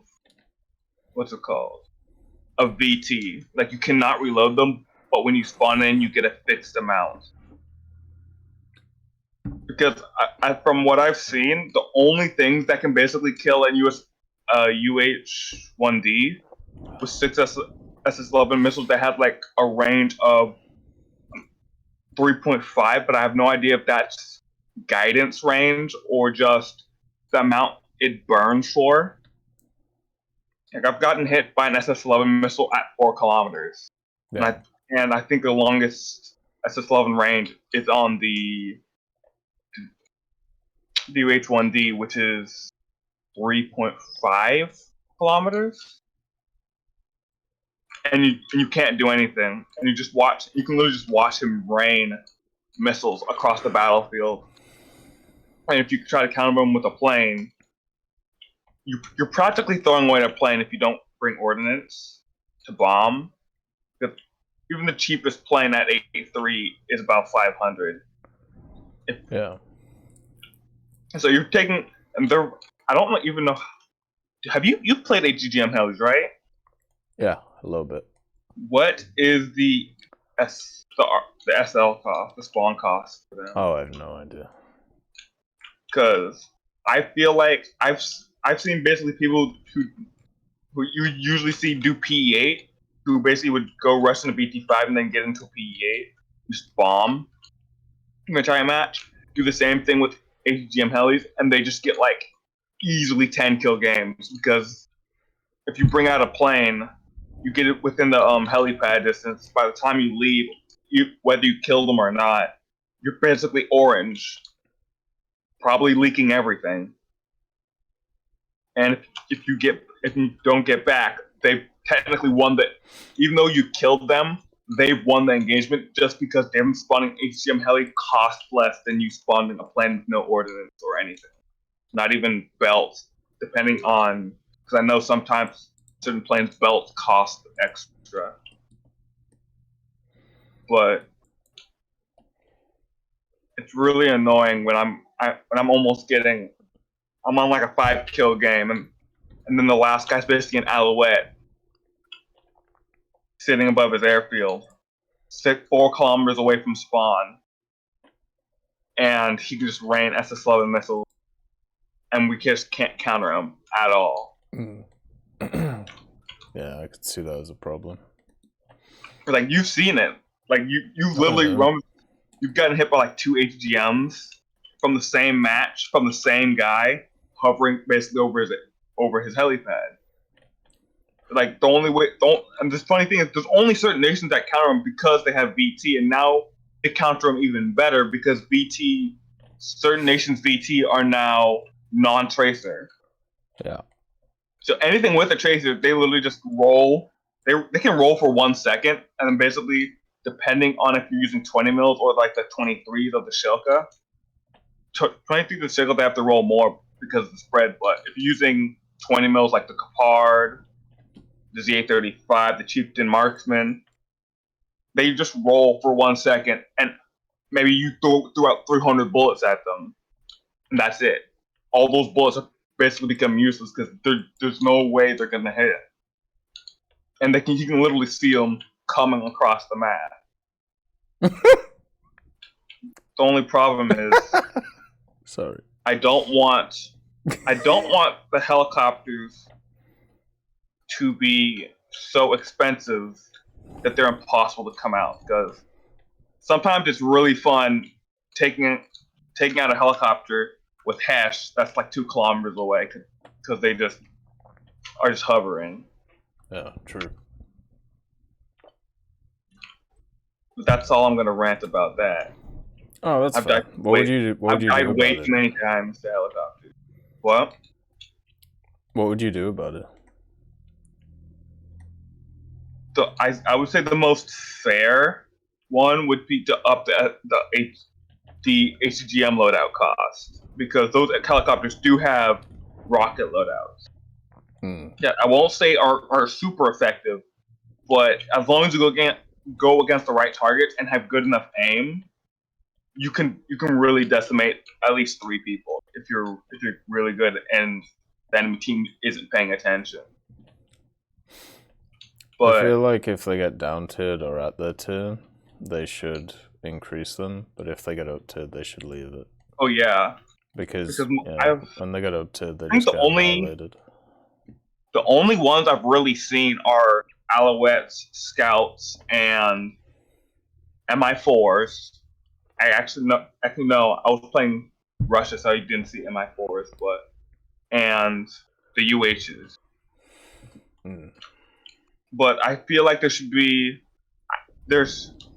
be an all or nothing. I feel like they should add other loadouts, like 2 SS11s, 4 SS11s for like the Alouette, and then you can go all the way up to 6 with the Huey. But other than that, it's like if I had to do like a nuke option, every single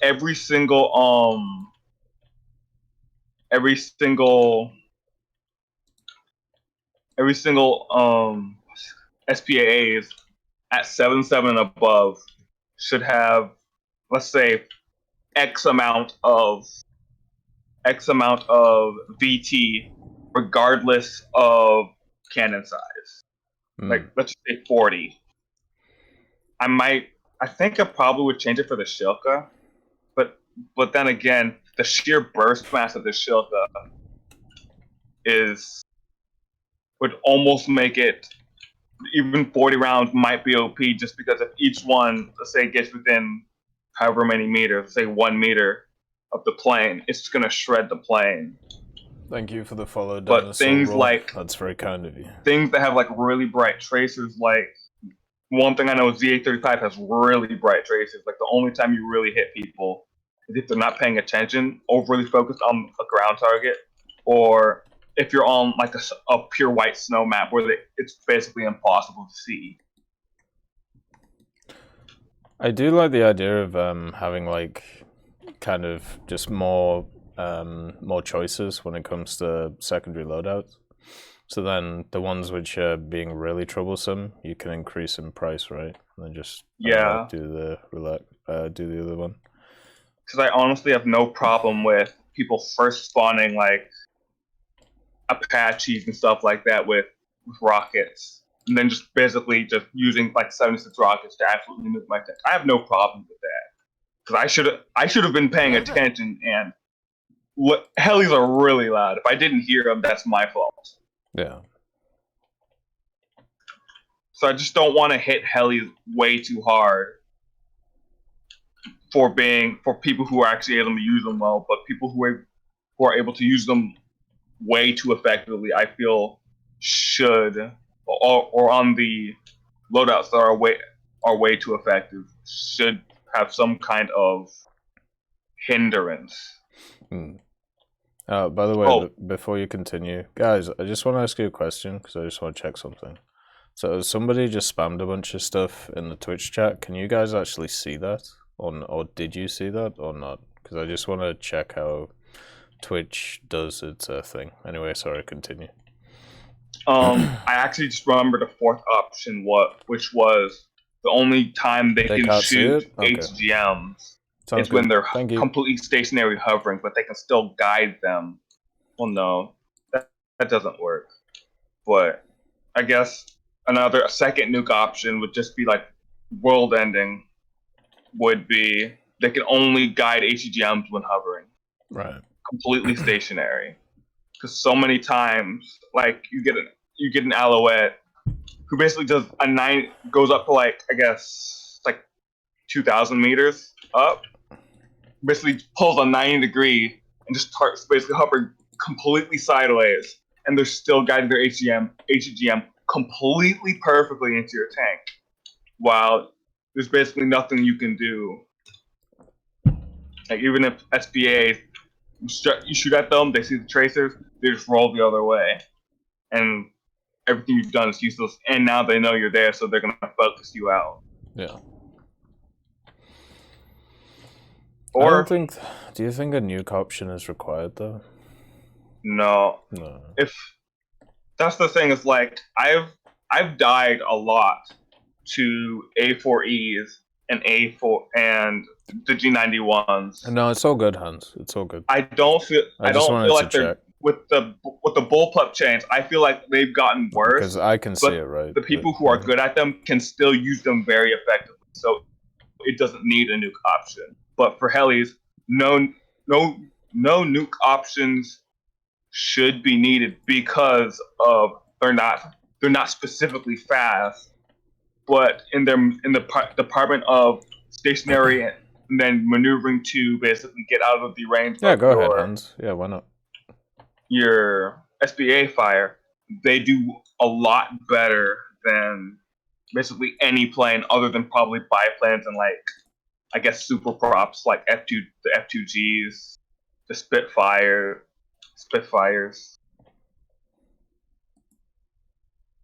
It's like basically the nuke options for like if the G91s, even if you hit bullpups and they still killed you, basically there was nothing that Gaijin I guess could do to nerf them. Like even if they give them higher SP costs, people would still get them, then still wreck entire teams. It's more like at a point you might have to kill an option until you can actually figure out how to balance it correctly. It's like another tank I would love to have a nuke option for with the 279.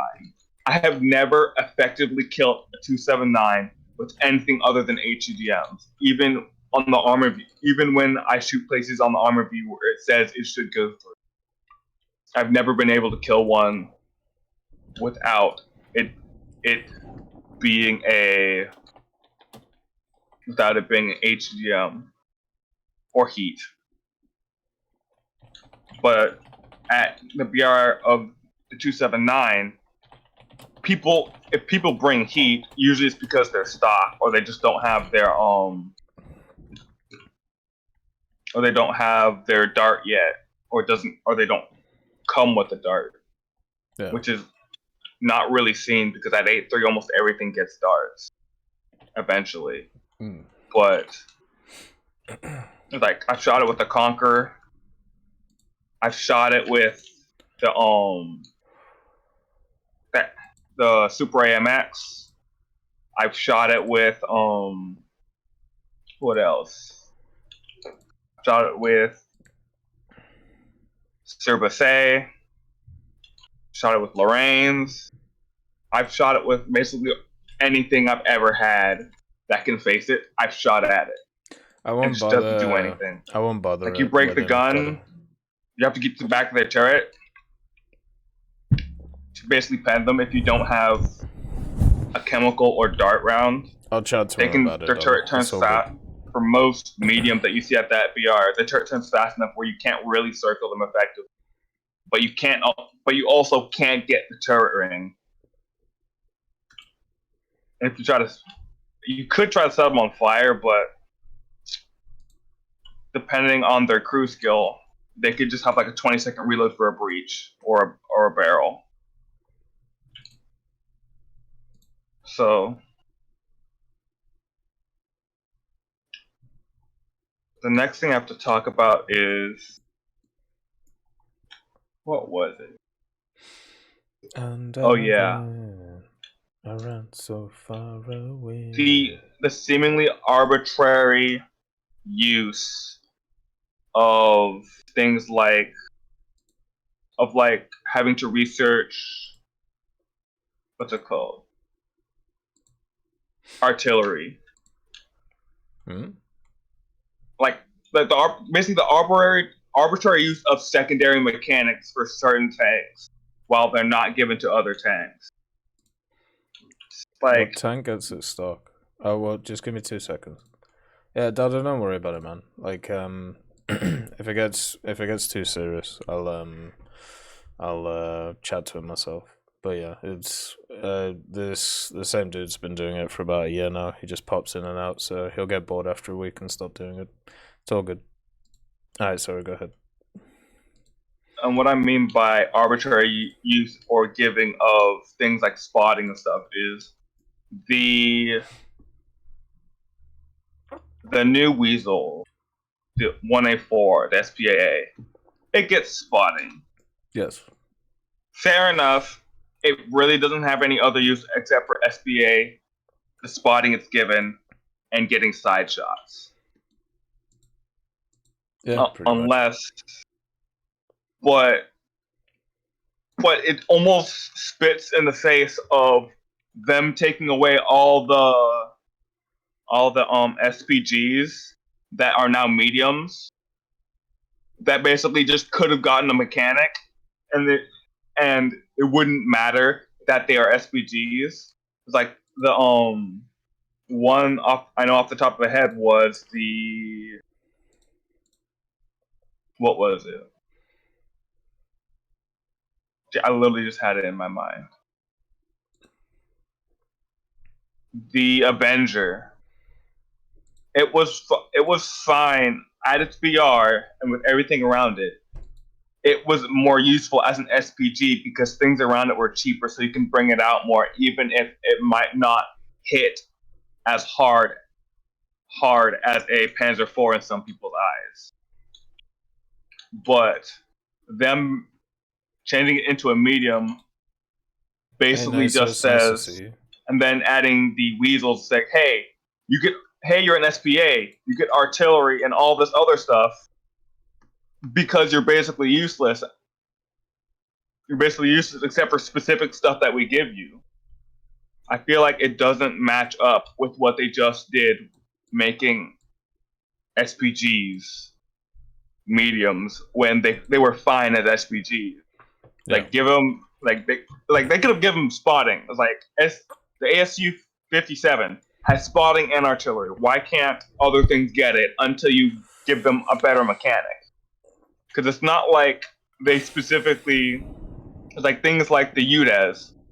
I don't know if it's that artillery because I don't play it much, but the UDES, it could have spotting. So why the UDES as an SPG who basically only has missile? Once you run out, that's basically enough to run to a tactical run. Why can't you have a secondary option of spotting or arty if it doesn't have it, like the Weasel 1A2 does, which it's almost basically in the same boat, but it's a light tank, even though it's basically no different than the UDAS except for what they're designated as or what its chassis is. So yeah. I feel like it's just inconsistency in what they give to things. It's yeah, I agree with you.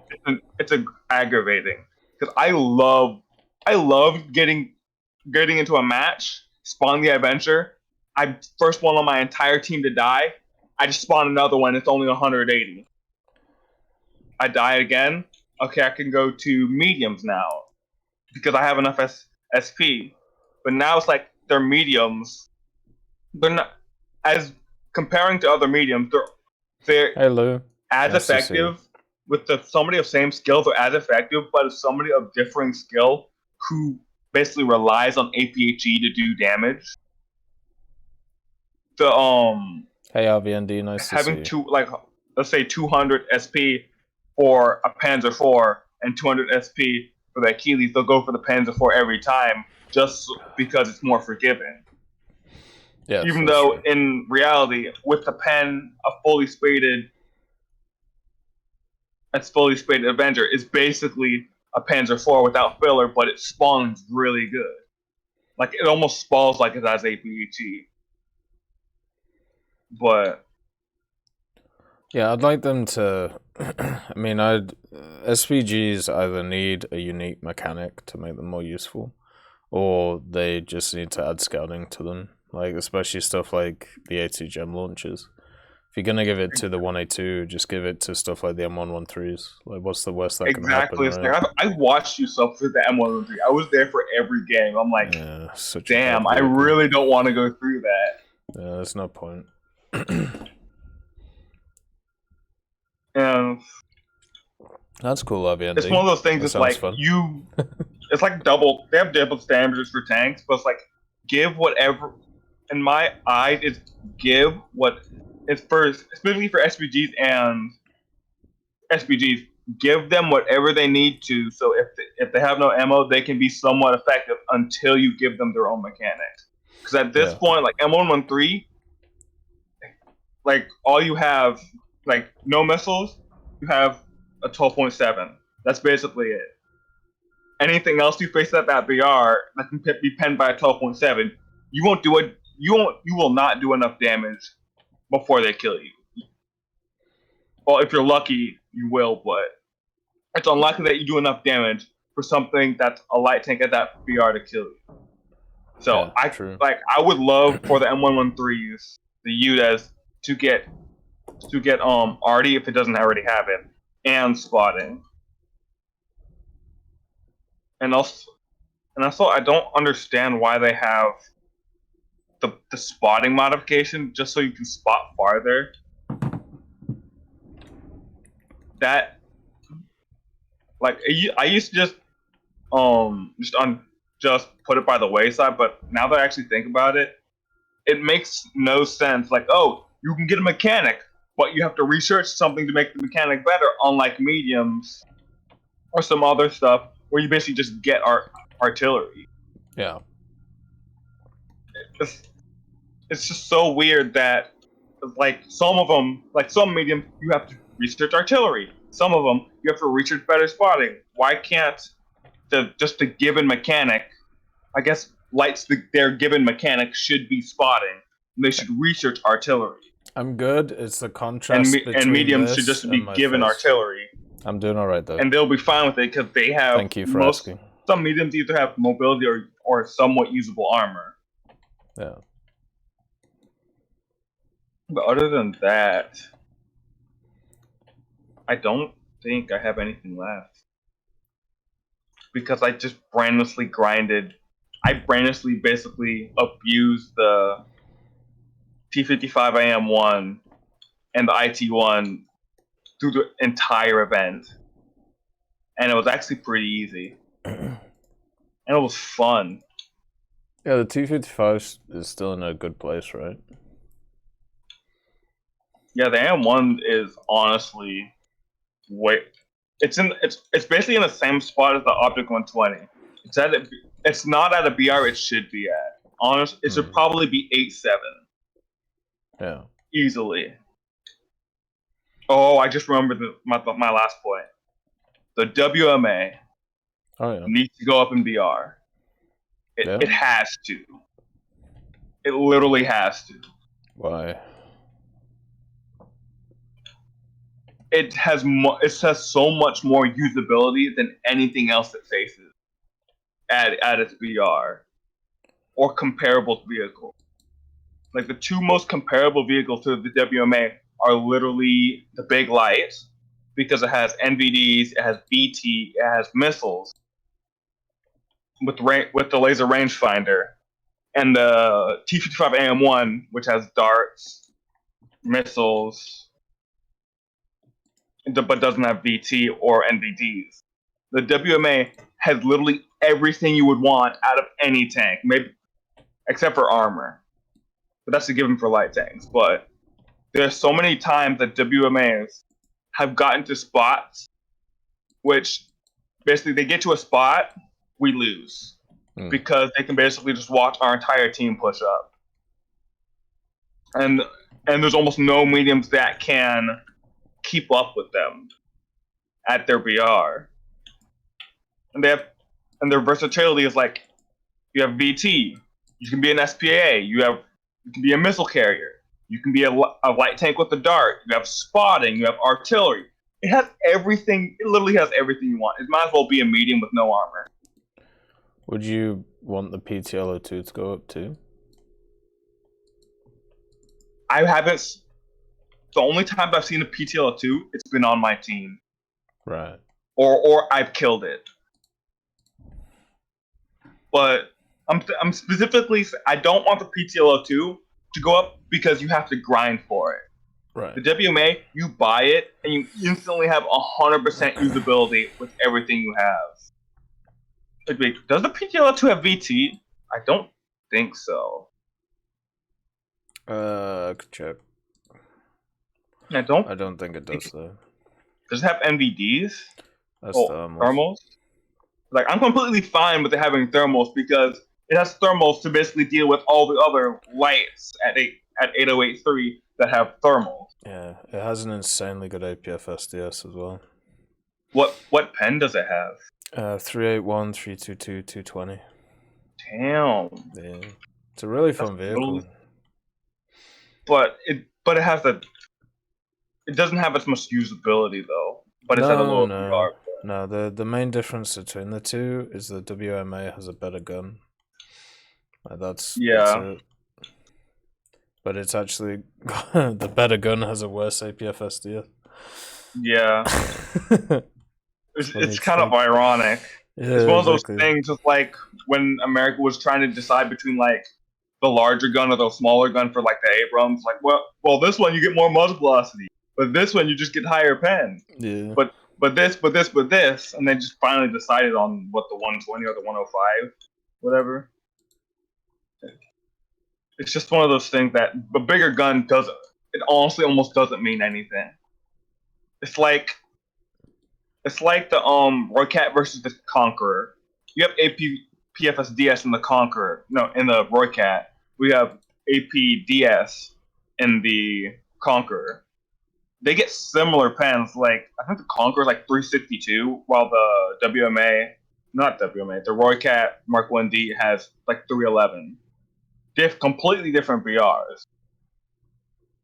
But one's slow, one's fast. They both have no NVDs of any kind, I believe. One of them can get 50 cal, the other you have to work for it to kill it. Yeah. But that's really all I have. All I have is rants because the event just ended.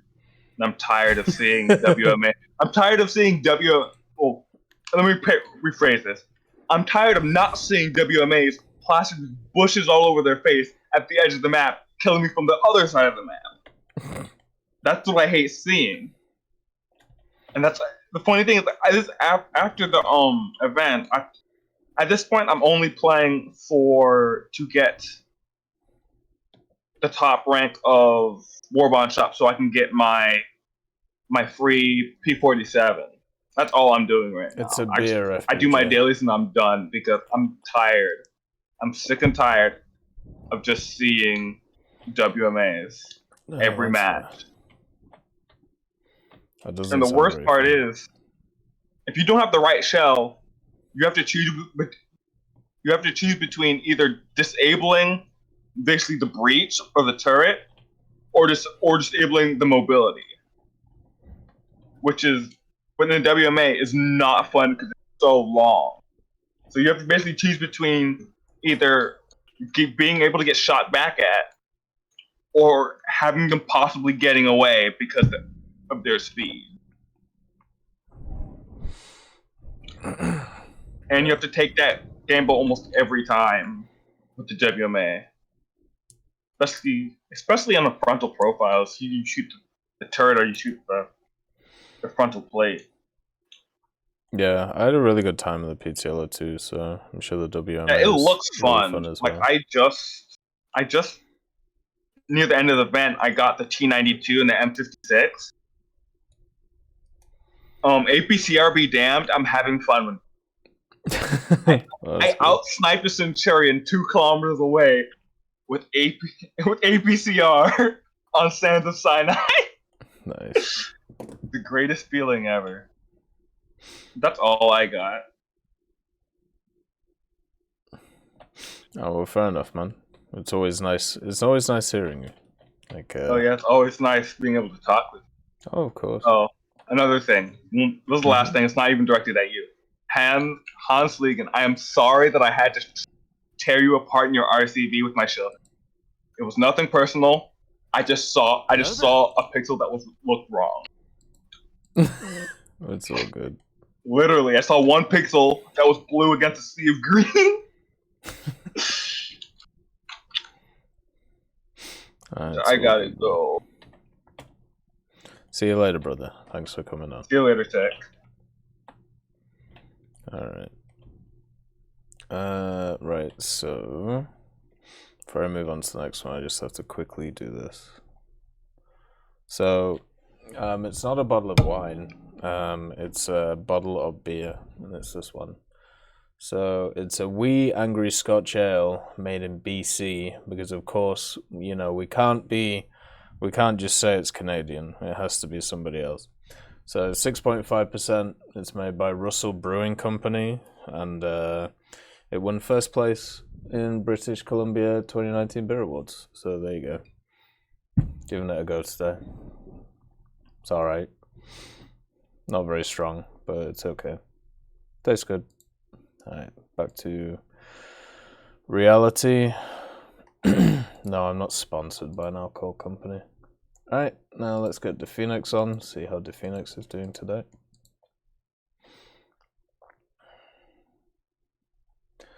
Hopefully he's doing okay.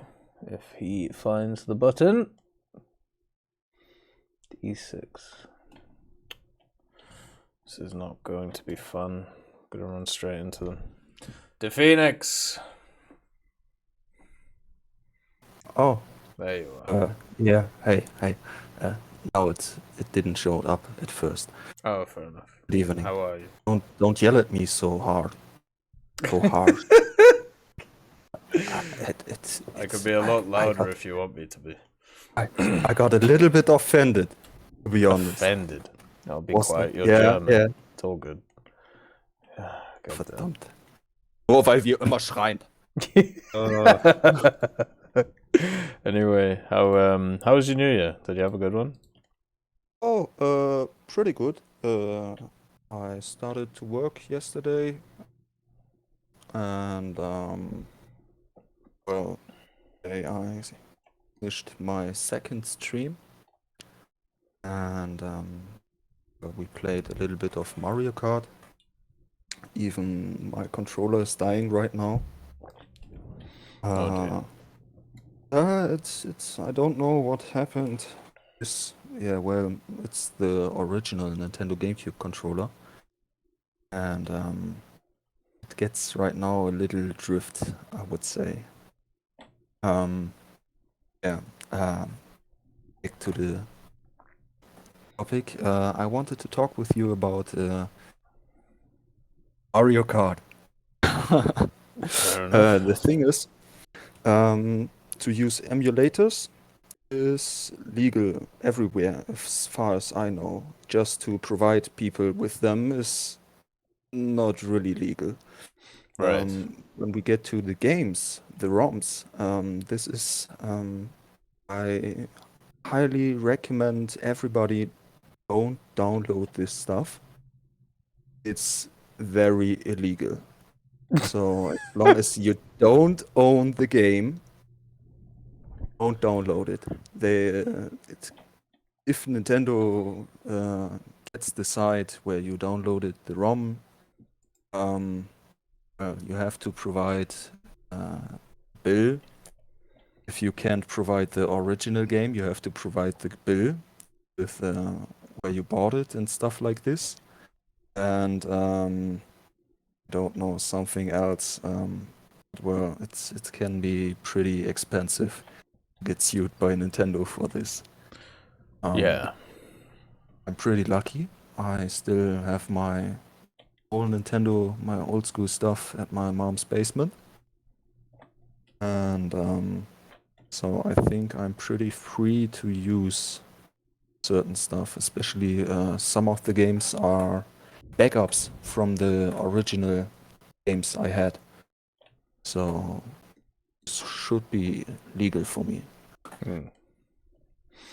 I think, just before we go on, I think, Damien, when it comes to Quebec, I think Quebec is trying to do that, but I don't know. I don't know about the rest of Canada.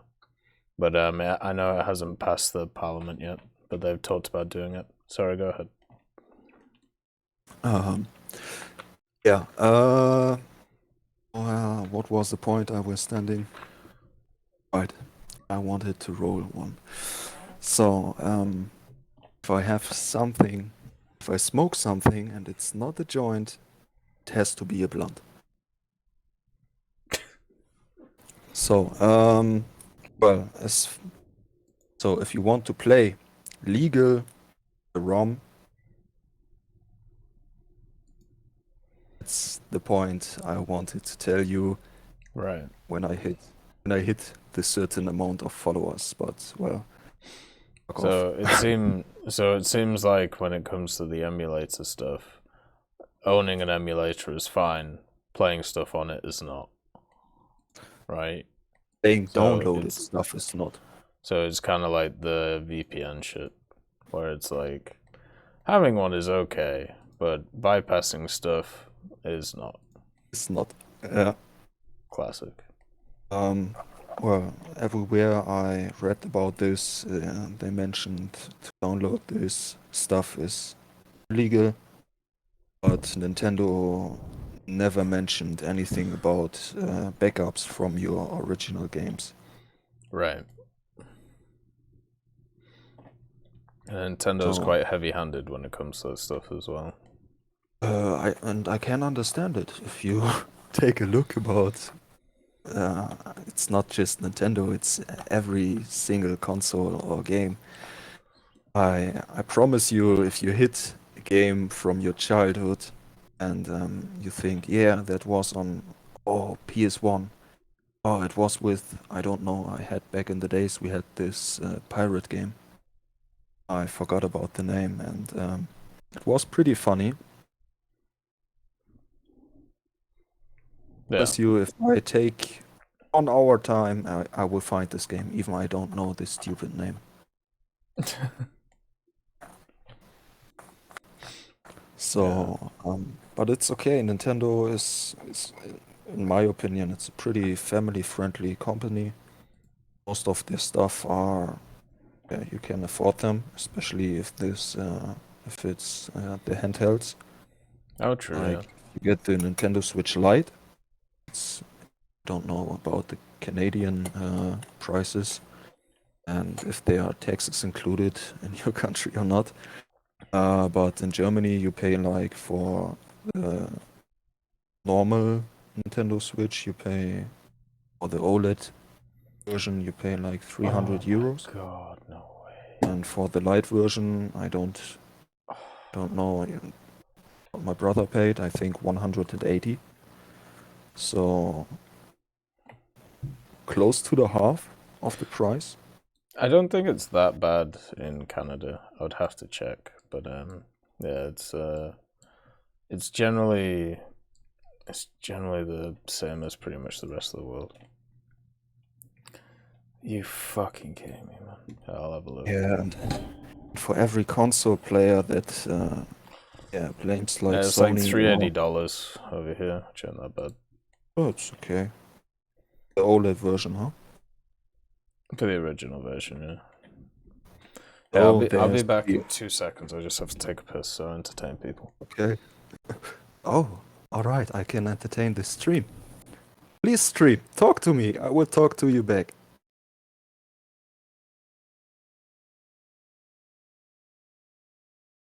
Oh, I maybe you can't see it, but I already dance like the monkey, you know?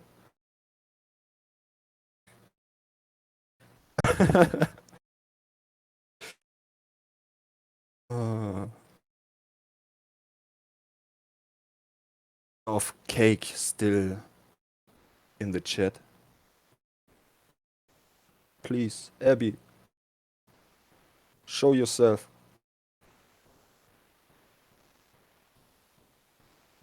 Oh, genau, wir machen jetzt einen Deutsch-Stream. Also, meine Freunde,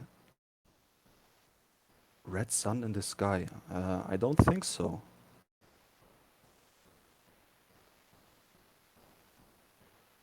Oh, I have to let it sound dirty.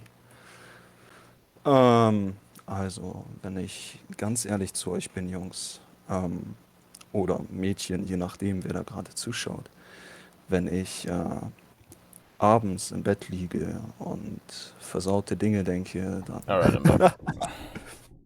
Yeah. Alright, anyway, Nintendo Switches or whatever we were talking about. Yeah, there's the original old version and the OLED version where you have these OLED screen. Right. Is there a difference between them, like power-wise? They have a little bit more power, so you can use them a little bit longer in handheld mode. But I would say most of the time, oh, Steve. Okay, I should hands sound like this, like the hands from the chat or the hands from the meme. Anyways, most of the time I play my Switch on dock mode, like on my TV screen, and yeah, maybe I think about getting a capture card so I can stream from my Switch aus. From my Switch aus, yeah, aus. German. It's a little strong too much right now. Yeah. But to be honest, there are just few games that I play, and I just bought the Switch for these games, like Mario Kart, these Nintendo homemade games. Yeah. Have you played Breath of the Wild? Oh, I loved it. I Yeah. think I spent more than 400 hours in it. That's pretty hard next to War Thunder.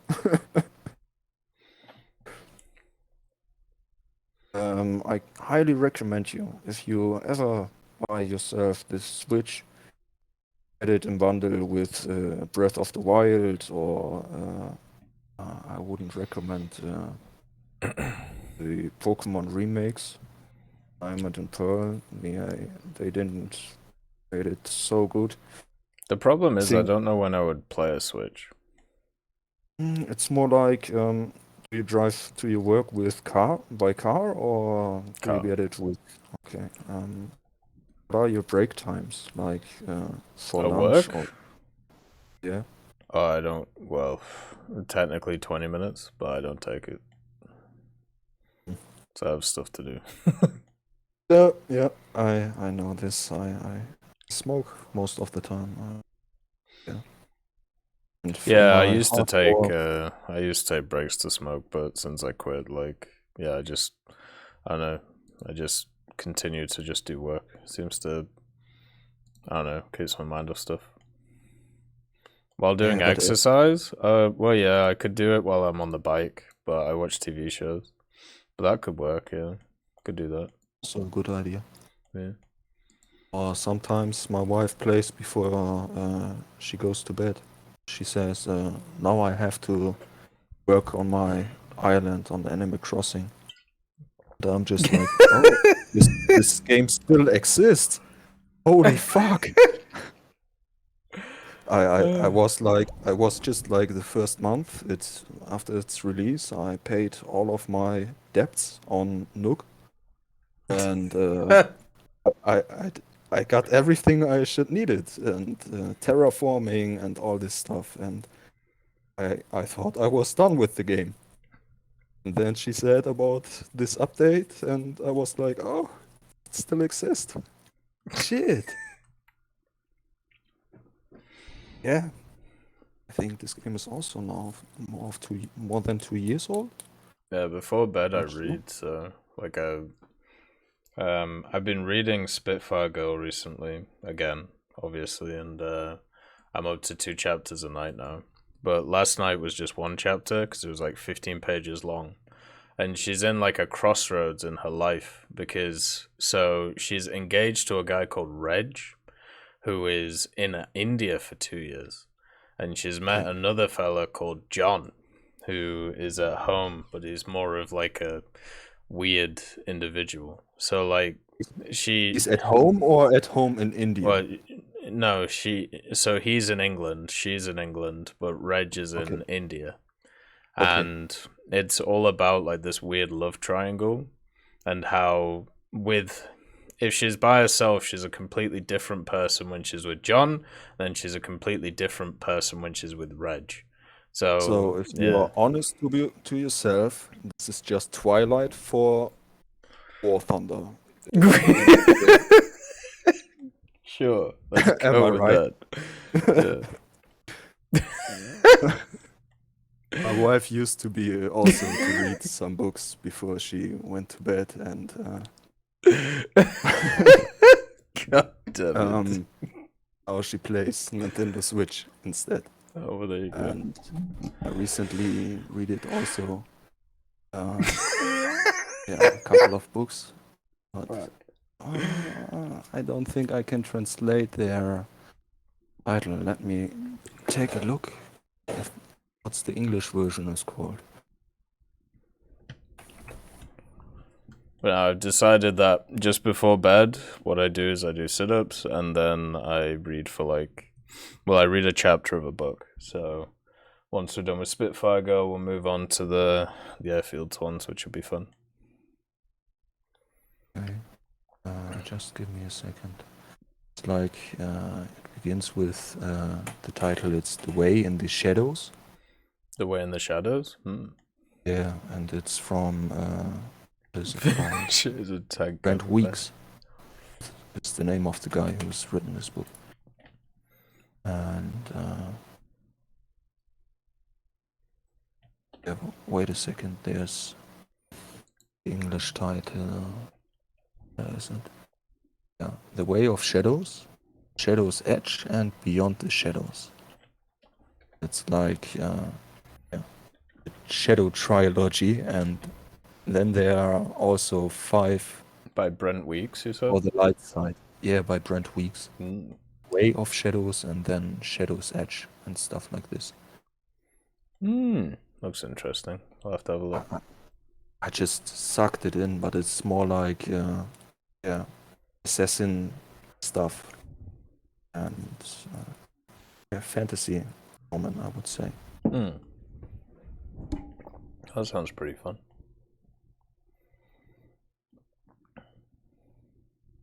So, after I told you about the stuff with the legally and Dare Phoenix,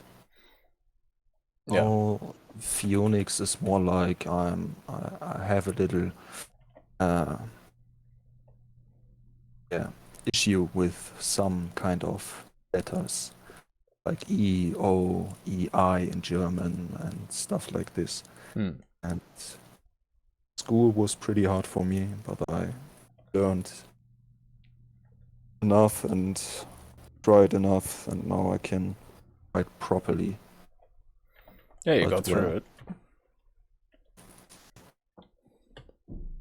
So, and back now after I told you about the legally stuff for ROMs, would you buy a Mario Kart, or would you accept a Mario Kart from me?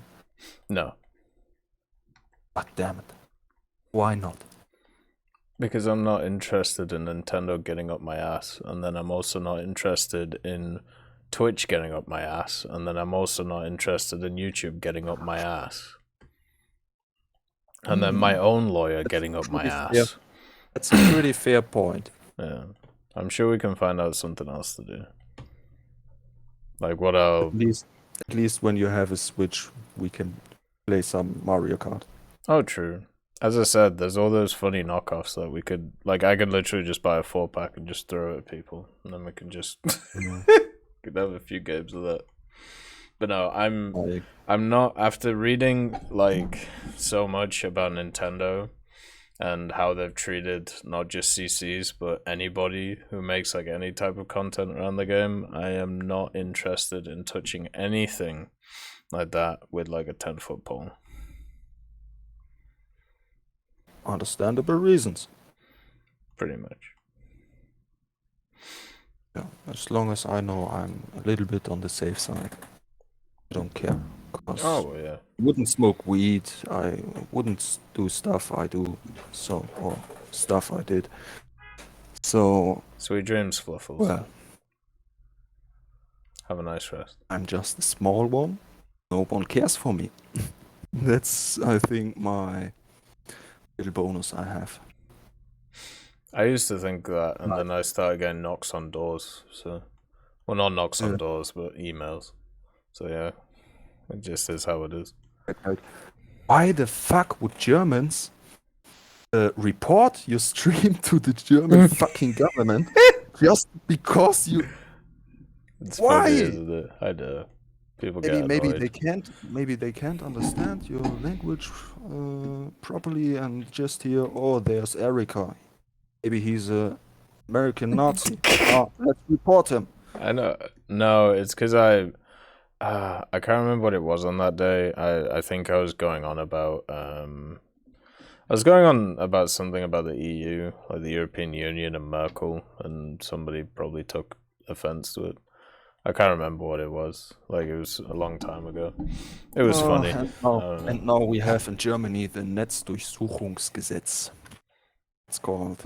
So, if you're just suspicious, you have stuff you shouldn't be allowed to have, they can just,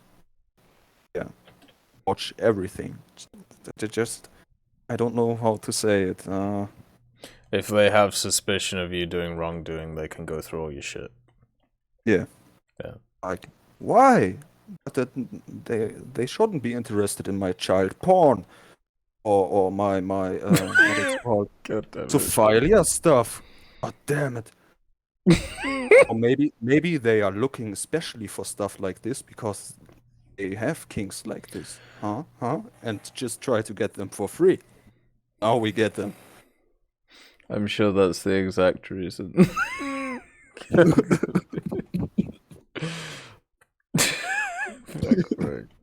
That's just a little bit paranoid.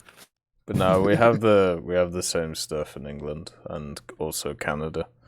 Whereas, like, if you're under suspicion of anything, they can just get a warrant and just go through all your shit.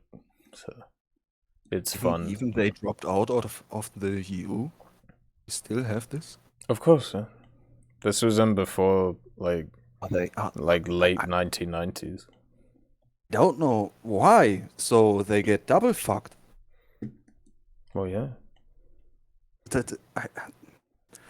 I watched recently a video about repairing a car. This guy owned a Jaguar and needed a new part and wanted to buy original from Jaguar. So holy shit, paid altogether it was like almost 500 euros. And these are most likely taxes and don't know some other stuff. But the part himself just were, I don't know, 80 pounds. Like 100 euros, maybe? Yeah, wouldn't be surprising. It's just ridiculous. It's, well, you don't get into the mind of certain species called political. Okay, my dog is already knocking on my chair. Well, all the politics.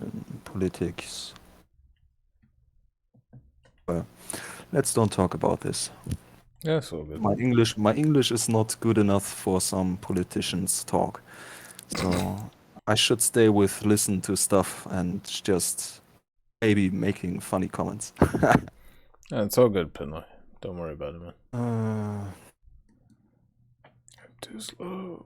Oh, I hope you get very well soon, Pinoy. Ricochet. Deep bullshit. What are you looking forward to in 2022 in War Thunder then? Oh. In War Thunder? Oh, I will do, but I don't care for War Thunder, right?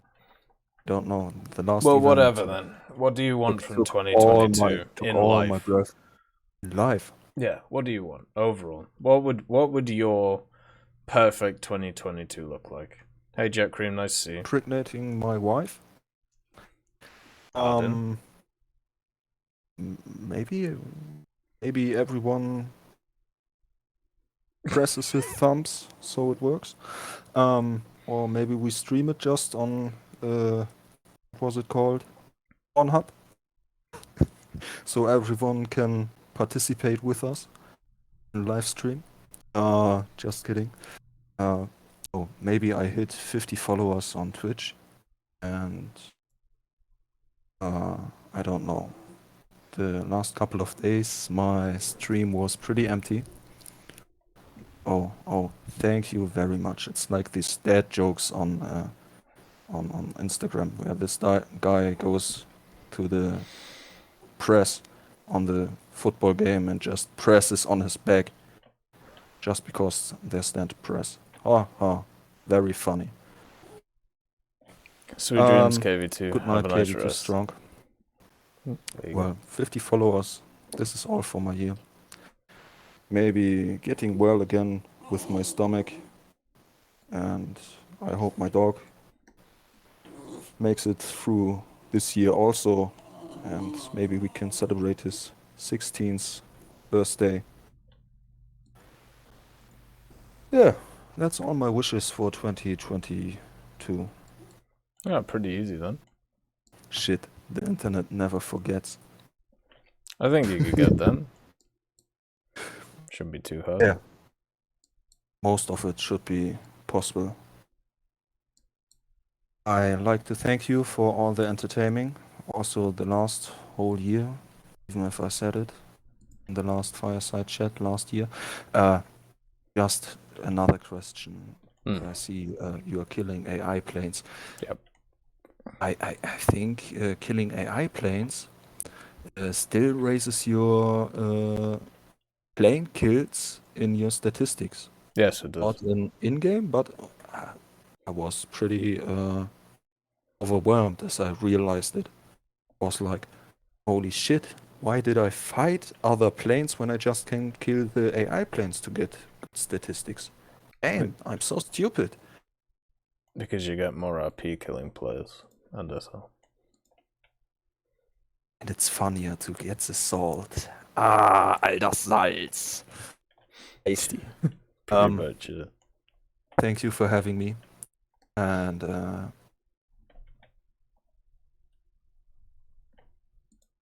yeah, fuck off what happens. Don't watch the time where you were going to the toilet. Don't rewatch this. Okay. And I'll don't make sure let not it to. don't let it yeah. Shit, no, I don't get übersetzen. Don't let it translate it from someone. Have a nice evening, De Phoenix. Have a good time. Thank you. Good night. Fuck.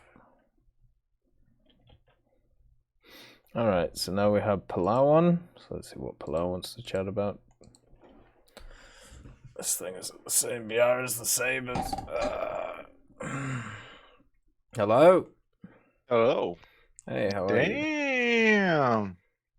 Hey, how high are you? Yeah, hi. How are you? Doing alright. Yeah, not too bad. What do you want to chat about today? Well, mostly nothing. I was just curious what was going on. And I was like, hey, let's raise my hand. Oh, fair enough. See what's happening. Well, we're just chatting about stuff, you know. Obviously, mainly about like War Thunder and Listed and stuff, but you can kind of chat about whatever you want. Like, you know. Mature audience, right?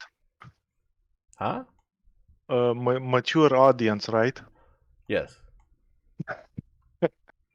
Why? Well, I swear a lot.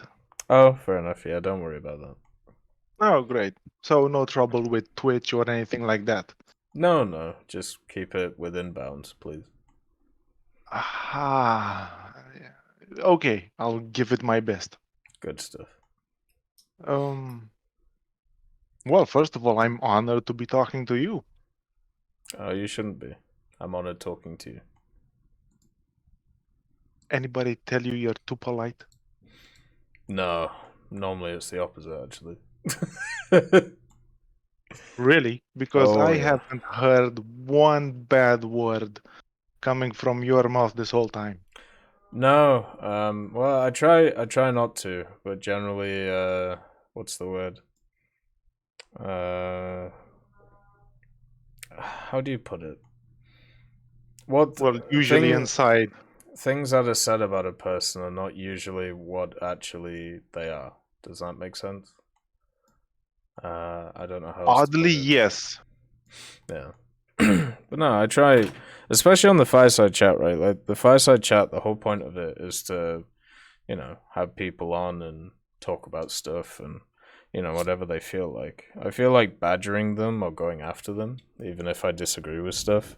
If I don't, if they haven't been on a few times and things, it's generally, it's not very kind, because takes a decent amount of guts to come on and chat about stuff. So, like, you don't want to kind of trash people for giving it a go. Well, nor shouldn't you. Exactly. Nor should you. Yeah. Yeah, it'd just be rude. Like, there's no reason to be, Yeah, precisely. Well, I'm actually quite surprised you are doing stuff like this, because I'm also on Fly's Discord, and I have never seen anything like this, like getting actual player input, talking to them, I mean, getting their opinions.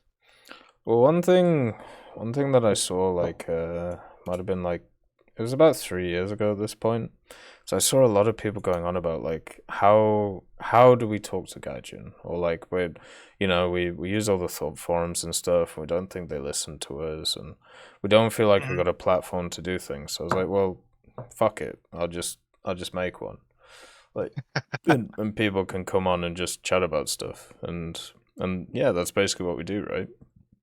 Yeah. It's definitely unique in the community. I'll put it like that. But I think it's well worth doing.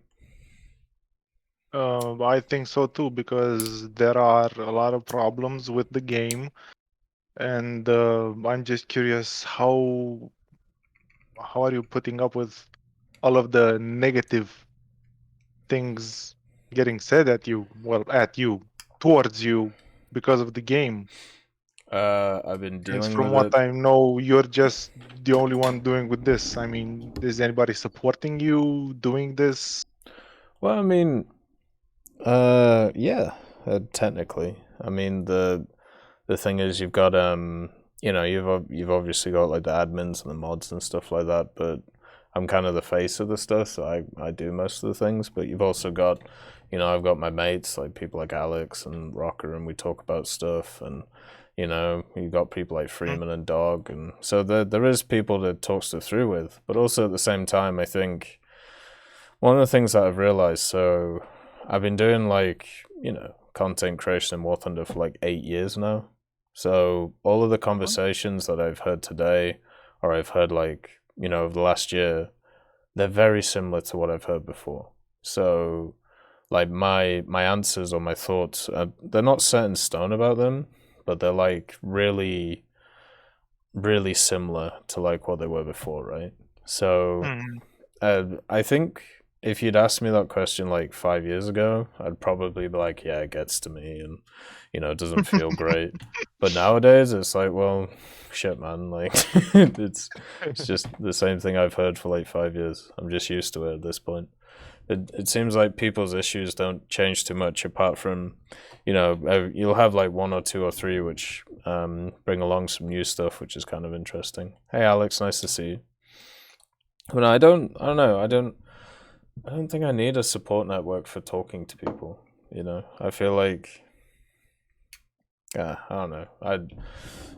I've never had an issue with people being overly negative because if anything, I'm a bit overly positive about things. So, so it kind of balances out, you know. Well, that's a good state of mind. Yeah. How about you then? How long have you been playing? I don't know. Really, I can't remember. On and off, I've started playing since there were only a couple of major countries with planes. They didn't even fathom adding ground, yet alone warships. So a lot of years on and off. Yeah, about the same as me then. Yeah. They just keep adding and adding and adding. I mean, they're adding because people are asking for them, right? I mean, they're not just adding them to get new content. Clearly, the game has its own problems, but I don't know. People just got bored of it. Yeah, people like new shiny things.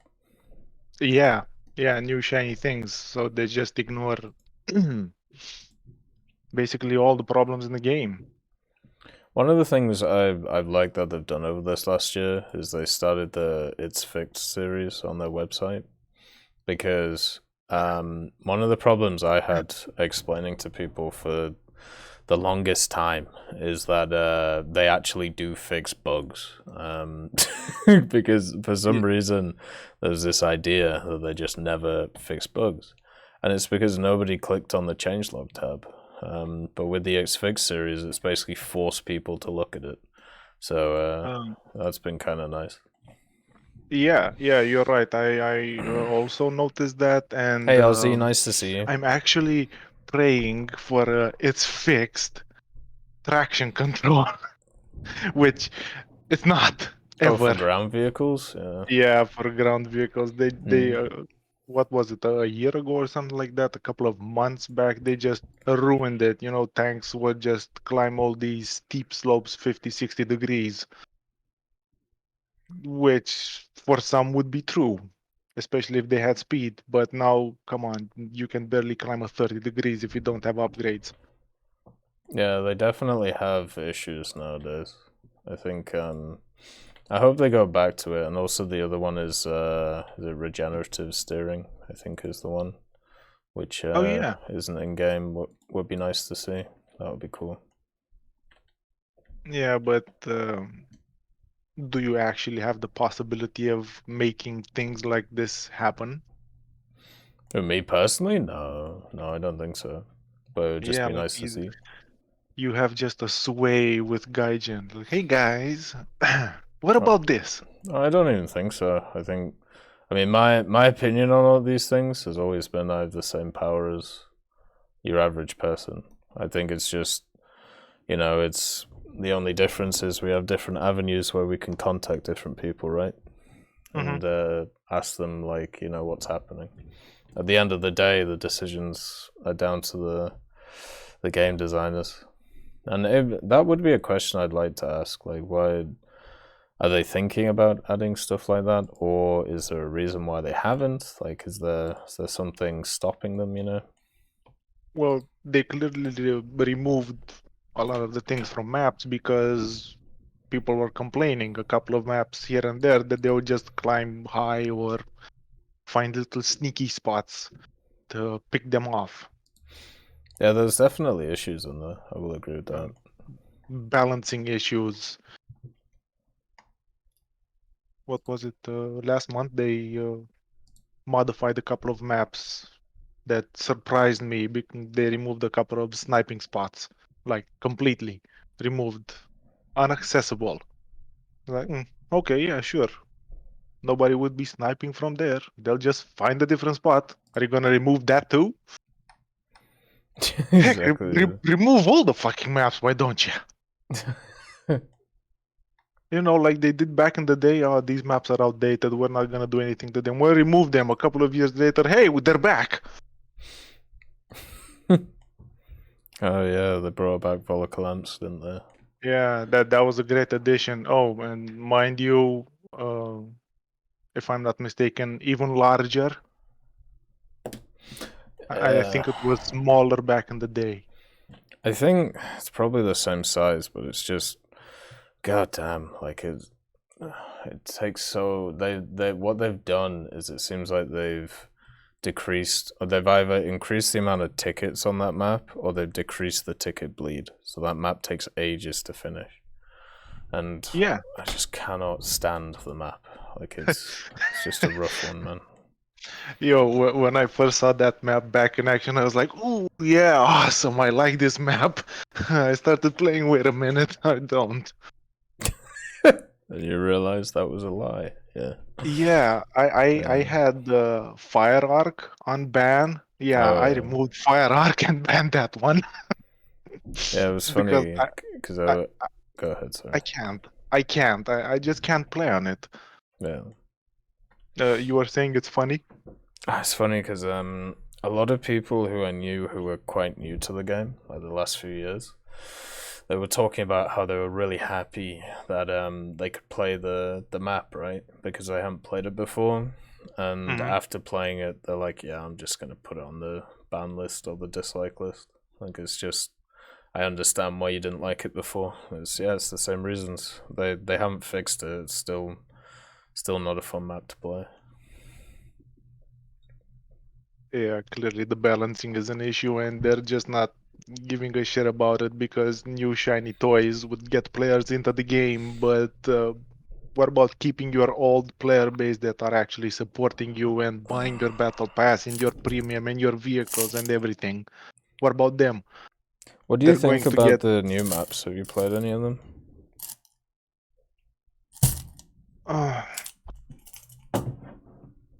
Well, except for that I have on ban, Like haven't A-Rule been. C? Have you seen that one? I haven't been getting them that lately, and I'm like 5-6 hours daily in game. I'm barely getting Spaceport. I've seen Spaceport twice since it was released. And it was both night battles, so that wasn't very fun. Yeah, speaking of night battles, which I'm in one right now with the automatic, yeah, I don't have the NVD. Brilliant. GG. Unlucky. Try again, I Yeah. suppose. Yeah, I'm just waiting for air targets. Yeah, I've advocated for a long time that they should just remove night battles. I don't think they add anything to the game apart from annoyance.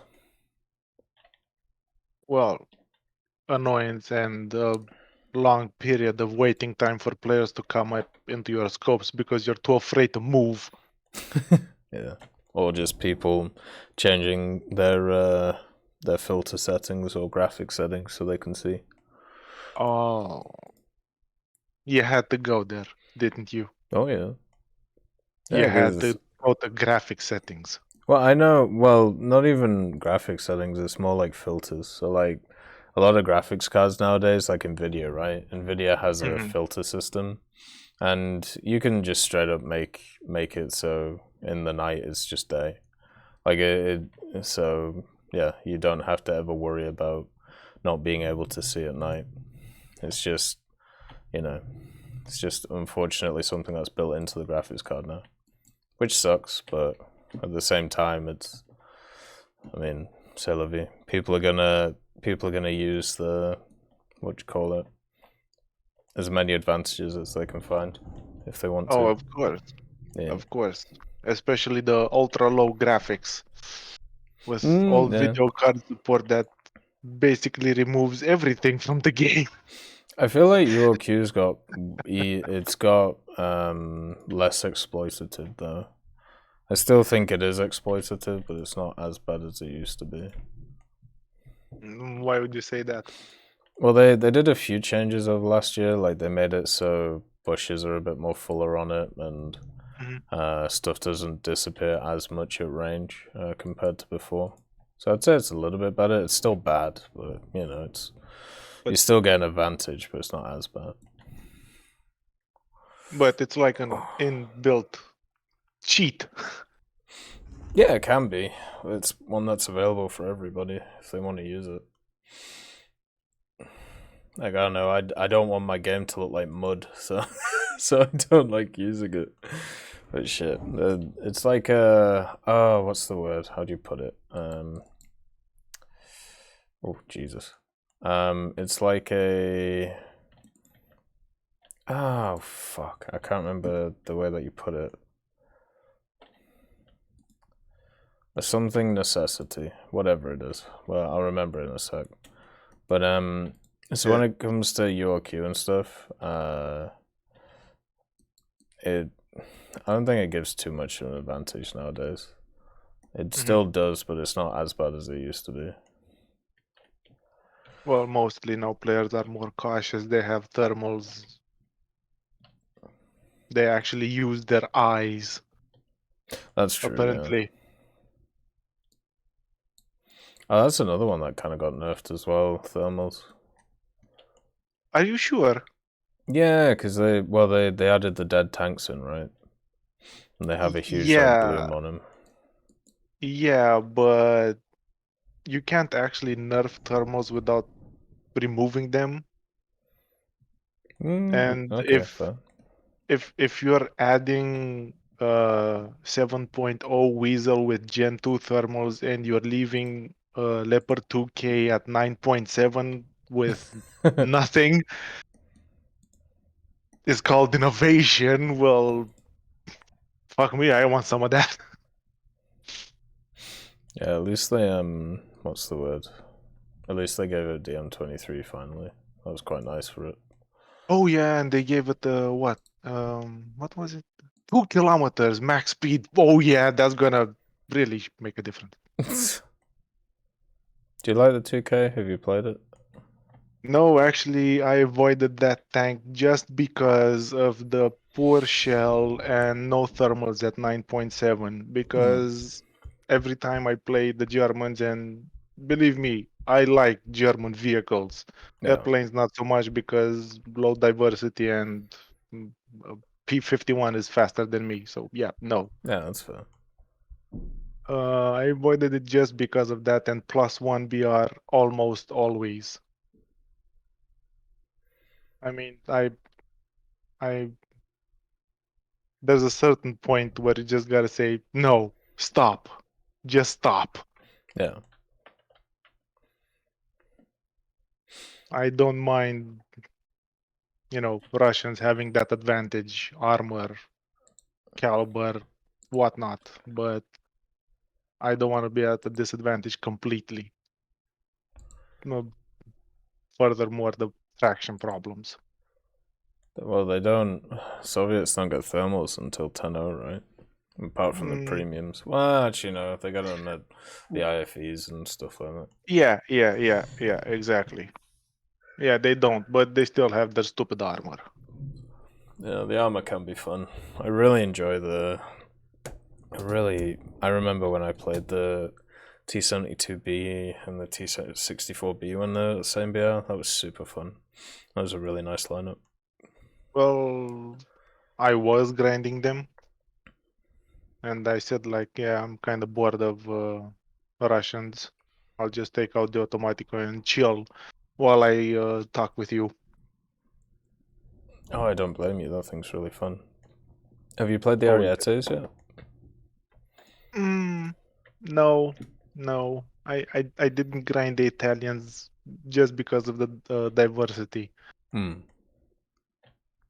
You know the old saying, no armor is best armor, which Italy was top of the line because their tanks have actually no armor. Yeah, it doesn't work anymore because of the overpressure mechanics. That I mean, you're in a Centauro, right? And a random Soviet appears in front of you. He shoots your gun, and oh my god, the crew died. What?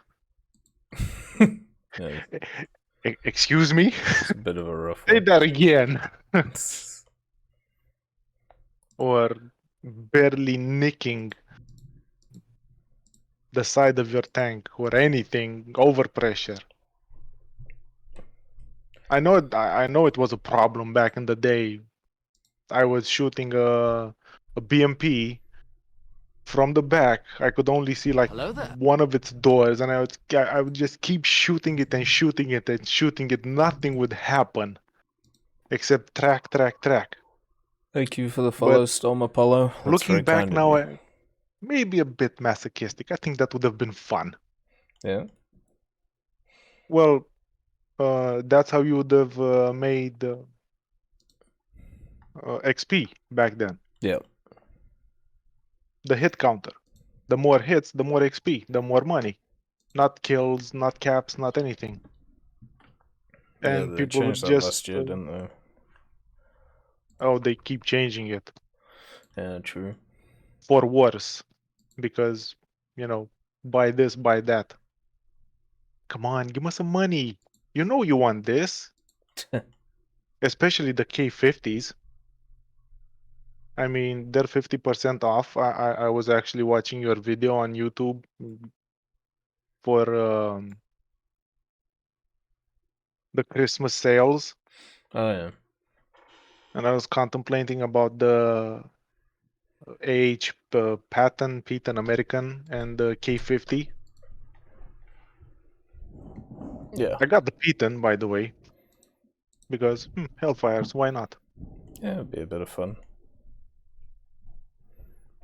I shit you not. The amount of K50s in one game, it just turned full air realistic.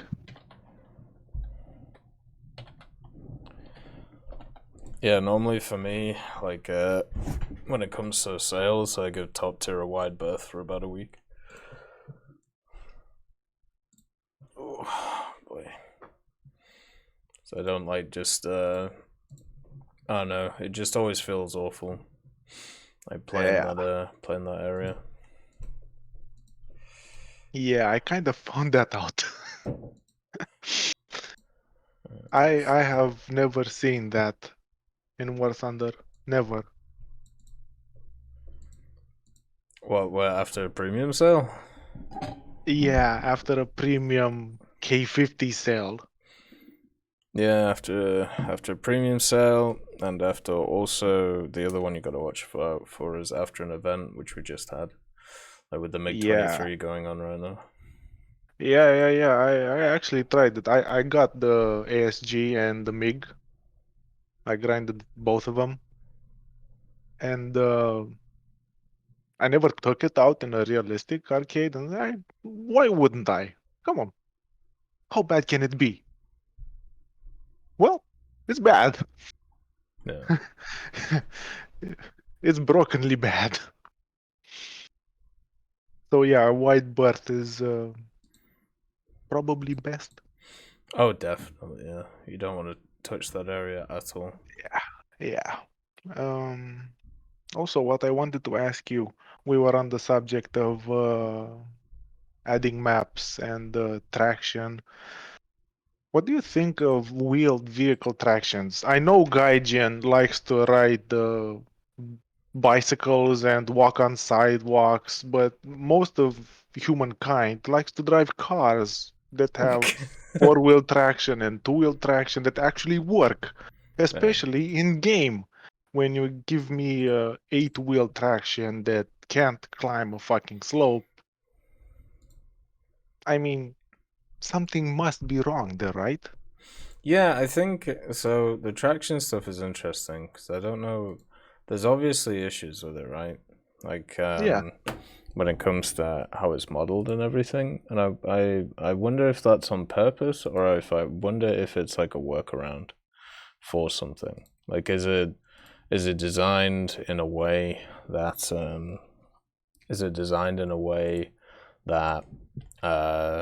once again they're trying to make it so people can't do crazy stuff in the game? Is it a limitation of the engine itself, or is it that making it wholly realistic would actually be bad for gameplay, or is it just bugged?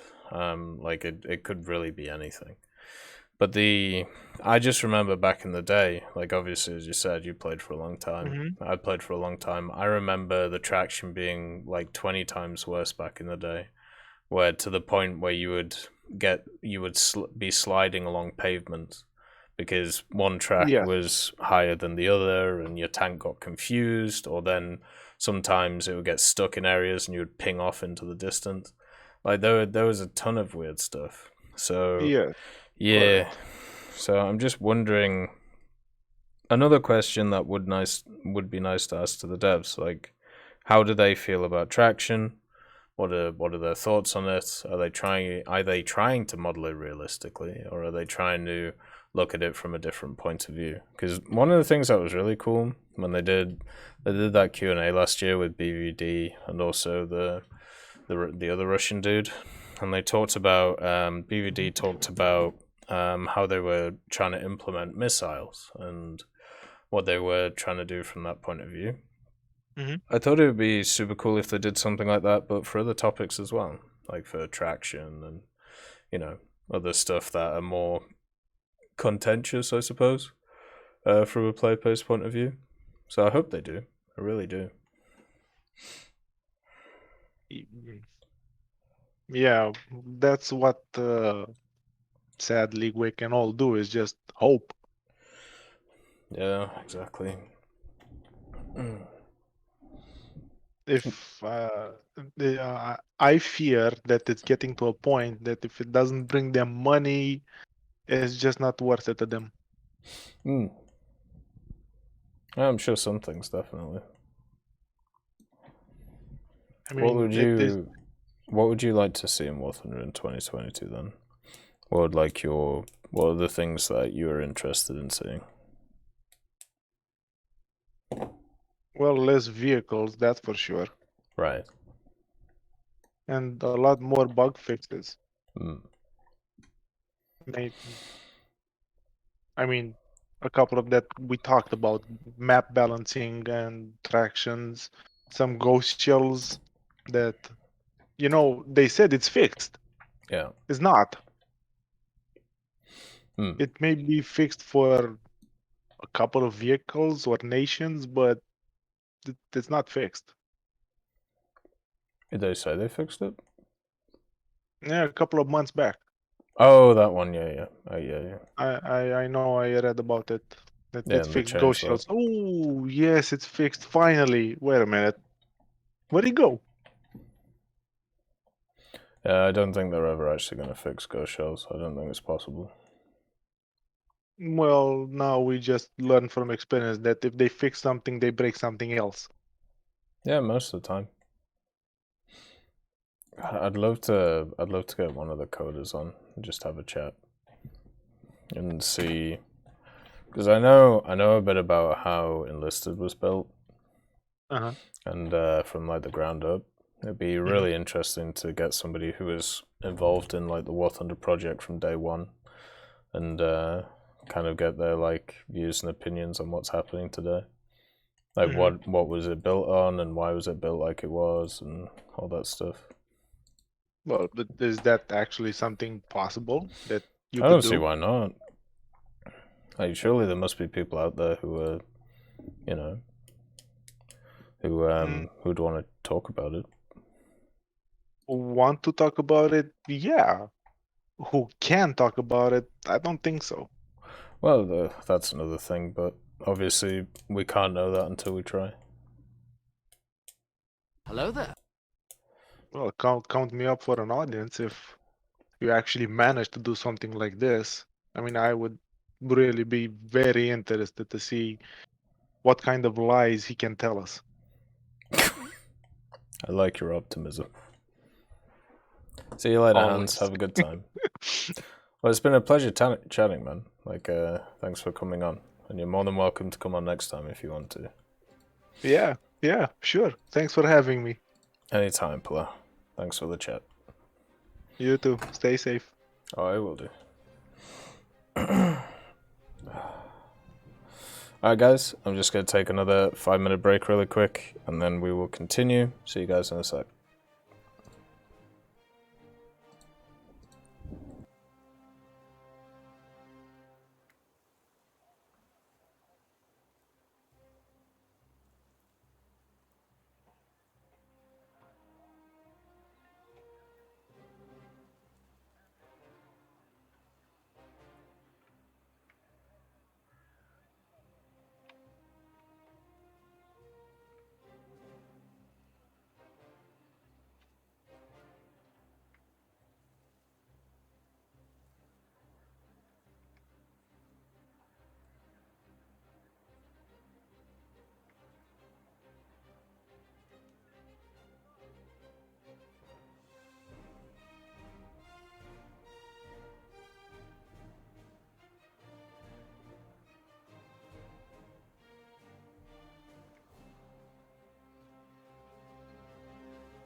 Okay, I'm back. Got myself a bar. Let's get the next person in. It's time to talk to Lord Kibbles. See what Lord Kibbles is on about today. Should be good. Hey, Katak, nice to see you. Hello there. Hello, how are you, Pepsi? How's life? You scared the shit out of me. Well, that's a problem. I'm playing Tarkov.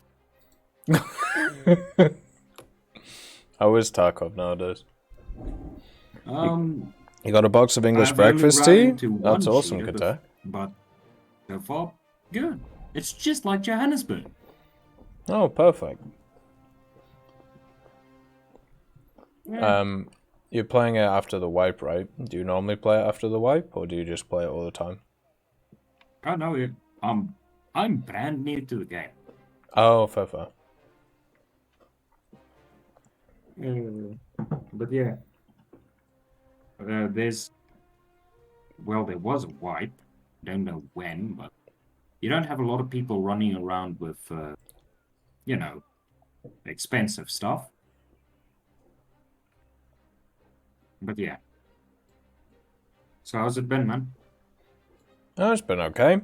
New Year was pretty good. Christmas was pretty good. Just been busy, really. My time off that I get is kind of at the end of January, so I'm kind of relaxing.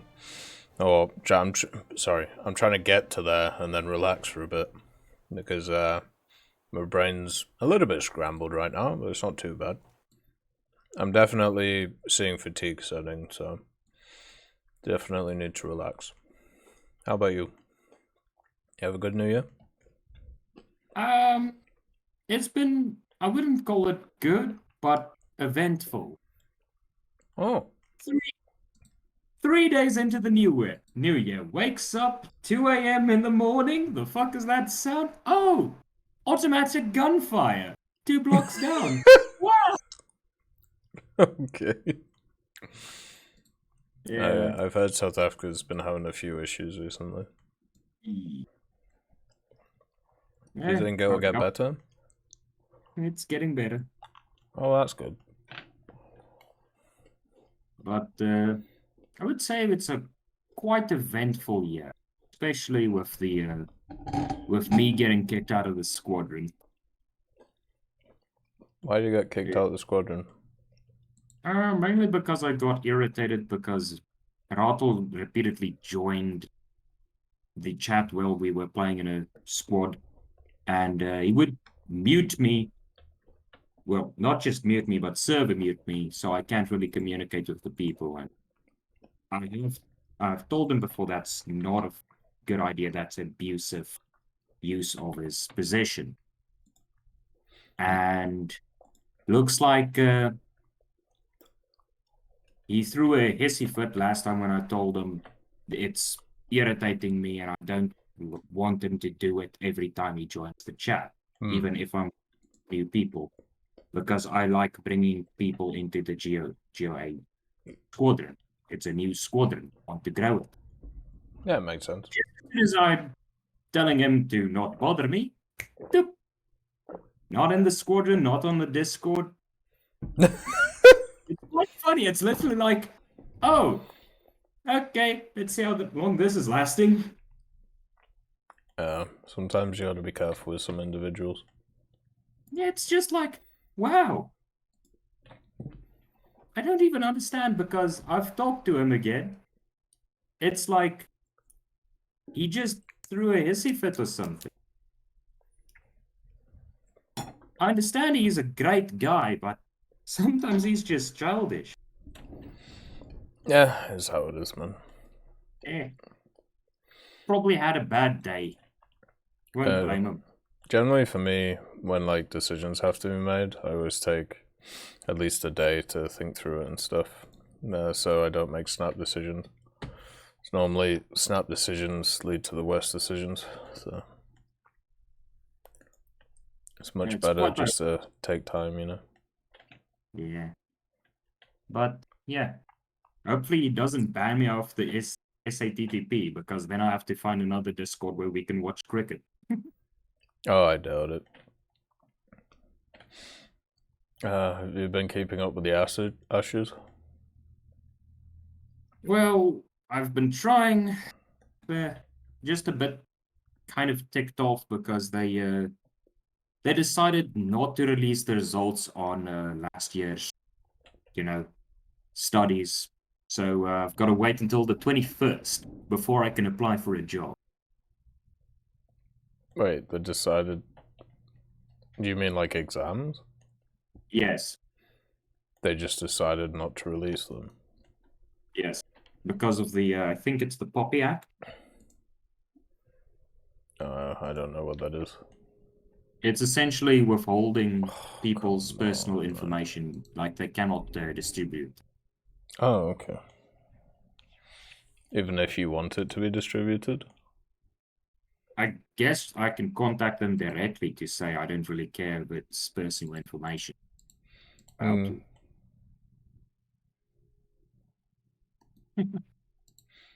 that's fair. Oh. Did you play the event recently in War Thunder? Oh yes, I got the MiG-23 and the first few games, not fun. It was never going to be. But unfortunately. I've noticed after this, well, during this event, there's been stuttering.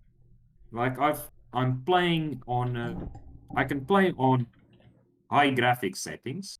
Yeah. I've switched down to medium graphics settings because I keep having the stutters when I'm playing planes and tank. I can go all the way down to the lowest settings possible, ultra low quality, and I still have these stutters. It's not my RAM, it's nothing I can identify, but yeah. So I'm just back onto the highest possible put it. A mixture between medium and high.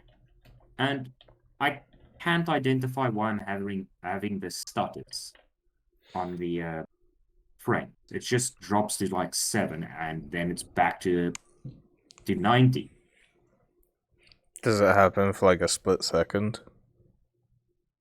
Or is it longer? Sometimes it can be elongated, especially when you're near anything that fires. Notice that. Because for me, I've been having those issues, but it was pretty much since the last big driver update for NVIDIA. It's been, I get stutters, and for a tenth of the second, I think everything's going to crash, but then it goes back to normal. It's really weird. But something I don't understand is it's not anything on the computer. It's not something with the drivers on the graphics card or NVIDIA drivers. It's literally a bottleneck they created in their own, their own engine. So it's just kind of amusing, but saddening because I can't do anything in realistic ground battles. If I get into a plane, I am hitting the ground.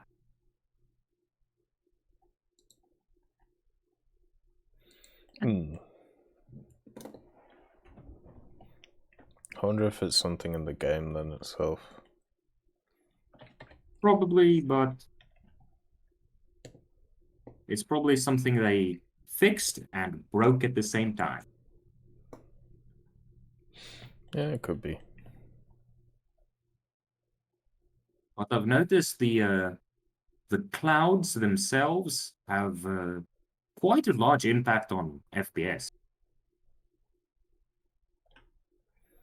Clouds? Yeah, clouds.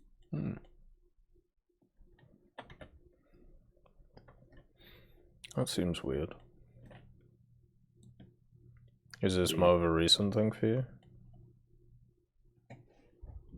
I wouldn't call it recent. Within the last 2 to 3 months. Yeah, it's not that recent.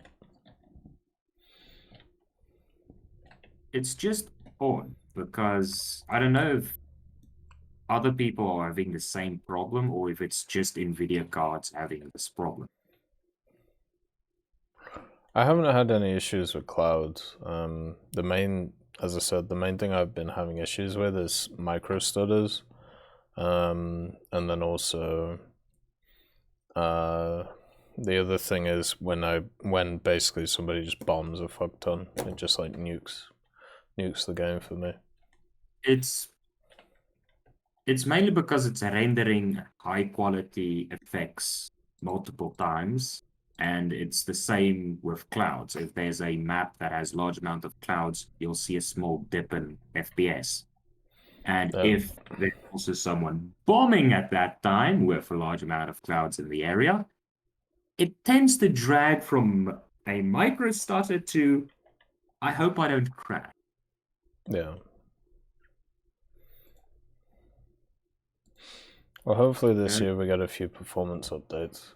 And the other thing that would be really nice is if graphics cards get cheaper. So that would mean that the people who are struggling, who are on more of the lower end, could, you know, try and upgrade themselves a little bit. Have you been playing anything else recently? Mainly just, you know, Tarkov and a bit of War Thunder now and then. Get the time. How have you been finding Tarkov? Terrifying. Because I can be sitting somewhere in a bush, and then all of a sudden, loud Russian screeching next to me, confused South African screeching commencing. Oh, they added VoIP to the game, didn't they? Yeah. I forgot about that. Something else they also added is, it used to be region lock. Now they finally removed the region lock, but they added a function where you have a certain ping limit on the server. If it exceeds 180, it kicks you. Right.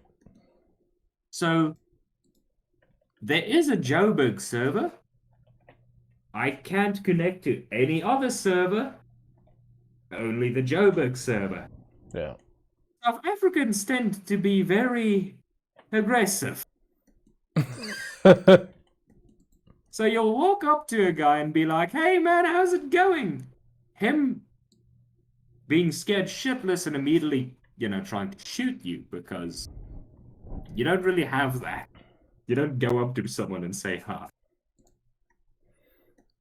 I'm not sure that's just a South African thing. I've heard very similar stories about the rest of Tarkov, where people literally will just be like, "Hi, how are you?" Bang, dead. Oh, okay. Well. Yeah, but there's also certain tasks. For example, I played with another guy. No. He was very amused at my attempt at sniping with an SKS, mainly because I shot 14 rounds, only hit 4 of them. So your aim needs a bit of work, is what you're saying. You just used the in-game chat, searched me up and told me, "I did not notice your level 2. But you also have like missions that have certain requirements. For example, you have to use this equipment to kill this amount of players or NPC. So you've got people doing those that they are nice, but they want to do the tasks and do it quickly. So that they can get better equipment in the in-game market. But yeah. Anything else you've been playing thus far? I've been catching up on small games. So I finished off the Iron Harvest campaigns, which was actually really fun. Had a lot of good times with that. Been playing some Call to Arms, some Enlisted, and a few other things. We're going to be starting up a Minecraft server, which should be quite fun. Something that people have asked for a long time, so it's time to actually finally do it. But yeah, it's basically been playing RTSs, so that's what I enjoy most of the time. Like obviously keeping up with the War Thunder event and everything, but it's nice, you know, a few days a week just taking a bit of a break. Yeah. I want to play Age of Empires again, but I haven't heard good things about the new one, so I'm not sure. Oh, I remember as a kid back in Limpopo, I used to play like Age of Empires 1 and 2 on my father's computer. And it's actually relaxing seeing like these old game titles re-emerging. I love it. Yeah. It brings back very good memories.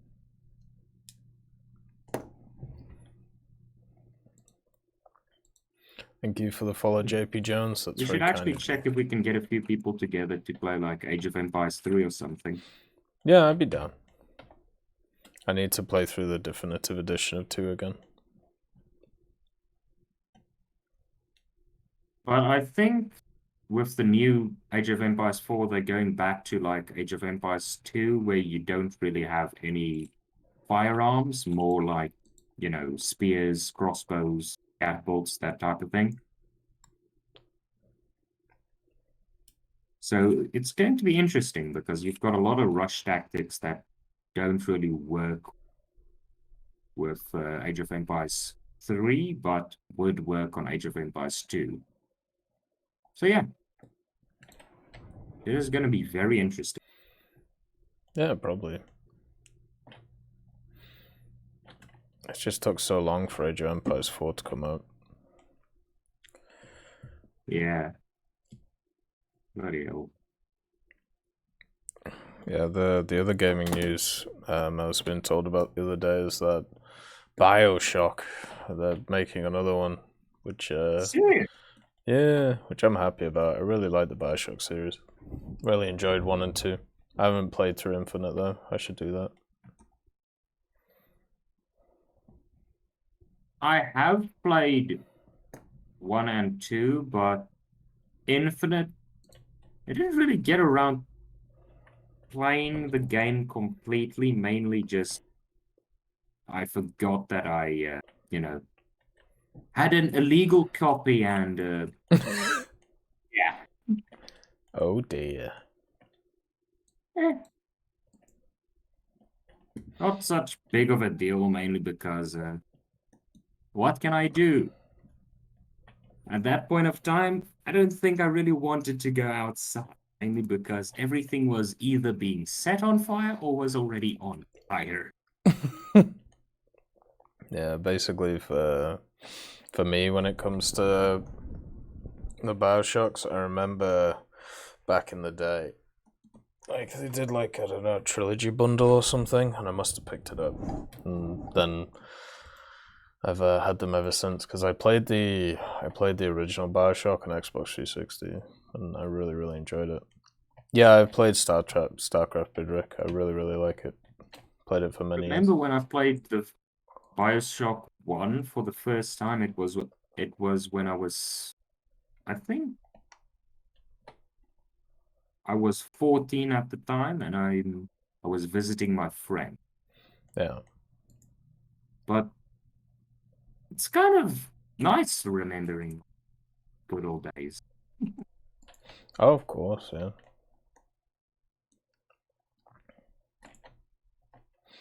Yeah, for me, games like that are like Settlers Heritage of Kings. That was one that I played when I was tiny. A bunch of other games like it I really enjoyed. But something I'll never forget as a kid is being scared shitless as I discover Resident Evil 2 on the PlayStation.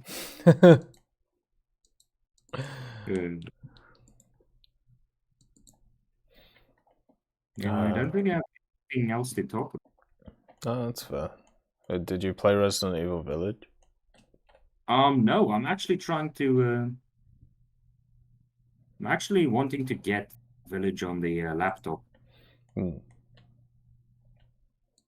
highly recommend that. It was really fun. It's always. I still need to play Village and the one before it. Yeah, I know which one you mean. Biohazard. Yeah, make sure to play that one first. You don't want to do them out of order. I've recently played the yeah, go ahead, Freeman. The remake of Resident Evil 2. They look cool. I still am fucking terrified of the game. Yeah, you can use them if you want, Freeman. Yeah, but all good things must come to an end. Yeah, that's about all I can talk about. Oh, fair enough. Well, it's always nice chatting, Pepsi. Hopefully you're doing alright. It's always nice. Have a nice day. See you later, brother. See you, man. Alright. Another special done. Let's get another one. And now we have Biggie. So let's get Biggie on. See what he wants to chat about today. What's going through the mind. But yeah, you can use them if you want, Freeman. I'm all good with it. Oh, today, Freeman? Yeah, that sounds good. I need to talk to Rocker about the Minecraft stuff, so see what's going on with it.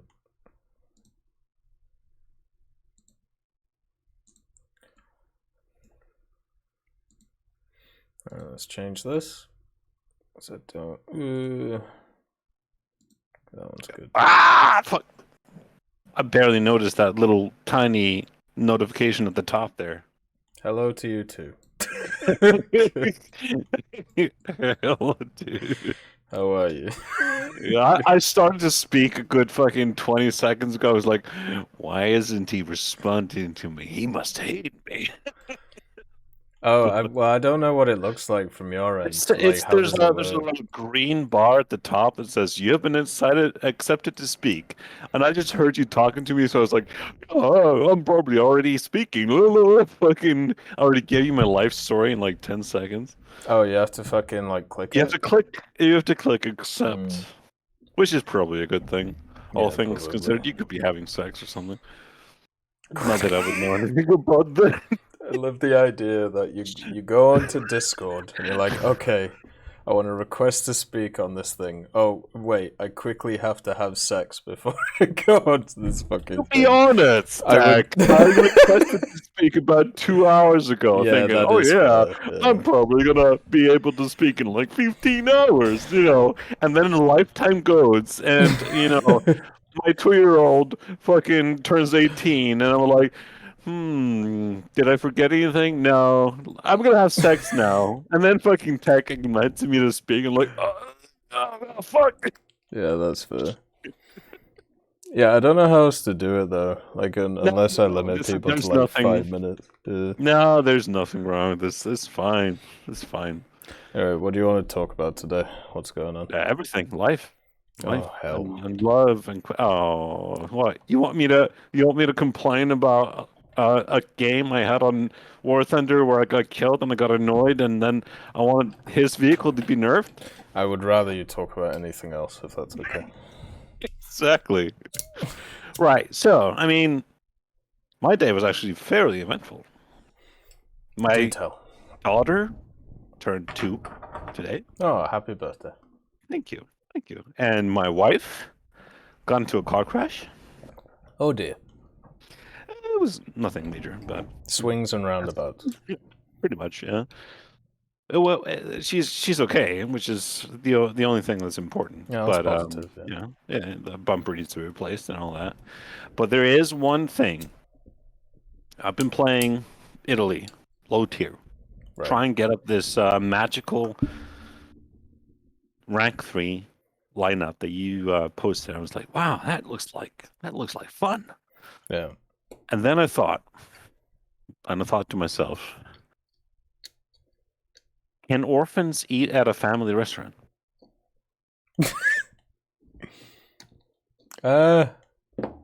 No. I think they should be exactly right from it. Exactly. That's what I was thinking, you know? You should have to show your certificates before you go in. Are your parents alive? Yes or no? No, and then you get like one of those drop, like the false floors where the fucking thing just drops, and you get like ejected via like a tube system. You're gonna start getting orphans who they do the classic thing. They like sit on the shoulders of the other one to pretend to be the parents. There'll be 5 orphans. Yeah. Oh, where do you work? Oh, at the business factory. Yeah, exactly. No, I just wanted to go on chit chat. Shit, I've been enjoying Italy low rank like a lot, and I can't tell because there's a lot of factors involved. It could be I'm used to playing. Well, I won't say high tier. Like I'm used to playing 4-3 to 5-3, 5-7 maybe when I'm feeling spicy. Or if it's because I'm used to playing to the event, and the event brings all the boys to the yard, and they're like, you know, fucking try hard as shit. My crew skills are better than yours. Yeah. Actually, yeah. Yeah, I think it's probably a mixture of both. Because like whenever you go back to low tier, it feels so much slower. If you go specifically from like top tier to low tier, everything is so much slower and you have so much more time to think about things and do things. And it's if you go top tier to low tier, yes, but if you go mid tier to low tier, everything feels faster because you don't deal with these vehicles that need multiple hits to die. At least when you play these good, the better Italy low tiers, the starter pack premium, I've had multiple 12 kill games in it. It's fucking ridiculous. Yeah. The M14/41, it has a 47 millimeter cannon. The one shot's pretty much everything. So everything just dies. Yeah. Whereas, you play, I mean, kind of cheating saying Britain because their low tiers basically don't kill anything fast because it's all APCR. But I don't know. Yeah, sure. Some parts of it are slow, especially if you play the M41M that you have in your lineup, because you're not going anywhere quick in that. Yeah, that's true. That's the geriatrics buzz. Tell you what, the autocannons are pretty fun though. Like if the autocannons are a lot of fun. Yeah. I haven't got to any of them yet, really. I mean, what's a low tier Italy autocannon? The L6, I think it's called. The L6. It's the one. There's like and then there's the AB41, I think. I skipped those actually. It's the ones on the left-hand side. Oh yeah, no, I skipped pretty those. Fun. I got the premium, and the premium basically carried me through the entire rank 1, so I just didn't need to play the rest of them. Yeah, I don't blame you. I mean, it's not the best starter pack premium, but it's completely fine. Like it does a lot of damage. You mean the rank 1 premium? I mean the starter pack is the M14. The M14 41, right? The M4, yeah, but that's not an autocannon. No. But I'm saying it's a good vehicle. Oh yeah. And honestly, I played all of them, all of the starter pack premiums. Yeah. I think that one is the best. Really? Yeah. Oh, fair enough. No joke. I've had the best games in it. Let me pull up my card for it. Let me jerk off over my own statistics. Again, I have 26 battles, 17 victories. 83 kills and 18 deaths. Jesus. Like just annihilating people. It just like every other game, if I don't get completely up tiered, you can just stomp through the enemy team. Yeah. Sure, the sides are awful, and it doesn't accelerate great, and you kind of need to know where you're shooting on enemy people sometimes. But if you get up tiered, God fucking help them. They're not going to have a fun time. But one thing I did notice was, and I have never seen this highlighted before, is the have you played the P108A, the plane, the Italy? Yes. 2.3. It's one of the worst games. I played it when it was 3.7. I just skimmed over the stats and I was like, what? A 102 millimeter cannon on a plane. This must be awful. No, wait, no. I said this must be awesome, and I just misspoke because it's obviously awful. I loaded up in the test flight and I wasn't able to hit a single fucking thing. I don't know if it's still the case, but when I played it, when you zoomed in third person, the aiming reticle went off the screen. So you couldn't actually aim with it in third person. Like it's awful because you can see the aiming reticle is offset from where your direction of travel is. Yep. And it won't hit anywhere near where you're aiming either. Nope. No, it's really bad. I just thought it was like is that the actual biggest cannon that you can get on a plane? Yeah, I think so. Yeah, I don't think there's anything bigger. It's like a flying bathtub. If they had the J88Ps, I think there might be one bigger one there. But yeah, the 102 is the biggest right now. But yeah, it's the way I spaded that thing is I just got shot down repeatedly over and over and over again. Like I would like go near the floor. Well, no, I would go near the floor to like try and ground pound with the gun, and then I realized after like the 5th time of trying it, there's no point. So I just followed columns of vehicles in the turret view and just waited for people to jump on me. And I tried to gun them down. Like insane backwards facing turrets. Yeah, because it's got two sets of turrets on like the top of its engines for some reason, because Italians make shit weird. But like it was okay at it, but at the same time, like you're gonna die, but you might bring somebody with you. Like that's basically how it was. Like it wasn't very good.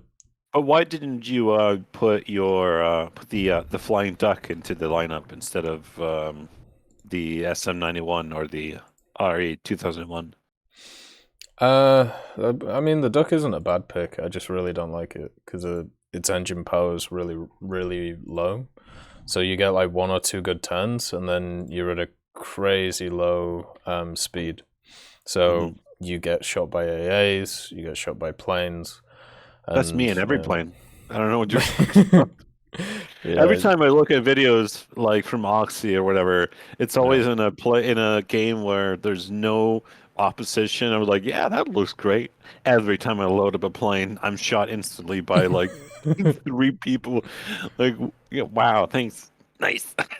The power. Well, you know better than anybody the power of YouTube editing. Like, it's just how it is. Yeah, that's true. That is true. You can make anything look like anything. What part of a vegetable can't you eat? The stem? No, the wheelchair. Oh, Jesus. Do you have a joke book, or do you just keep these in your head? No. You see, what happens is when you become a dad, they give you this 5G chip in your head that beams the jokes into your head, and when you get it, you have to say it. That's what happens. So like right now, a dyslexic man walks into a bra. God damn it. This, I mean, you're not wrong. These are like dad joke level, like. You just you get given a book, and you have to memorize it. You get an exam at the end of the week. Now there's some sort of osmosis. I can't tell what it is. But, probably the lack of sleep. You go to sleep. Yeah. The sleep that you do get is infused with some sort of fever dream-esque fucking technology, and you just get them, and you get appreciation from them. Yeah. So like I'll be at a party, and like 2 of like 5 guys will be dads. I tell a dad joke, and the 2 dads will be like, and the other guys are like, "What the fuck is wrong with you?" Oh, fuck. That's how it be. You know it.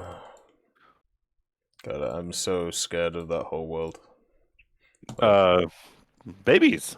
Yeah, pretty much. Yeah, you should be. Yeah, exactly. It's not something I would recommend to anybody because, I mean, shit. Well, No, especially I mean, early years, right? Like after that, it gets easier, doesn't it? That's what I always get told. It's easier and harder, but it's just in different ways. Like at the outset, the early years, they're easier in a lot of ways because the baby doesn't really need a lot of like brain stimulation. It needs a lot of manual work. You need to change it a lot more, and you need to feed it a lot more, and it'll wake up a lot more. As the years go on, it's not. It changes. It's more like, oh, now she doesn't want to be changed anymore. Okay, and there are ways around this. Yeah. And as the years go on, even more past what I have experience with, as far as I can tell from my colleagues, it's a lot more nuanced things like how much screen time do you allow them. Like a colleague of mine has a 12-year-old daughter, and she just plays Roblox all day, and she's on Discord. And at that point, I'm not sure about that. You have to ask yourself, do I interfere? Yeah.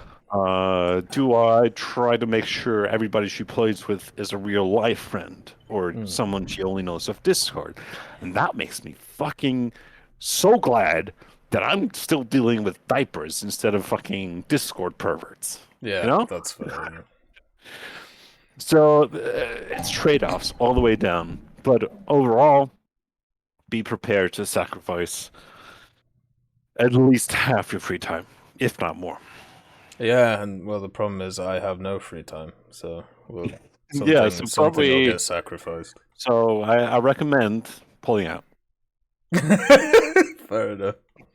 Stop the issue at the source. Fair. I mean, we as a human species, we don't need more of them. And if you're not sure, you shouldn't. You know? Oh, of course. Yeah. No, that's kind of how it is. Yeah, the thing is, at least with me and the missus, is like we're sure the issue is first of all so we're moving back to the UK, so getting that sorted, and then also, the other thing is I have to work out what to sacrifice because something will have to be sacrificed. Oh yeah. So I'll have to figure that out in about, I don't know, a year's time. I mean, you're working and then doing Twitch, and that's something I have some experience about because I started doing YouTube. Hey, Darth Plagueis, nice to see you. I don't know, 2012, 2013. Yeah. Yeah, late 2012. I did a lot of YouTube. It got really popular, and I was out of a job back then. I just got laid off. It actually paid the bills for a couple of weeks. Yeah. And which was really unusual for YouTube and would later go down the drain. And then I got picked up for a job at CCP, the developers of EVE Online. Yeah. Which is a great thing. So what I was trying to juggle was YouTube and a full-time job, which is, like a lot of people who are stuck in between, like you, still working, but also Twitching. And YouTubing. And YouTubing, yeah. And something always has to give. It has to, yeah. I couldn't do both the full-time job and the Twitch and maintain a relationship with my wife. It's just... And eventually I had to give it up. It took too much time out of my life. And even though I had already given up the YouTube stuff and basically all the Twitch stuff, even though I did that, when I had the kid, I really couldn't play all that much either. Yeah. It's not until she's asleep that I can play. And they'll sleep a lot during their first 2 or 3 years, but that goes down eventually. Yeah, that's true. Yeah, I mean, to do everything that I've been doing. At least, well, I've been a little bit better at it over the last like, I don't know, few months. But before that, I was down to sleeping 3 to 4 hours a night just to get everything done, which was yeah. I mean, I was kind of used to that because at least I don't know if I was like kind of fucking roboted into this, but like fucking even when I was a teenager, like I did school and then I did work afterwards, and I still only slept like maybe 4 or 5 hours. So like I kind of got used to that, and even now I sleep 6 hours, I think now, and it's such a massive difference, even just like 2 extra hours, and I can't even imagine doing like the whole 8 hours that people are supposed to have or whatever it is. Like, goddamn. Bro, I sleep sometimes. I manage to sleep 11, and it doesn't even make a dent into the tiredness. It just isn't. It isn't like restful sleep. I don't know when, but at some point these 6 hours are not going to be enough for you. Like, I don't think there are. Oh, I know. Yeah. Right now. No, well, I tell you right now, like 4 hours wasn't. I mean, I could function, and I was actually, I was really good at what I was doing, and still am really good at what I was doing. But one of the things that fucking got annihilated was the health side of me. Like, and I didn't even realize. And nowadays, even with like 6, like down a ton of weight, fucking, working out more. Like, I just feel so much fucking better. But even I'm on the same level as you. Like, even with 6, it's gonna get to a point where it's just not gonna be enough, and I already feel it now. 6 is at like the low end of everyone who ever functions. Like, I know. I don't know why you consider that a high point. Well, because of your history, I know, but I've never been at 6 before. Like, that's the thing. I don't know. I still find it weird that people can somehow sleep, like, as I said, like 8 or 9 hours. Like, because the way I look at it in my head is like, well, that's more than a third of a day. Like, surely you've got stuff to do, Like, I can't sleep if I have shit to do. Like, I don't know. I always have shit to do. There's never enough. Not shit. Wait, there's always enough shit to do for me. Like, to like only sleep 3 hours a day. But if I do, I'm so fucked up that I'll do it all wrong. Oh, well, see, that's where I perfected my thing. I don't do it wrong. Weaponized incompetence. Weaponized sleep deprivation. That's probably more of what it's like. You can't do that. It's not gonna last. No, well, I mean, I've been doing it for like 15 years now. Like, that was 28. Okay, well, I got a couple of years on you. It will not last. Oh, and as I said, I know. I'm waiting for my body to just crash sometime. Like, there's just going to be one day where it's just like, you know what? No. Bye. Thanks. But there's even like during fucking uni, like double majoring and shit. Like, there was like days where, well, there was like weeks at a time where I would sleep every other day, and that's what I did. Like, I don't know. Yeah, like I feel like I could probably do that. Back then, it was a waste, but what I tend to feel is that when I pull days where I don't sleep like 8 hours, I just feel like I'm useless both in my job and as a parent, and that just feels awful in more ways than you let yourself down. Yeah. Right? Yeah. So that's why I even though I love my daughter to bits and I would never go without her, I can't recommend it to people who don't have enough time in their day. Just don't do it, because you'll end up sacrificing something, and if it isn't time with your child, it's going to be time that you're going to resent your child for depriving you of. Yeah. So don't do it. Just I know. No. Well, that, as I said, me personally, I'm fine with the sacrifice. I just got to work out which fucking thing to do. But, and as I said, that'll come later on. But yeah, I don't know. Another thing is one of my sisters, she has like 3 kids, I am never going to 3 kid level. Her life is just hell. Like I don't know how she deals with that shit. Like, I'm staying goddamn. at the 1. I'm staying at the 1. Like Exactly, I right. have enough problems Sweet dreams, with the Karlov. 1. Have a nice rest. No matter how much the mother-in-law will badger me, I don't care. It's the 1, and that's it. Like, I was an only child for like 15 years, and look at me. I'm a shining example of success. A model of society. Yeah, pretty much. But I never suffered for having a sibling. Yeah. And I never suffered for not having a sibling. So I feel like I got the best of both worlds. I never felt like I'm getting, fucked because I didn't have, a brother or sister. Yeah. I have 2 sisters now, but they came way later, and I don't give a fuck about them. Yeah, that's fair. It's like a different family, right? Or It is feels like kind of. Yeah, it's not the same as if you grow up with them. It's completely different. Yeah, my grandmother. So there was my grandmother, and then like one of her sisters, and then one of the sisters was born like about 20 years later to the same parents. But yeah, they've always had like a super weird relationship, like how it all works. Because it's something to do with how they wanted to get a boy basically in the family, and they just didn't.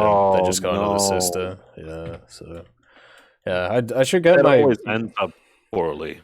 Well, yeah, she ended up working on like sailing ships for a few years, and then pissed off to New Zealand. So, like, I should pissed off. Did she leave her kids? Well, no. At the time, she didn't have any, but okay. she left the family basically. But she was like, fuck this. You can I'm do out. that? What? Yeah. Okay. All right. I mean, no one's gonna track you to New Zealand, like shit. Especially like, how long ago was this? Like 50 years or something. I should get her on actually. My great auntie, she's nuts. I would like that. I would You should do like a co-fireside chat where you and your auntie like interview people. Oh God, yeah. Or we'll like frame it like we're aspiring partners for you. Like you've gone gay, and she's like interviewing us to see if we're a good fit for you. Oh my God. And she's like, do you wash the dishes? She has some crazy beliefs about stuff. Like, okay, I'd see. Yeah, well, no, it's like not anything to do with that, but God damn it, we were talking about it the other day, and I can't remember its fucking name again. God damn it! If Rock is here, he'll remember. There's a Austrian philosophist. I think that's a word. And Arnold Schwarzenegger. No. But no, he's Rudolf Steiner, that's his name. Oh, the reindeer. Sure. Yeah. But Rudolf Steiner he's a philosopher, or was, sorry, he's dead, very long dead. And, yeah, 19th century. And he really believed in this whole idea of how people should learn by themselves. So, like kids should only learn what they want to learn, right? Okay. Which is ridiculous when you think about it, Yeah. because it ends up with a bunch of kids who can't read. My kid will only learn about Baby Shark. Yeah, exactly. Learn about Baby Shark and Roblox and I don't know, how to turn on a TV. Like, that's it. And how to find food.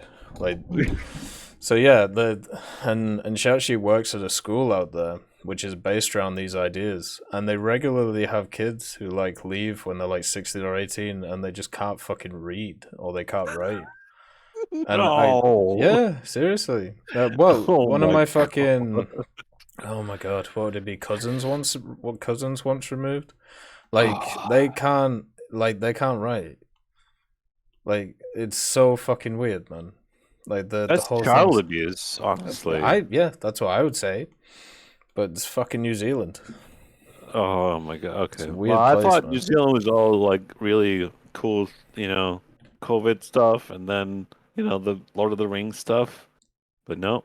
Oh, they've got Apparently positives. I'll give them that. Just not good on the whole education front, unfortunately. Fuck that shit, dude. Yeah. His whole philosophy is so weird. Like, it should have been left in the 1800s. You might be able to answer a question that a friend of mine had about New Zealanders. Yep. What's blue and doesn't fit? I don't know. A dead epileptic. Oh, what the fuck? A dead epileptic? He's joking. It's blue. It doesn't fit. Sorry. I had to work that in there. God damn it, dude. For some reason, I don't know why, but I was going to answer it with Elmo, and I don't know why Elmo came to fucking mind. Because he's not blue. Apparently, he's the mascot of fucking choking epileptics all over. Yeah, there you go. God damn. Sorry. Oh, it's alright.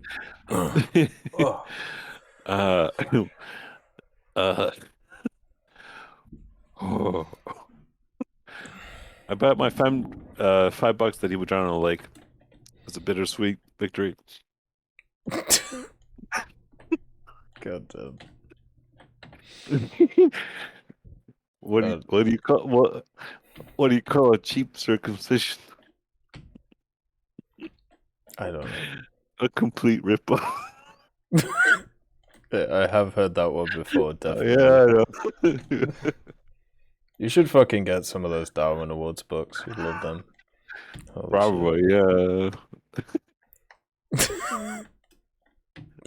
Anyway, go ahead. I've got a fish that can break dance, but it's only for 20 seconds and only once. God damn it, dude. Oh, fuck's sake. Anyway, I should move on. I'm sorry, and I apologize. Mean the same thing.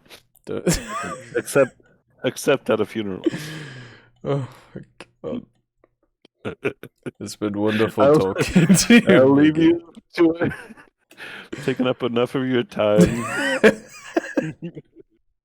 I see there's people with actual worth under concerns.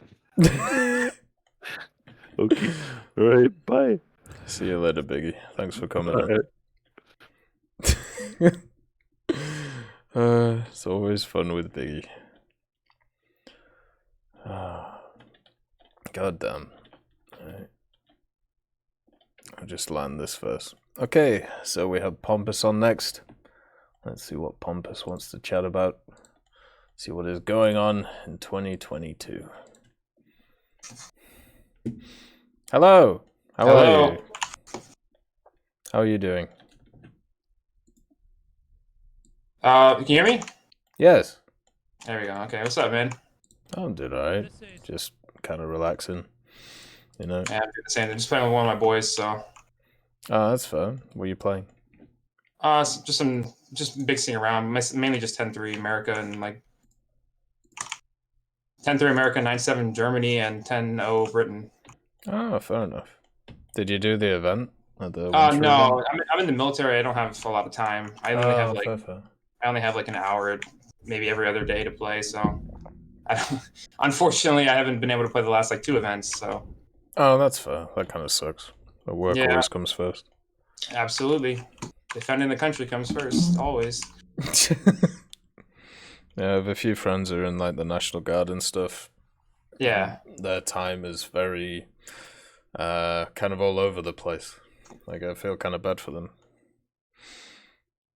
They don't seem to have much structured stuff going on. Yeah, so I think I guess what I wanted to talk about is why do you think that so many players in this game don't have any idea about meta or like how to actually win games? Like, is it just a lack of like tools? Is it a lack of knowledge? Is it a lack of training? Why do you think people are just bad at the game and then they blame everything but the way they play? Like, they'll blame the terms, they'll blame matchmaking, they'll blame maps, when in reality they're just not good. Like, why do you think they do that? Is it just a cope and it's just how it is? But I've noticed that's an endemic problem in this game. Like, you go on your Discord or any other Discord, and I've been in almost all of them, and you see the same trends every time. Like, just someone who has a poor win rate, poor efficiency, and they blame literally everything but themselves. Like, why is that a major problem in this game compared to games with a more skill culture like CSGO or World of Tanks?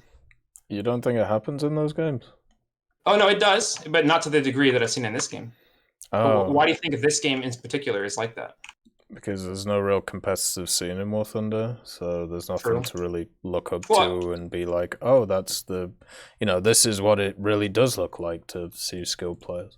Well, sure, but like World of Tanks doesn't really have a competitive scene anymore either, but... True, it used to, though. It used to, yeah. But it doesn't, any PvP game is going to be competitive. Like, EVE Online is competitive, even though it's not really. No, but what I'm talking about is there's no... So let's say, right, so my stats, I think I have like 56% win rate overall, which is okay, but it's obviously not the best, right? Like it's above average, but it's not the best.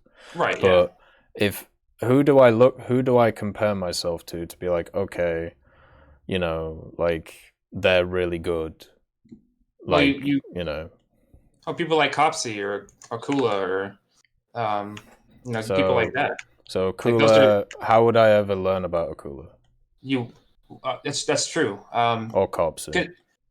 I mean, they usually stream in like top 1-2 positions on Twitch. I mean, I guess if you're trying to go down the rabbit hole of trying to look at how to get better, you'd not necessarily start there, but at least take a look at what streamers are playing. And yeah, you could go on Twitch. That's true. You could go on YouTube as well. Like there's Defen. That's about it. I guess I don't really know that much about planes, so I'll kind of stay away from that. But yeah, that's fair. Specifically tanks. Yeah, because... you could look at those two. Maybe Copsy now being employed by Gaijin, maybe he can, I don't know, be a bit more prevalent of that stuff. But when because sorry, go ahead. Because they have nothing to compare themselves to, right? So they don't know what good players even look like. Well, here's the thing, though. Like, you can't possibly think that you're performing well if you're losing all your matches and like dying every single game. Like you have to think that there's something wrong, right? Some people do, yeah. Other people just sit there and, as you said, blame everything else. It seems like a common human thing, don't you think? Most people seem to think like that. And the vast majority of the time, it's not true what they're saying, but it's easier to do that instead of try and work on yourself. Like, sure, it's the same shit with everything, right? Like every part of life. Oh, I have a shit job. Well, why don't you try and change it? Why don't you get some qualifications? Well, it's because the fucking manager's keeping me down. Like, it's the same shit, like just in a video game setting. And most of the people who are complaining about it are probably like 18 years old and don't know any better about anything else. And they're just trying to fucking like blow off some steam. That's true. Which is why, at least for me, I don't... If someone's venting about like, oh, well, my team's not doing this, my team's not doing that, I always try and say like, well, why don't you try and fill the gaps? And like, you can see your team's not doing this thing, well, why don't you try and do it then? Like, instead of just saying they're not doing it. Maybe try and solo carry, maybe get a squad together, do stuff like that. But at the end of the day, people are always going to bitch, always going to vent about this shit. Well, I don't have a problem necessarily people complaining. I just have a problem with people thinking that they were complaining and then eventually, making their opinions known on these forums to get the game changed when they don't clearly understand how to play. Like they'll say things like, the T72 terms is overpowered. It's clearly not. Or they'll say something like I heard earlier where someone was complaining about the Leopard 2K being bad. It's clearly the best 9.7 in the game, but yet they think it's bad. So you have people like that asking for gameplay changes when they clearly know nothing. Yeah, that's the biggest problem. Yeah, which is why I've advocated for years that Gaijin shouldn't listen to the overall community. Yeah, well, that's what I say. But the thing is, we don't want them to, right? Because you want them to. You don't want them to be, but then you have to have like this. You have to have some way of like, I guess, aggregating down all the ideas right? Who's qualified to give an idea, right? I know that sounds a little, a little pompous, but the like people who get paid for it, right? But the thing is, I don't think that even people like Mike or well, no, they're community managers. They're not game designers. Well, the game designers as well. They don't really play the game. They don't play. Well, they don't need to. They have all the stats of everybody that does. True, that's true. But I mean, at the same time, they've made changes to the game that don't really make sense. Like I agree. They moved up the ADATs and all these other vehicles that are not as good as the Tunguska, and the Tunguska is still is the best SPA in the game, and it is still the lowest BR of all the top tier SPAs. Like gameplay decisions like that just don't make sense to me. But that would be something that a community would be able to like, hey, look, this vehicle is clearly the best one. Well, why is this thing not been moved up? Have you asked Copsy and Akula about that? Well, yeah, that's they say the same thing. That's what I'm saying. Why? Why? Like, what do you mean why? Like, well, what's the reasoning for the Tunguska being best SPA? Well, or for why they have that opinion? Both. Well, the reason why the Tunguska is the best is because it has guns, which no other SPA really at that BR does. Has a stabilizer, can instantly kill tanks' barrels. It's fast. It plays on the Russian team, which is objectively the best nation in the game right now. Right. So it has checks all the boxes. Yes, it may not have the best missile, but it has guns to make up for it, which no other SPA does. Yeah, and I agree with you. And in terms of actually being able to influence the ground battle, the Tunguska is clearly the best SPA in that regard too, because it actually has a full-time stabilizer, whereas the ADAS doesn't have that. The the ADAS has a better missile, you'd say, but Tunguska, I'd rather be in a Tunguska than an ADAS almost every day. Yeah, and I agree with you. It's things like that. It's so right. So let's say that's true. So why hasn't it happened? Do you think? Why doesn't it happen? Yeah. It's because the game developers and people who do the balancing don't understand or play the game, or they don't listen to people that do. Or maybe the stats say something different. Well, that's true, but like you get 100 bad people playing a vehicle, even if it's good, then stats will go down. But right? You just said that the USSR is objectively the best nation right now. Yeah, but that doesn't mean that bad players don't play it. Right. So we have an issue here. And let's say how the system of choosing what vehicles are good and bad is broken. Like you can't balance based on stats alone. I don't think they do. I think they do though. Well, otherwise they'd never have any changes when they put out their BR systems. Otherwise they wouldn't have because they put out like the first set of BR changes, and then they take feedback and then they change them. If that was the case, that wouldn't happen. Would it? I mean, I would, like, for example, let's take for example the Striker, right? It used to be 9.3. And it was a pretty mediocre vehicle. Did not have amazing stats, but it was just moved up for essentially no reason. Why? Because they buffed its reload. They didn't. Well, yeah, but it went from 10 to 7 seconds. But that was like 2 years ago. Yeah, and then the stats caught up, and they added a bunch of vehicles around its BR. Well, no, they didn't, because America 9.7 has no lineup. So no. No, I'm for other nations. It faces other nations. Right, but no one plays 9.7. No one plays 9.0. No, Striker's not 9.0. It's 9.7 now. It used to be 9.3. What's it right? So what's it facing at 9.3? A3 to 10.3, right? Right. And there was a ton of vehicles that were added in that BR bracket for other nations. So now, because they've added all those new vehicles, then also with the buff to its reload, and also the overpressure changes to other vehicles, then it's going to have an effect on it, isn't it? That's why it goes up. What I'm trying to get at here is that they would have changed this a long time ago if that was the case. No, because you can't just collect stats overnight.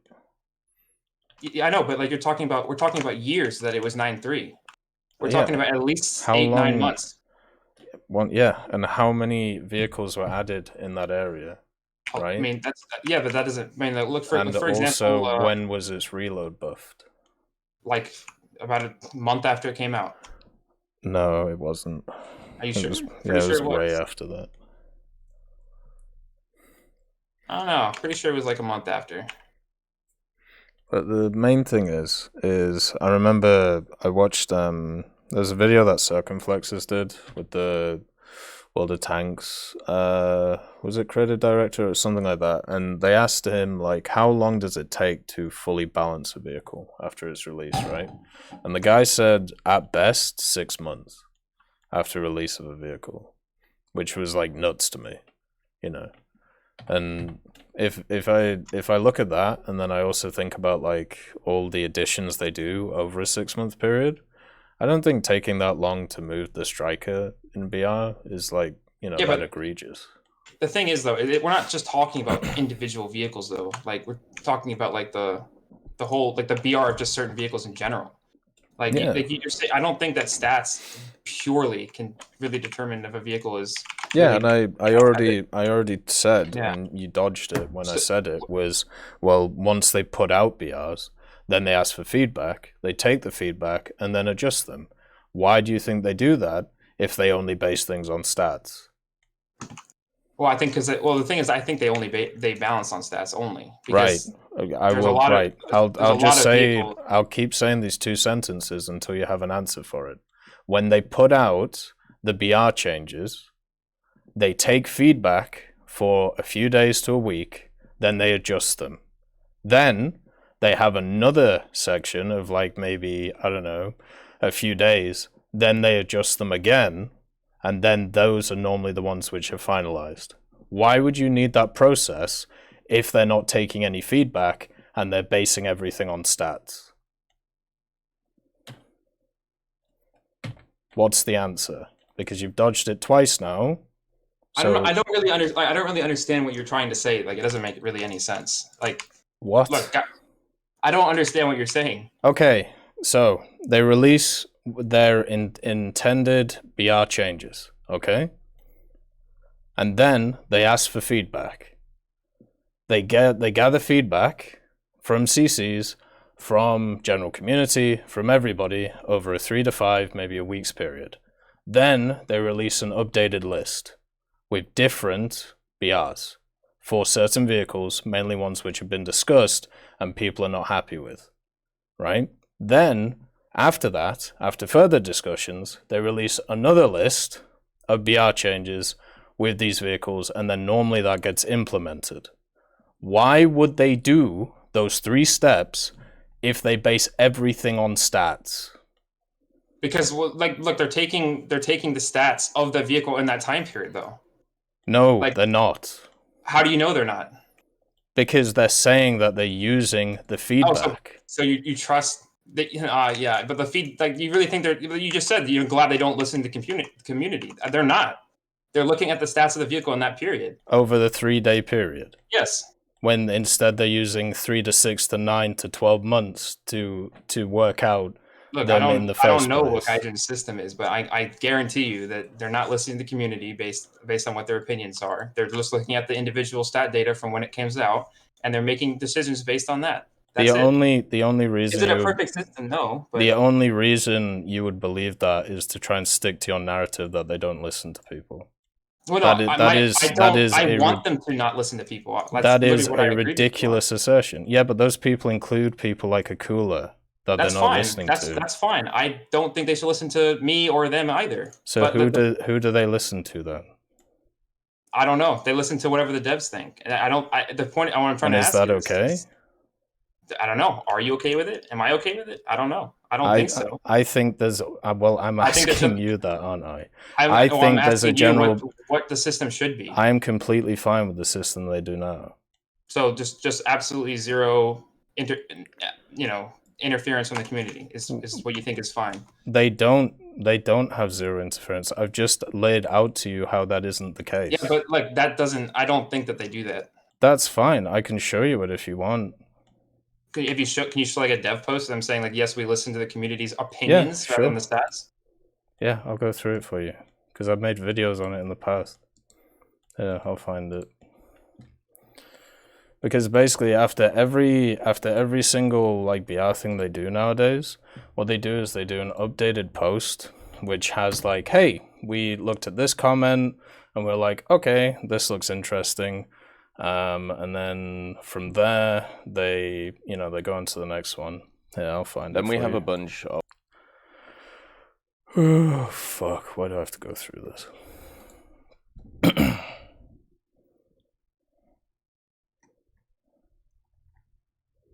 Alright, here we go. So I'll send it to you in a DM, and I'll show it on the screen as well.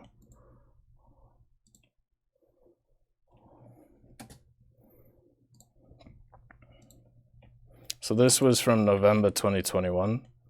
This was the last set of BR changes that they did, which is kind of weird. They should have kind of done some new ones by now. But Right. if you scroll down to the second section, which is the updated part, as you can see, it's on different dates. The first one is the 25th of November, and then the second is on the 30th. So once again, 5 days after. This is where they're going through what people have talked about, and also they even link towards posts that people have put about vehicles and their discussions around it. So surely this is what you were asking for. What I was asking for is, do you think this system is good or not? Like, because like I said, there are people that don't know anything about the game making these changes, right? Is that a good system? Well, I think everybody's entitled to their opinion, yes.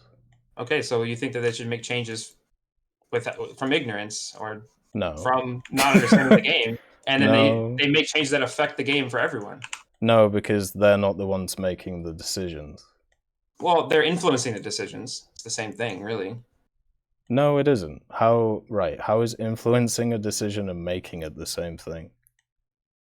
I never said they were. I'm saying that they're influencing the decision when they don't know anything about what they're talking about. Like, they're putting the information out there and they don't know. And That's this fine. decision is being deliberated on, and then Gaijin takes their opinion into consideration because there's no... How do you know any of these guys don't know what they're talking about? You have no idea who they are. You are making massive assumptions here based on pre-existing notions. Well, I mean, based on what they're saying, I know that what they're saying is nonsense. Well, that's fine, but at the same time, the point is they do this already. If you have like a set of people that you would prefer them to listen to, then please go ahead. But at the end of the day, the main thing that matters in these situations, any like dev that I've talked to or listened to, the main thing that they have and the main thing they listen to is the statistics behind the vehicle. Because if somebody is saying, okay, this thing is performing crazy good, then they look at it and it's like, well, it turns out people are doing shit in it. Then they're kind of tied, right? Like, what are they supposed to do? And I think what they do with these suggestions is, so they put out the initial BRs, then they get feedback. Then they look at the feedback and they go, okay, this person thinks this. So then they look at the stats and they go, okay, I can understand where he's coming from. Maybe we can change something about it. Or they go, guess what? This guy's opinion in the trash. And you know those people's opinions? They don't post them here. You don't see them because they are trash opinions. And they don't line up with the statistics. So in the system that we have right now, where first of all it's based on stats, then they have feedback, coupled with stats, then they do a bit more feedback. I think that's more fair for everybody than another system. Because anybody can get involved in this one, right? True. Whereas instead of having, I don't know, an Illuminati of people to be able to make these decisions who don't get paid for it. True. Like, how else would you prefer this system? Well, I mean, I would prefer something like how... I mean, I hate to keep ragging on it, but I mean, the EVE Online has a CSM, which is like right. They have like a council of people that like are elected by the players, and you could have a bunch of different people on that directly with aligned to the devs to talk to them about bugs or about battle rating changes, and those people could be given information from individuals in the community they could bring up at like meetings. Did you know we already had that in the community? Well, yeah, in the community. Yeah, I know about the CCs. I think we but, talked about. The problem is they don't before that. What? See, this is where experience comes in. So we used to have a War Thunder player council. Really? Yes. Why? I didn't play I guess I didn't know about it because wasn't around before that happened. Yeah, and they were voted on by the players. This existed. You know what happened to it? Nope. So the people who were voted in, they had, first of all, their own ideas that they wanted to push. So they didn't listen to actually community feedback and just push their own stuff. And also, because they were volunteers, they weren't paid or anything, they gave up after about 1 or 2 months. There was like, I think 6 or 8 people on it for like a year or so, but only 2 of them really did anything. And they pushed the same community ideas that we talk about today, which you would agree were crap, you know, like when it comes to these things. So stuff like that's already happened, man. Like it crashed and burned like 5 or 6 years ago. Well, I mean, I don't really think the current system is good either. So what's the compromise? Like, I think the compromise is people like you who want to have more of an opinion on the game should get more involved in the forums, or should get more involved in these discussions, so you can put your points forward.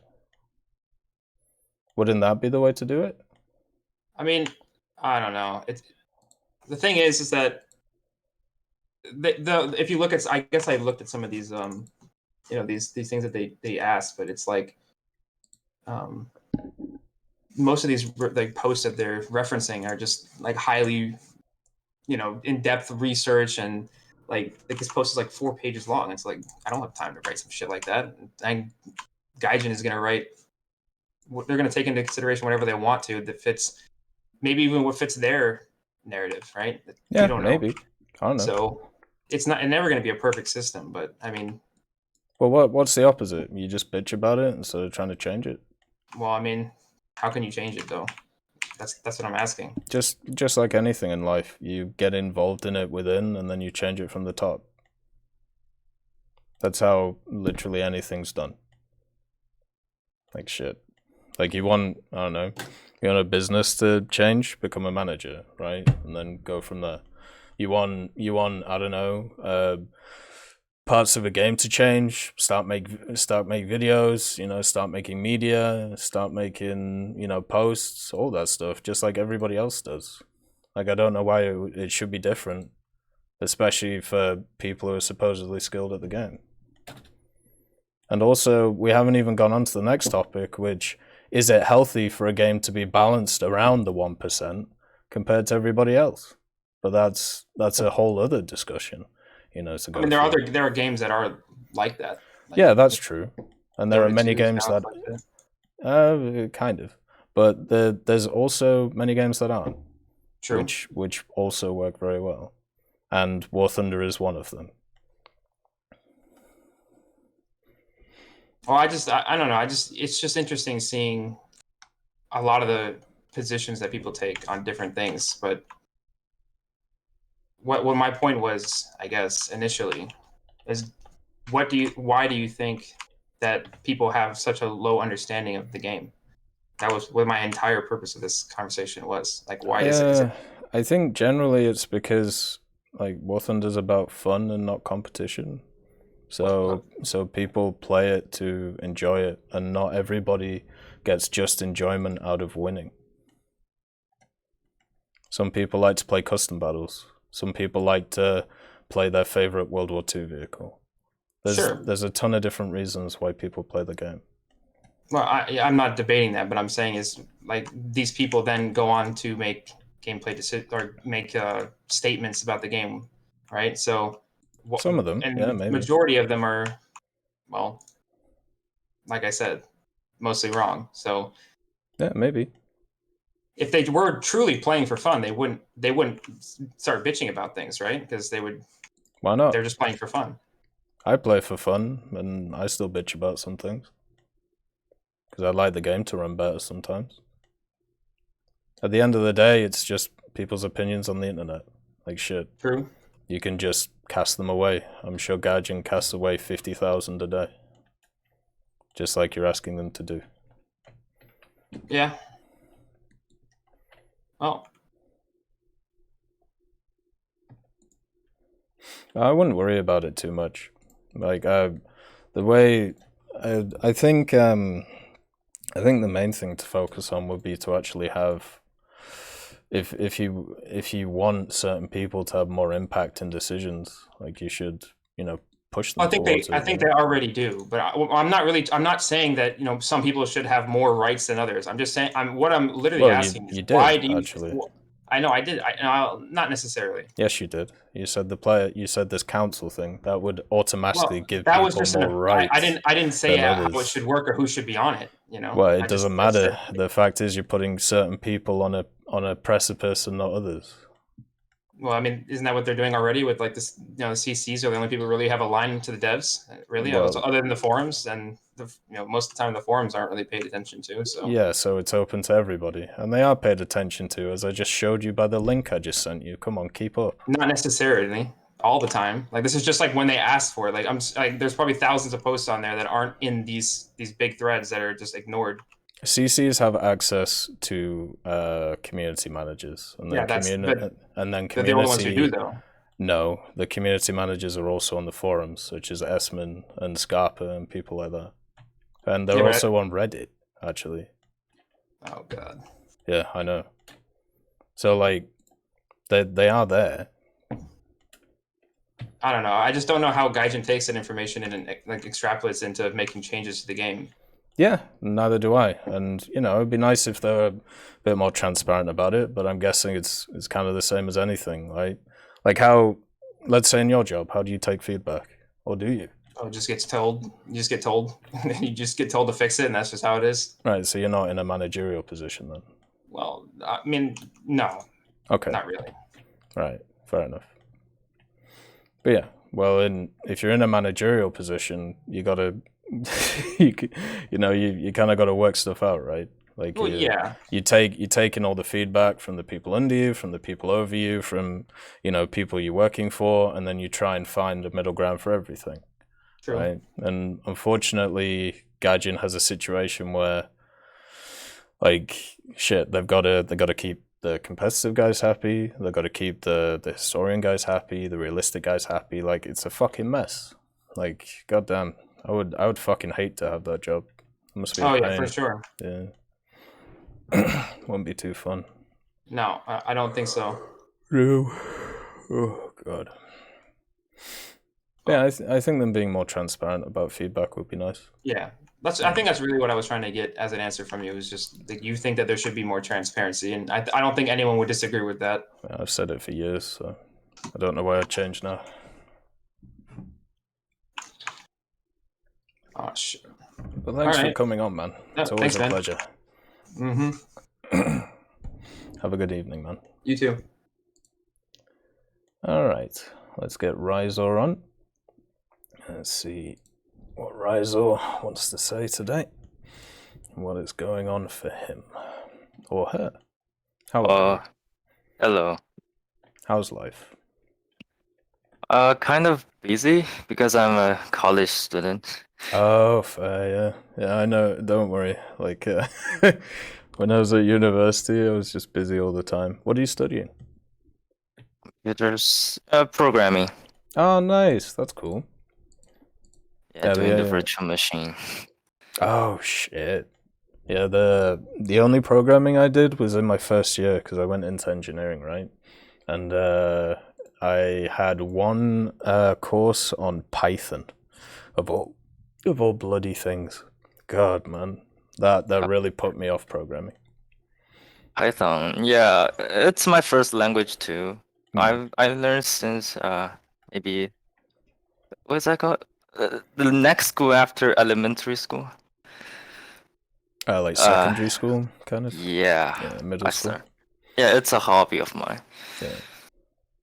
Yeah, Python is basically English in programming terms because it's everything is based off it, right? Or kind of. Yeah. Yeah, fundamentals. Yeah. So should I call you Canadian or European or whatever? Just call me Tech. Whatever's easier, I don't mind. Tech. You can call me Bob if you want. Like whatever's easier for you. Okay, Bob. Yeah, I've been watching your YouTube videos for a while, and namely for mainly for the minor tweaks, the repair cost, the changes. Yeah, I think it's a important update because I don't really have the time to look at the logs. Yeah. Yeah. I mean, thanks a lot. No, it's all good. And well, I'm Chinese. Oh, cool.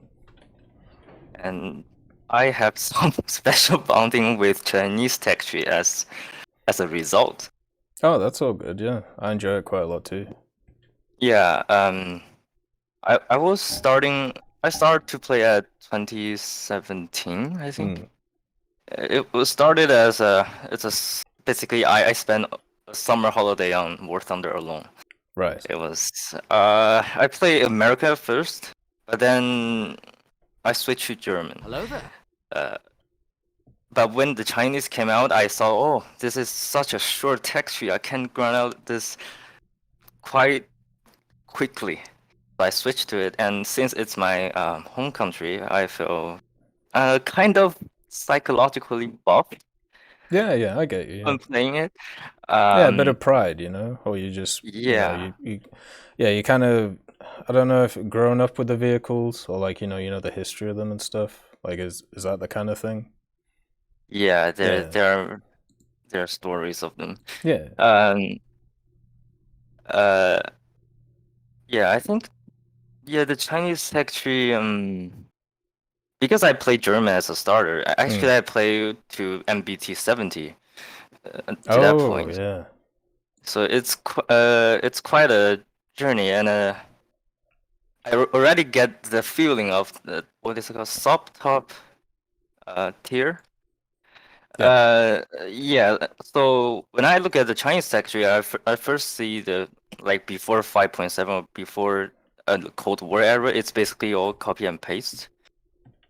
I mean, kind of, yeah. But it's okay for me because I haven't played American. I haven't played Soviet. And that is perfect because I can try both. Yeah, exactly. So I think I actually I really love the Chinese tech tree, especially the land one. The aircraft, it still needs some more vehicles in air. Yeah, I agree with you. I think the ground one over the last, I don't know, year or so, it's come on so much. They've added so many vehicles to it. Like, it's been really good. Yeah, I am really appreciative for that. I mean, for Gaijin, even though we all say bad things to it, it's still a good game. Yeah. I mean, yeah, it's hard to find such a similar game with such accurate models, accurate mechanics. It's unique. It's one of its kind. Yeah. For me. Yeah, the Chinese. I went actually. I was basically grinding the last SPA, the 04A, and I was at the ZBT 99 Type 2. Yeah. And yeah, I started to know why people think says Russian is the best. Once you get to the top tier, I mean 10.7, because I still remember very clearly because I was still using the DTW, no, not the best, the 400 plus APS or something. So I shoot at T80 BVM. Oh shit, that thing is, they have really small weak spot on their bottom. Yeah. I mean, if you look at Chinese vehicles, the ZTZ, it's like shoot here. I mean, it's lucky if someone hit your upper hull. But still, it happens, and wow, it's like God bless you. Most of the time, you won't. It just goes straight down there and boom. And the Russian one, wow, the rubber skirt and also the size, it's a dream of a Chinese player. Yeah, the ZTZ, the 99. Is there one in real life which has all of that additional armor on it, like all the ERA and stuff? Actually, the one without the ERA only appears on the 99 parade. Oh, okay, right. So after that, basically every tank was fitted with ERA. Right. Okay. So they could maybe. So we call it we call it the parade edition. Fair. That's kind of funny. But and about the ZT-99, the box on the right. I mean, so the so-called active protection. Yeah. It's not implemented yet, and I do understand why it's not, but it will be a pleasure if they add it. So basically, what it does is it blinds the optic of a lasering thing. So once you so you can't laser pointing, it. maybe it will hurt your gunner. Oh, okay. That would be a bit rude if it's like that's kind of interesting. How are you going to simulate that? Like make your gunner screen blank? Yeah. People are gonna curse Gaijin for that. Yeah, it'd be a bad idea maybe if they did that. Yeah. And for now, I think most of the Chinese players are expecting the ZTZ-99A, which is the final tank. Yes. Yeah, it's it's quite a journey, but I have to say I learned a lot doing War Thunder. Yeah. Yeah, for me, because the Chinese got added, there's so many vehicles now that I didn't know existed, and now I do. And that, I think, is one of the great things about War Thunder, where it's not just like a game where you can have fun in and, try your best and get a bunch of vehicles. You actually learn so much about the history and stuff as well, and I've always liked that. Like, the one which I always found funny, and maybe you can help me with this. So there was the one vehicle that got added recently, the wheeled vehicle. WMA? No, not that one. The ZTL? Yeah, the ZTL. So there was a big kerfuffle about that one when it got added, because of the name. Where in game for us it's called the ZLT11, but it seems like people think it should be the ZTL11, right? Well, the naming conventions in China, especially for military, is still the convention is still classified. Right. Okay. So most of us can only guess. Actually, the name is actually from a screenshot of military news, which is reporting the broken rate of the equipment, and there was the name of this vehicle. Oh, that's oh, that's funny. Oh my god. Yeah, so everything regarding military in China is very sensitive. That's why the info, especially into the Cold War and nowadays, it's basically you can only guess. Right. But I will say I'm quite confident that the Challenger event won't happen for us. Oh yeah, because at least for you, people would literally disappear. Yeah. We have lost for it. Oh, if you actually report for a spy and you have significant contribution, you'll be basically you'll have enough money to buy a car. Oh, wait, you get paid for ratting people out, basically. Reporting for spying. Wow. Well, there you go. I mean, it's a meme down here, mostly meme. Like when people are starting to cursing their country, it start to get a little bit spicy. We will say, "Oh, you're a walking 50,000 plus RMB." That's a meme. Yeah. That's funny. No, but I tell you what, I'm super happy they did decide to add China, because obviously, have you ever been on the Chinese server, which is run by? I know it, and yeah. I only the thing that I heard of the event is the golden DTJ 1959 over there. Yeah. It basically is a half that game now. Well, it doesn't surprise me, like, because there's not enough player count, and basically people only play arcade, and some versions of the Chinese game got good, like the StarCraft, the Blizzard thing. League I mean, of Legends it was great. as well, right? Isn't that like booming right now? Yeah. Yeah, and I don't think War Thunder has the player count to achieve that in China. No, I don't think so. You guys because have most of them, yeah. What's the free to play first person shooter you guys have? That's Crossfire. Crossfire, yeah, that's the one. Yeah. It was. Now most of us still play CS:GO as well. Yeah. And actually, we can also play the international server. It's optional, so we can choose. So it's a bit opener than most of Western people would assume, but it still has some cuts in there. Hey Shifty, nice to see you. Yeah, I feel like the perception over here is that China's a very closed off place.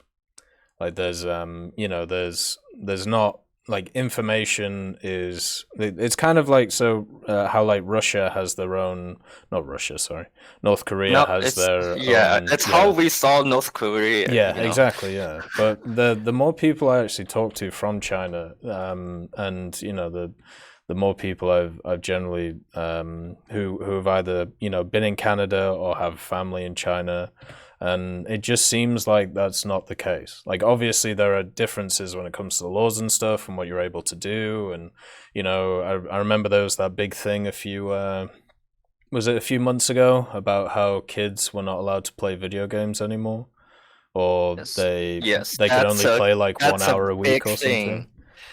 It's 1 hour per weekend. Yeah, that one. That is a big issue, but there's a lot of getaways. Like, people will grab their grandma's ID. Yeah. To register an account. Yeah, it turns out grandma's really good at CS:GO.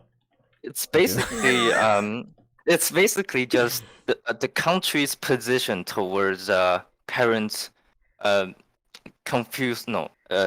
considering. So basically there are a lot of parents that cannot manage to teach their kid to limit themselves. I mean, yeah. And you cannot blame it on games themselves. No. It's but it's still better than before, because there were hospitals before just for treating gaming. Really? Shocking people. Oh dear. Electricity. So yes, electroshock therapy. Yeah, to try and get people to stop playing video games. Jesus. Basically, people running out as psychopaths but not playing games. Oh, it's terrible. But it's better now, because now we all know games is an important part of many people's life. Yeah. It really gives some people they really need it to feel alive sometimes. I mean, I consider myself to be quite a friendly person, and I really like making friends on games. I mean, sometimes they're mean, but I'm okay. But it's always good to have some friends. Yeah, I mean, for me, right, like not just through like the YouTube stuff or the Twitch stuff or whatever, but for me, the one thing that War Thunder's done, and also many of the games I've played, I've met some amazing people. Like it's been really cool, just kind of relaxing and understanding that if I didn't do this stuff, there is no way I'd be able to meet people from all over the world, right? Like today we've talked to people from Iceland, obviously China. various European countries. We've talked to some Americans, we've talked to some Canadians, and that's just today. Like in like the last, I don't know, like 8 hours. It's amazing to me how, like, you know, that's now possible. Like it's a very humbling thing, in a weird way. But it's all basically because of video games. And I think nowadays, kind of like how, at least in America in like the 80s and 90s, there was the whole thing about how metal was like turning your kids to Satan or turning your kids to evil things. I feel like now with games, people are definitely seeing more of the positive side of them instead of the negatives, which is good. Yeah, when the COVID kicks in, it. Yeah, that helped too. Yeah. Oh, by the way, when the COVID kicks in, I was in Wuhan. Oh dear. I'm sure that was a very fun experience for you. Oh my god. I will consider it as a historical moment. And yeah, historical experience, because I was a part of a history event. I am at the epicenter. Oh my god. I am not proud of it, but yeah, Wuhan is famous now. Yeah, true. I don't think I've ever been in an area where like something like that's happened, like a kind of a massive changing event, you know. Yeah, when I think I can tell a little story here. So when the government, so like I was actually returning, right, like 2019 Christmas. So basically, I spent my Christmas on Arctic, I think. Right. Because plane. And at that time, the disease is actually discovered, but the Wuhan government, the local government, is suppressing the information. The information, because they think this isn't a big deal. But like, I think January or February, the case broke out, and actually the central government actually kicks in, and they fired the whole government of Wuhan, and yeah, a lot of people got basically off their duty. Yeah. I mean, in China, it's getting better now, because we realize we cannot just kick off whenever COVID kicks in. You're gonna lose some valuable people. But at that time, it's such a big responsibility, because look at now, you really need to do something. And when the government they cut off all the transportation into Wuhan, there was wide panic. Right. It's like, oh, are we gonna die here? Are we left here to die? Well, it turns out it's there were panic and there were chaos in a few days, but it was okay. It was manageable. In a couple of days, basically our community, they're now responsible for bringing us food. Hello there. Basically, we all tell them what we need, and they will buy in quantities, and they will get into the communities and send them to homes and homes. It's a tiring job. Yeah. We kind of had the same thing over here, but just for the elderly, basically. Like, I came to Canada. I think it's kind of, I mean, every restriction is weak when compared to Chinese. Oh, I'm sure. Yeah, I can't imagine. I mean, if it happens here, people will already rush into the government building, I guess. Yeah. But I guess things are different, and I respect that. And the Air Force actually brought in army medics into the hospital to reinforce because basically all the doctors and nurses are tiring out. Basically, what happens now. Yeah.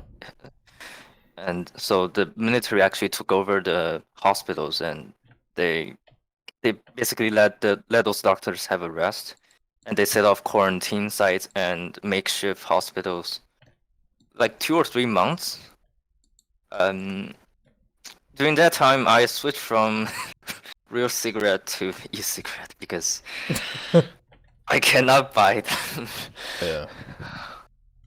Which is a good thing. I mean, e-cigarettes are good for if you smoke real cigarette. Yeah. And I actually go to the volunteer, go to my community for volunteering, for sharing foods. Oh. Actually, yeah, Mongolia actually sent us what is that? The cow? No, not cow, but some kind of meat of sheep. What is that called? Like mutton or yeah, something like that. They basically yak, maybe, I don't know. Every nurse or medical employee in Wuhan gets a box of meat from Mongolia government. Oh, that's nice of them. Yeah, and they all got a raise. So you think they dealt with the situation well? It sounds like they did.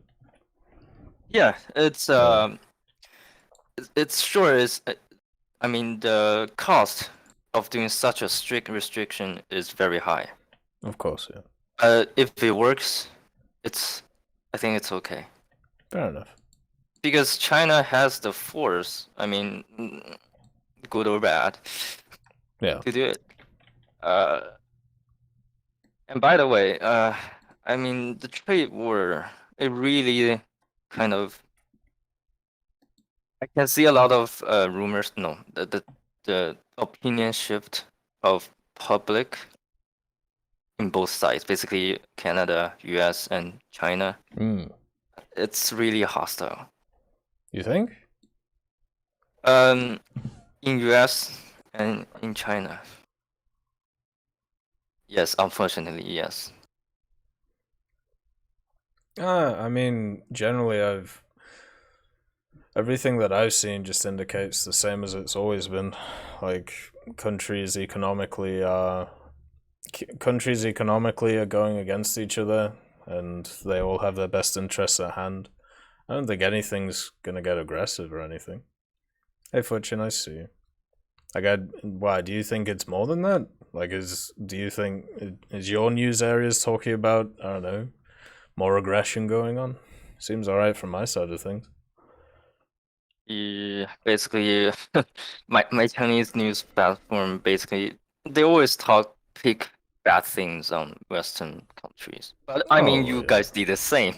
But not always, it's increasingly pointed to America and Canada, which sometimes, because I actually studied social studies. Right. In BC courses. Yeah. Sometimes just pick me off. Like, people always in China always says, "Oh, Canada, you actually slaughtered children of First Nations." Well, actually, they call First Nations, not Indians. Well, yeah, they call them First Nations in Canada. Yeah. I mean, I think they done more than America. Why are you accusing them? And by the way, history is past. Most of the time, yeah. Yeah, most of the time. It'd be weird if it was future. I don't think this, especially the First Nation thing, would really prove anything about Canada now. Well, so the thing about the First Nation thing, right? Now, obviously, I'm English, so, like, you know, my hands are very much clean of all of this. But the First Nation thing, the reason why it's so powerful for a lot of Canadians is because it went on until like the 80s, and a lot of it went on until the 60s. So most people were alive during that time, right? So most a lot of are actually guilty. Well, they're not guilty of it, but or they were in a society where that kind of thought is common. They were. It wasn't that the thought was common; it was that they didn't know it was happening, and it was hidden from them. So a lot of them nowadays now know what was going on, where before they believed what basically the government told them, and also what the religious side of things told them as well. So it's more about the fact that more and more is being found out about it. More and more people are disgusted about it because of what happened, when at the time nobody knew about it apart from, specific people. So yeah, that's why it's such a shocking thing for most Canadians. And yeah, and why and why they think it's something substantial. Yeah, exactly, yeah. Because it was happening within their lives, and also because they didn't know the extent, or they weren't sure, how much it actually was. Like that's pretty much why. And they're still finding out about it today. Obviously we had, and also those two massive stories last year in BC and also Saskatchewan, which was pretty horrific, where they uncovered a bunch of bodies at different schools and stuff, which is not very nice. But yeah, that's pretty much why. They're just, more people are being open about that part of the history, and it's making people very disgusted, as it should, like it definitely should. Yeah, people know what they should know now. Yes, exactly. Well, anyway, yeah. I tell you what, it was lovely chatting. We do have to... Thank you very much. Oh, it's all right. No, you're welcome to come on again, man. It's been fantastic to chat. Like yeah, I mean, get ready for the next one.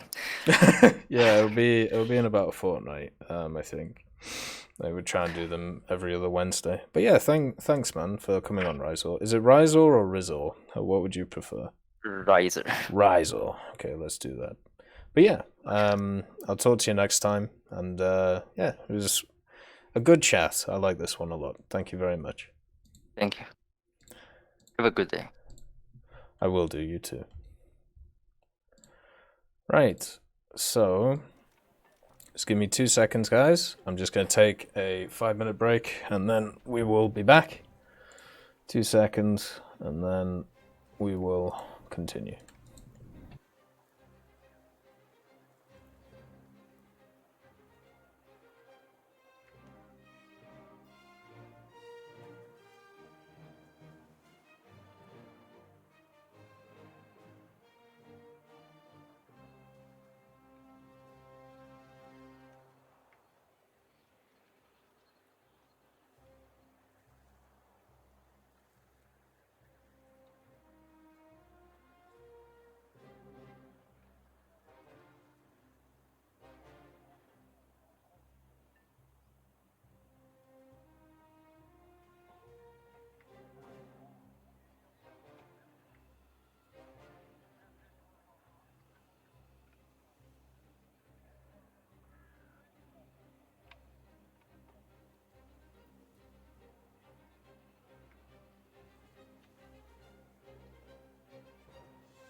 Okay. All right, I'm back. And now Bulldog Chuck again wants to come on, so we'll do a short one, just see if he has a comment to add or something. Hello? Hey, Tech, how's it going? I'm doing all right. Is there Yeah, something... Say again, sorry? That's it. I've had dinner. Oh. I got some more things, and I've been listening in. I'm like, huh. I agree with some things, and that's influenced some of my decisions on what I said earlier. Well, first of all, what did you have for dinner? 2 cheeseburgers, homemade, grilled, all that kind of stuff, seasoning, and Beautiful. homemade mac and cheese. Homemade mac and cheese. That's all. Oh, that sounds bloody wonderful, that does. It is A. Anyway, what were your added comments, I suppose? So I've heard a few people talk about connection problems, even with good internet. Take that tenfold Australian internet and apply it to a console. It's not good, even if it is wired or anything like that. Console internet is always bad. There is not a game where you don't get the bad internet connection or connection to server lost on console. Oh. Well, that sucks. And there's a few things I've had for you. Congrats on the weight loss.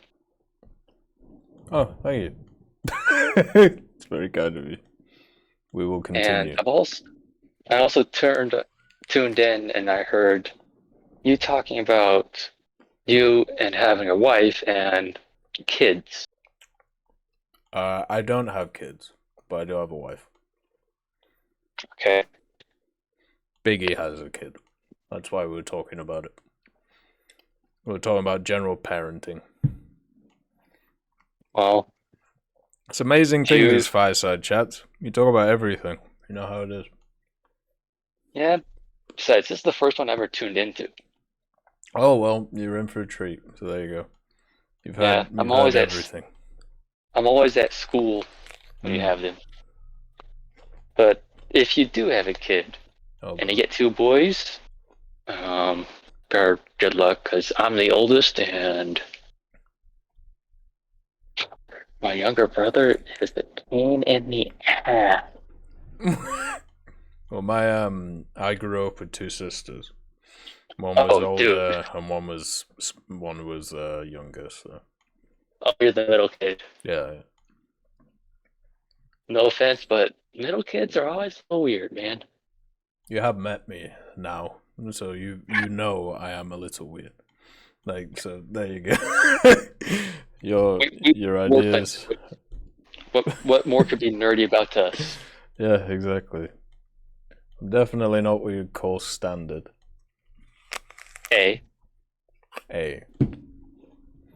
But yeah, like the thing about the Fireside chats, right? So the way that I see it is people can come on and talk about really what they want, you know?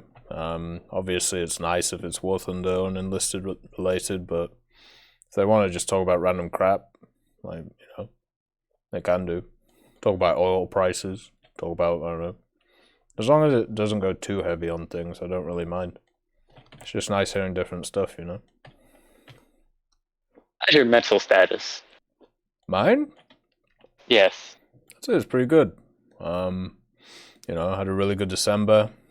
January's been pretty good so far. I had one bad day so far. Just got back to work, so a little bit stressed out, but nothing crazy. I'd say it's pretty good.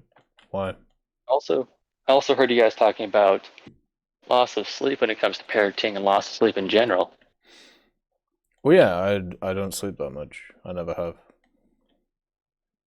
I'm an American high school student. I constantly go, during weeks, I'll constantly go 72 hours without sleeping. Well, that's a bit of a problem. You might want to go fix that. Yeah. And there are no 72 hours I will consume anywhere between 16 and 32 sleeping pills, and yet I will still not sleep. Okay, well, you definitely shouldn't do that. Because even through all of my issues of not sleeping and so on, I've never taken any sleeping pills. Those things are very rough on you unless you definitely need to use them. Got to be very careful about them, especially at your age. Goddamn.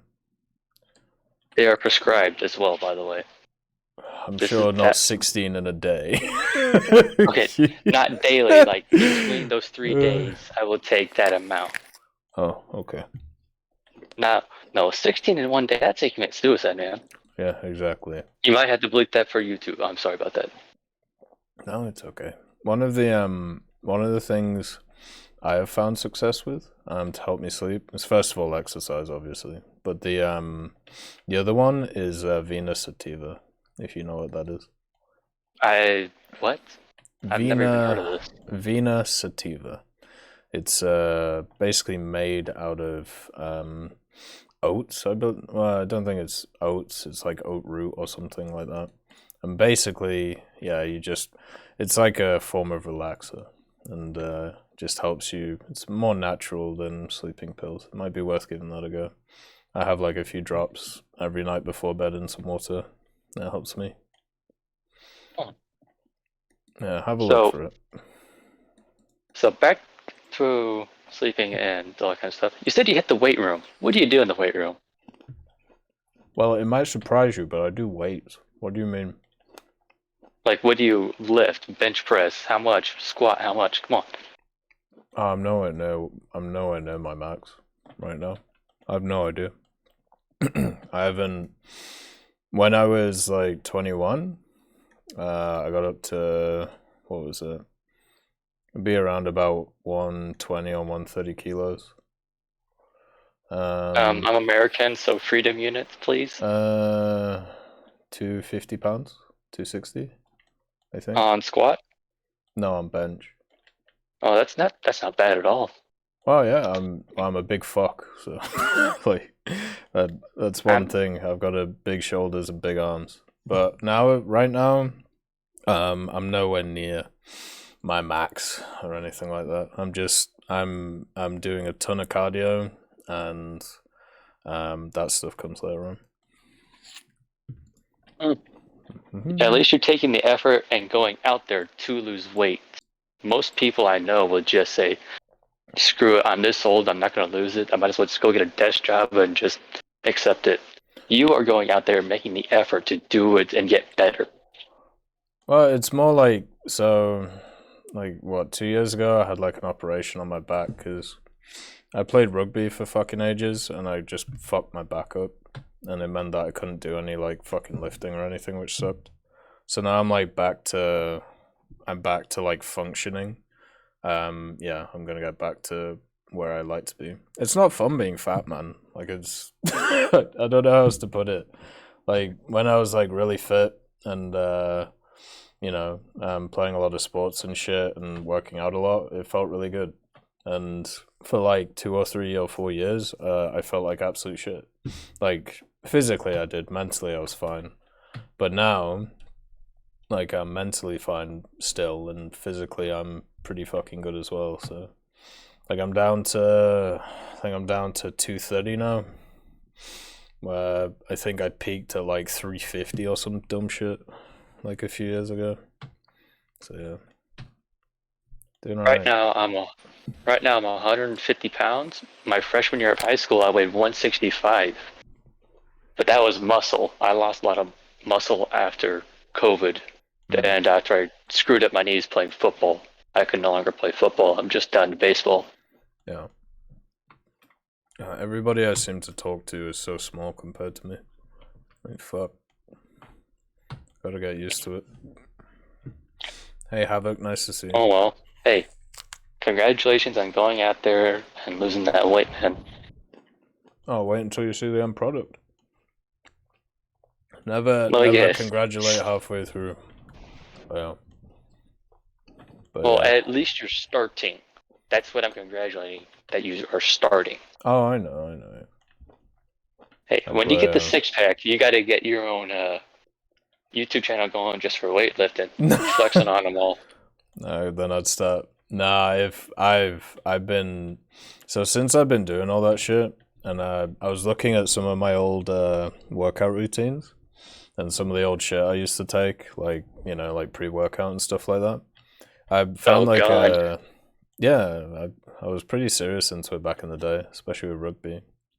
I started watching a bunch of YouTube channels, and they were all like hyper fitness shit. And some of them are just like on so much gear, like it's completely ridiculous. And I definitely don't want to do that shit. What do you think's harder, rugby or American football? Rugby. I think American football is harder on the bones, but actually toughness in playing is rugby, because there's no You start the rugby out by smashing each other's heads together. I mean, that's... Yeah, but it's also like the... What do you call it? It's also the fact that in rugby... fuck, how do I put this?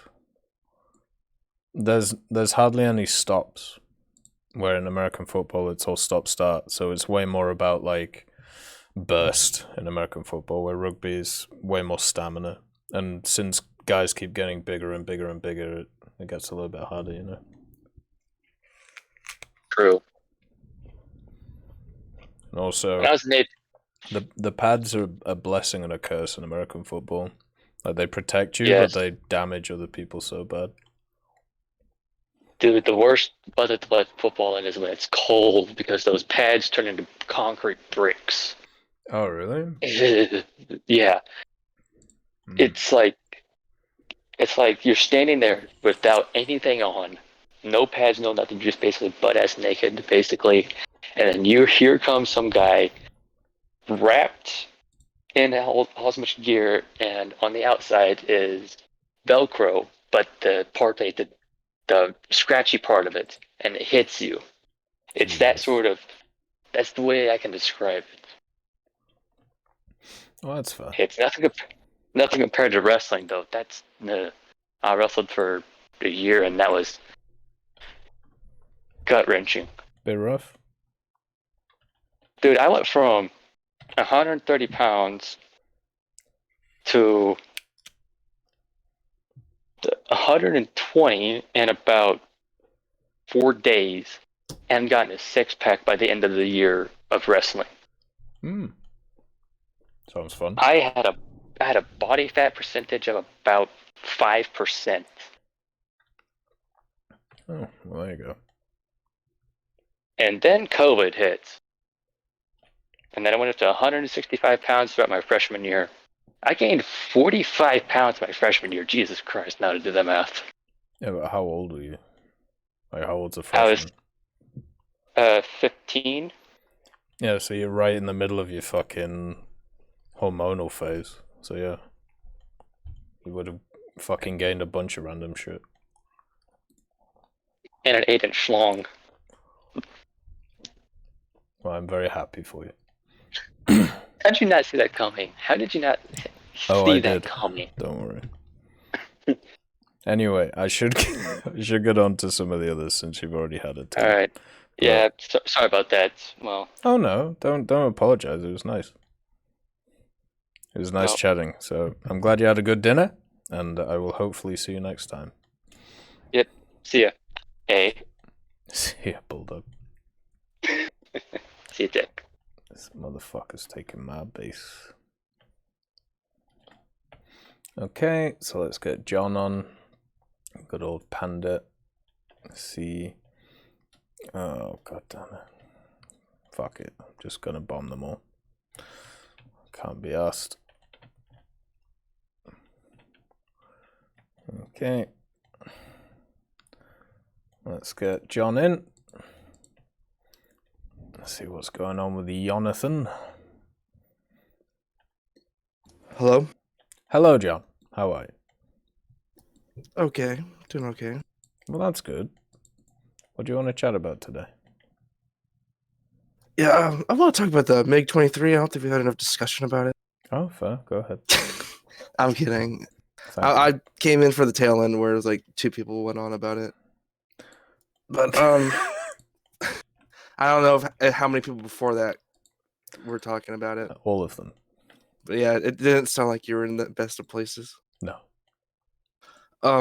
What I would want to talk about is kind of what would you think to kind of a rework of the loadout system to be more modular? It's like how DCS does it. I guess I don't really know how DCS does it, but I'm guessing basically you can pick what's on each pylon as long as it usually fits there. Because I thought that would always be it'd be better to do that for War Thunder. Well, not better, but it'd be really interesting to have that for War Thunder, where based on the historic weight load your airplane could take, you could choose what pylon could carry what. That's how they would balance what you can take is, You can't take 5 2,000-pound bombs because it's just going to overload your aircraft. Yeah, I get you. They could do it like that, yeah. Maybe with a simulator or something.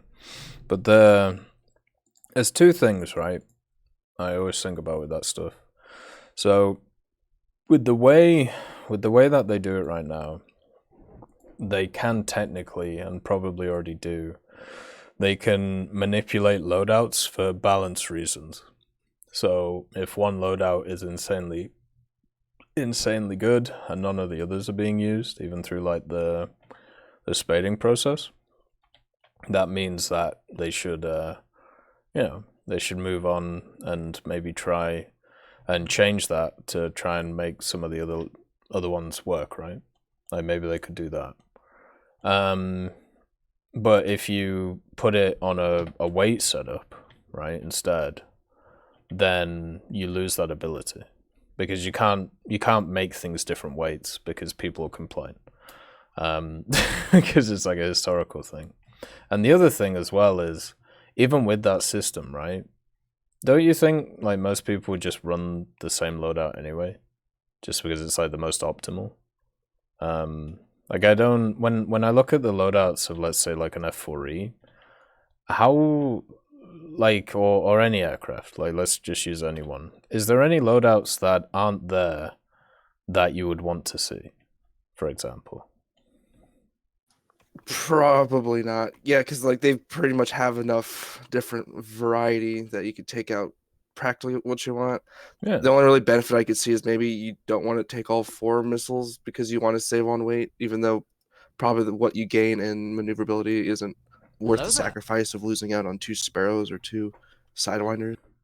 Yeah, I'd be fine with that if they maybe they could do a thing where you could pick half of a loadout or something.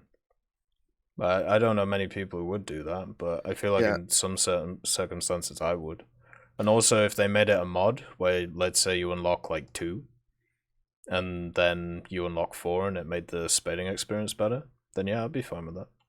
Yeah, that way you at least can get them early so you're more competitive, but you're not overpowered with 4. Yeah, exactly.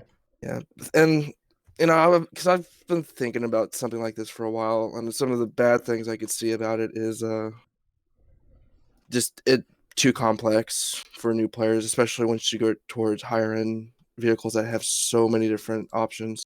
You know, with props, it's really bombs, rockets, that's it, and it's usually either 500 or 1,000. Yeah, but once you get towards the higher end, there'd just be so much thrown at any new players that they would just not know what to do, and they'd prefer just to have a regular loadout system like we have.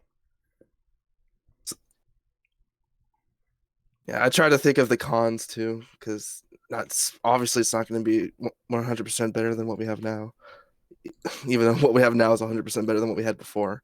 Like I think you said in a past video, if we had the last modification set up with all the stuff we have now, like the I don't even know how you would read it. Yeah, yeah, where you had to click on the mod and it would just have a drop-down menu. I remember even right before they implemented this new feature, that it was already hectic to read it to figure out what had what in it. Yeah, it wouldn't fit like for some vehicles. Like it was getting to a point where it was just it was literally impossible to read. It was very rough. But no, I'm fine with the system now. I think maybe giving people the opportunity to maybe customize their own loadouts. Maybe, as I said, like in Simulator or something, maybe they could test it in Sim, see what people do with it. Like if they do actually try and like tailor their loadout to what they're doing, or if they just kind of keep it the same, then they could implement it in other areas of the game. Like I'd be fine with it. I'm just a bit worried from a balance point of view. Yeah, and it's also kind of do they really need to? It's like, I think it'd be really cool if they did, but I also think it's not really necessary. It's just kind of a nice to have, really cool customization thing. Yeah, exactly. Probably something like they could put on the side burner, developer once in a while, but it's not our main priority. But Yeah, because I just remember when they announced that they were changing the modification system, whenever that update was, I was like, oh, I hope they do something like this. But what we have now is still pretty good. Yeah, it's a massive improvement on what it was. Doesn't mean it can't be improved though. But yeah, I think you're right. Anything with that would definitely be put on the maybe in the future list. But at the same time, there's some vehicles that they can add which have even more loadouts than we already have in the game. And that's what kind of worries me. Like, how much are we going to have to scroll through loadouts to pick the correct ones now? Yeah, then another cool thing it would let you do is you could like carry out historical loadouts that they don't have in the game right now, like with the 23s. I think with the R24s, I think the historical load was actually would take one R24R and one radar version and one heat seeking version instead of how we have it in game right now, where it's either two of both. And that's what I've heard. Don't quote me on that. I haven't gone to the top tier. Wait, say that again. Sorry. What, the whole thing or? No, just the last bit. Just don't quote me on that because that's just what I've seen and heard. Oh, fair enough. Well, yeah. I don't know exactly how the loadouts are for the MiG-23s. I'm not touching the event one until a month later. It's a good idea. My entire team's on MiG-23s, or at least they're mostly grinded out. Yeah, just wait until Germany gets a top 2 vehicle, so everybody starts grinding it. Then you can actually have a good time. But that was basically you what have I a had mouse? Big on my mind. God damn, you have a mouse. Well, that's fair. Did you do the event? Yeah, I did. All of it? Naval, yeah, all of it. Nice, well done. It's weird. Sometimes it goes fast. Sometimes it takes ages. Especially for me, for Naval. Sometimes I get it done within the hour. Sometimes it takes 3 because I just have bad game after bad game where it's all nothing but the Russian coastal armored ships or the stupid flak barrage. I have decided that anyone who brings out an MA02 during these events is reserved a special place in hell. Yeah, that one flak barrage for Germany that has the quad 20s or 4 quad 20s. I don't know how the hell you're supposed to kill that thing before it deletes you. The only way I do it is I outrange it, which, doesn't always work, but it's the best I can do. It's either that or just die. Because, outside of, 2 kilometers, it isn't actually that good at killing stuff. The one that I worry about, as I said, is the M802 and anything that has high fire rate 40s on it. Yeah, the armored gunboats are a pain in the ass to deal with on Russia. Oh, yeah, with the armor in the center? Yeah, they're super annoying. Especially I'm tier 4 on coastal for America, so it's really only the Canada and the Asheville that can deal with it because they have the 3-inch. The 40s barely seem to do anything against it, even with the armored belt. Yeah, that is true. At least for me, could just be a skill issue. No, it's the same for me. Don't worry. Yeah, good stuff. Yeah, that's basically something I've been thinking about for a while. Always wanted to talk to someone about it. Oh, it's all good. It's always nice to chat about things. It's something I've heard a few times, and this was years ago though. But I think nowadays it makes much more sense to add it to the game than before. Especially if now that we know we're getting higher tier aircraft, it's just like you said, a matter of when. Yeah, and also we're on the cusp now. We're pretty much at the point where maybe not this year, but next year there's going to be just an explosion, and we should get a bunch of crazy vehicles, which might be pretty fun.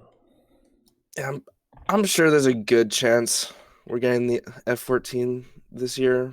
Yeah.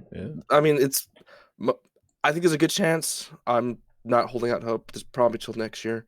But stuff like the F-16s, 15, that's, I'd say, at least 3 years out. And that's probably. Just from balancing wise, because of, I mean, I don't know how much it would affect the game, but like the super maneuverability of the advanced aircraft. I don't know how they're going to implement stuff like that. Or if it's, I don't have enough knowledge to comment on that mostly, but just my thoughts. I'm sure you're completely right. Because unfortunately, a lot of other nations don't have anything. Apart from Russia. Yeah, it's really just going to be a battle between Russia and America, and then just whatever was exported. Pretty much, yeah. It already is. Like, when you look at it. But worse. It's Phantoms versus Phantoms versus Phantoms versus MiGs. Like, it's just all it is. Yeah, you got the Japan Phantom and the Russian and the German Phantom and the American Phantom versus the Chinese British MiG versus the as well. Yeah, versus the Chinese MiG versus the Russian MiG versus the German MiG. The only one that's unique right now is the Vigan. Oh, and I suppose the French, but nobody cares about the French. Then we'll get a few Eurofighters, but nothing on the scale of what we'll get from Russia. But yeah, that's. What do you think Gaijin's endgame is once that stuff's implemented? We're practically at endgame for ground. Naval's probably going to take a while because it's going to be really. I think it's going to be really hard to balance the later tier, late war stuff. And I'd say there's probably 5 years left for air to get everything up to modern day. But actually, probably more than 5. If they even go up to like F-35s and stuff.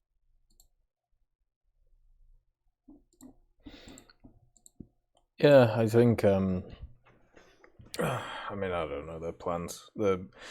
I just hope they don't just keep going up and up and up and actually add more subtrees and more naval nation, more naval fleets, more helicopters, stuff like that. Instead of, keeping going upwards. I would definitely prefer that, personally. Yeah, it's going to be interesting to see what, especially because the ground would basically be our test bed to see what they do, because we're practically at the limits. Now it's just what modifications to add. Yeah, pretty much. So I guess we just watch what they do with ground, and probably is what they're going to do with the other trees. Yeah, it's a good indicator as well. The game, like the game follows pretty strict patterns. Like it's they've really made it a well-oiled machine now, so it's quite easy to follow. Some people still struggle though.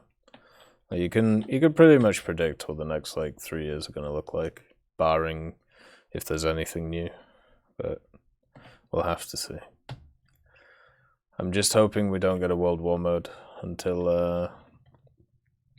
mid-year. I don't want one in January. Hopefully everything goes well with it. Well, now you just willed it into existence. True. Should have touched wood. Sad. What was it? Was the last one? They announced it, and then a week later, that's when it happened. So practically out of the blue. Yeah. Yeah, they did that with the one before it too. They've got a lot better at announcing things, I'm not gonna lie.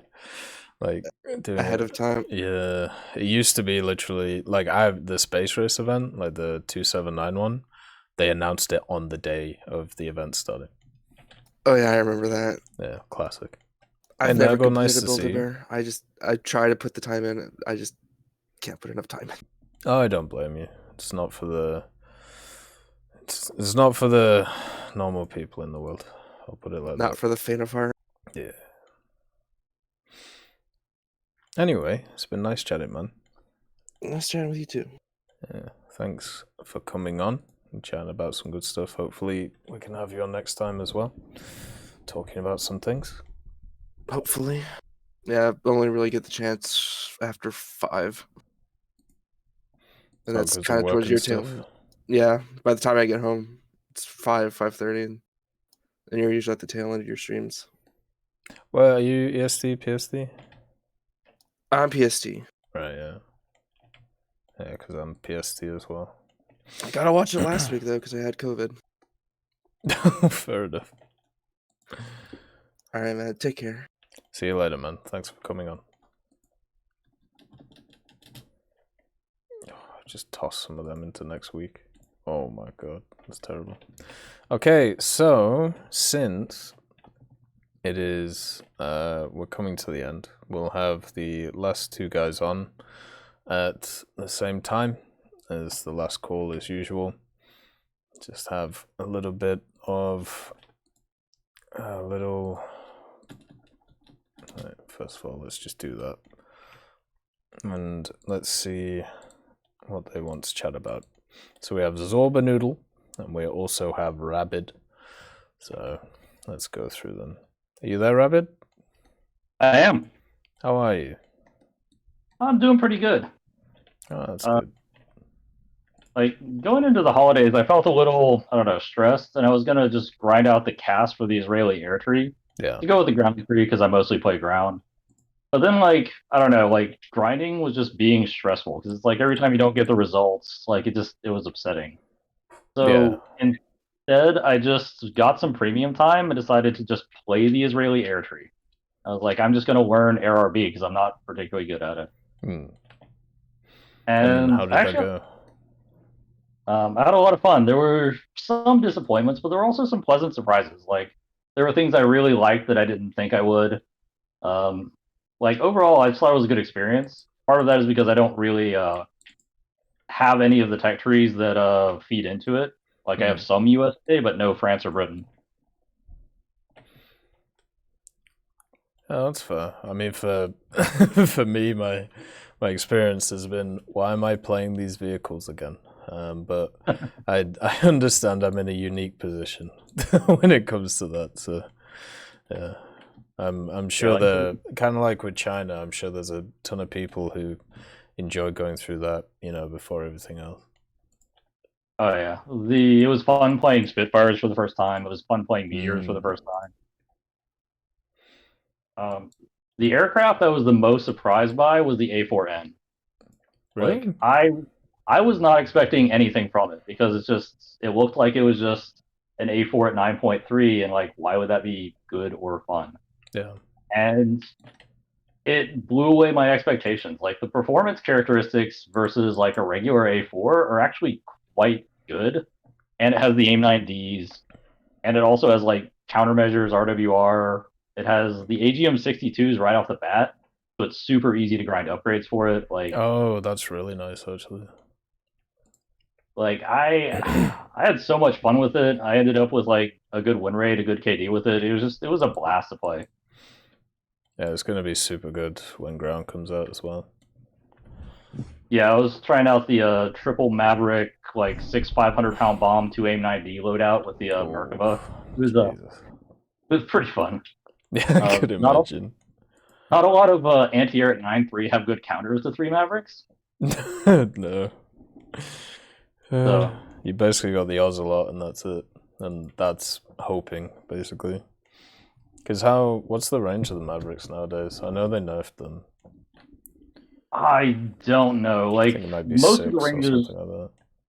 Yeah, the part of the problem is, like, I'm on console, so I kind of have to visually spot targets, because like the sense is way too high if you use the Mavericks targeting. Yeah, I heard about that. So like, I'm pretty much having to like visually spot anyway, so like, it's not really, the range nerf doesn't affect me, hilariously. But yeah, they're pretty effective. Like, I just loved the aircraft, and I didn't expect to at all. The Mirage 3CJ, I didn't really have any expectations for. I absolutely love that. Yeah, I was worried about that thing, but I played the Mirage 3C in the French tech tree, and I had an amazing time with it. Like, I once again, like, kind of like you, I had no expectations of it, but I really enjoyed its missile loadout and its maneuverability. So I feel like I'm gonna enjoy the CJ too.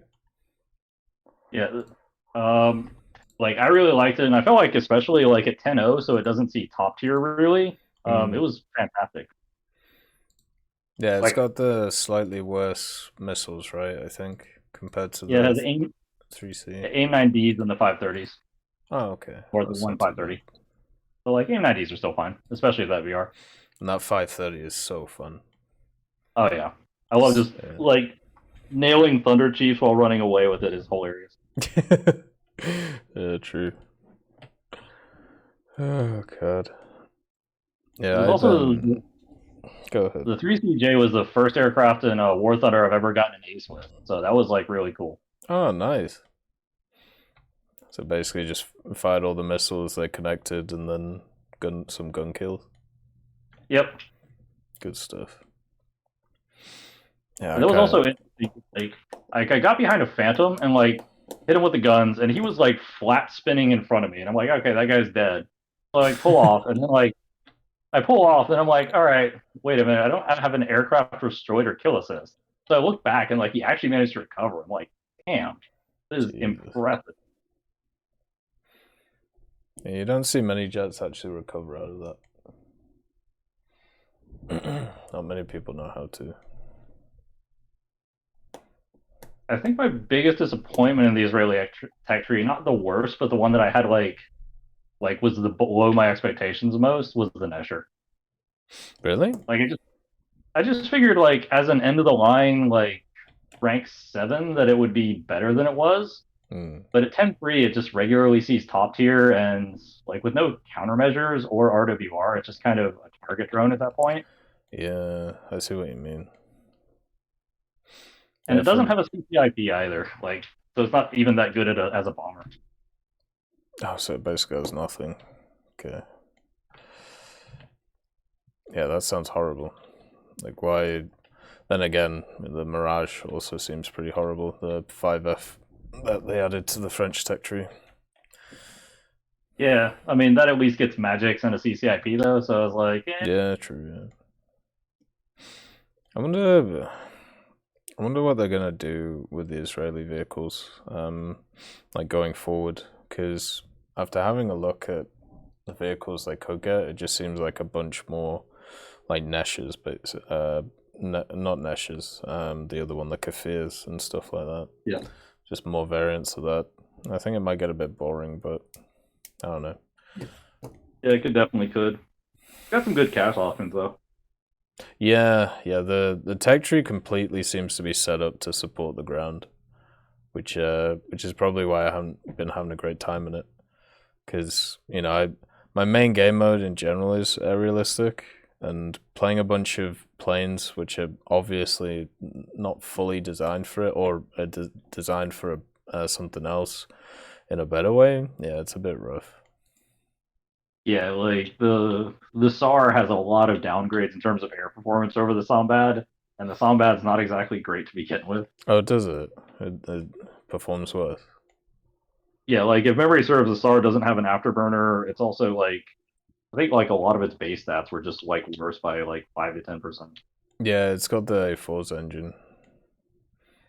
Like it's always weird. Yeah, it's got some decent loadouts and like a CCIP, but like it's not. It really doesn't perform against anything that it ever sees in its VR. No.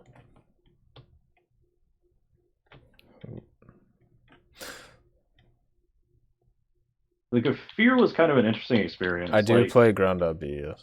The acceleration is so good, but like you bleed energy when you're turning super hard. And AIM-9Gs just don't feel like a top tier missile. AIM-9Ds? Gs. Oh, Gs. Right. Yeah, I mean, I've only used the Gs on the Harrier, and they seem pretty good, but this was ages ago, so I don't know how they are now. Now with countermeasures being way more useful, they're probably nowhere near as good. Yeah, they're very okay. there's also a glitch with the Kafir, or at least I ran into it a fair bit, where like you have the lock, you have the position, and like the missile just refuses to leave the rails. Like it became a conscious objector or some reason. Oh, that sucks.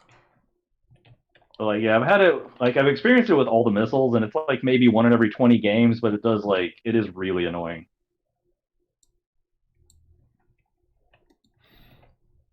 Does it say like the maximum? Do you think it's a maximum overload issue, or do you think it's something else? Oh, no, like I've seen it when it was maximum overloading, but like whenever it does this, like I check the UI to see if there's anything. There's no indicator. Like at one point, like I was getting the last few upgrades during the the great MF Turkey shoot, and like I was behind a MiG 23 MF at like subsonic speeds. We were both moving straight, and the missile just refused to fire. And I'm like okay, just had to turn the seeker on and off, and like it finally picked him up, but by that time he had noticed me. Yeah, well, that sucks.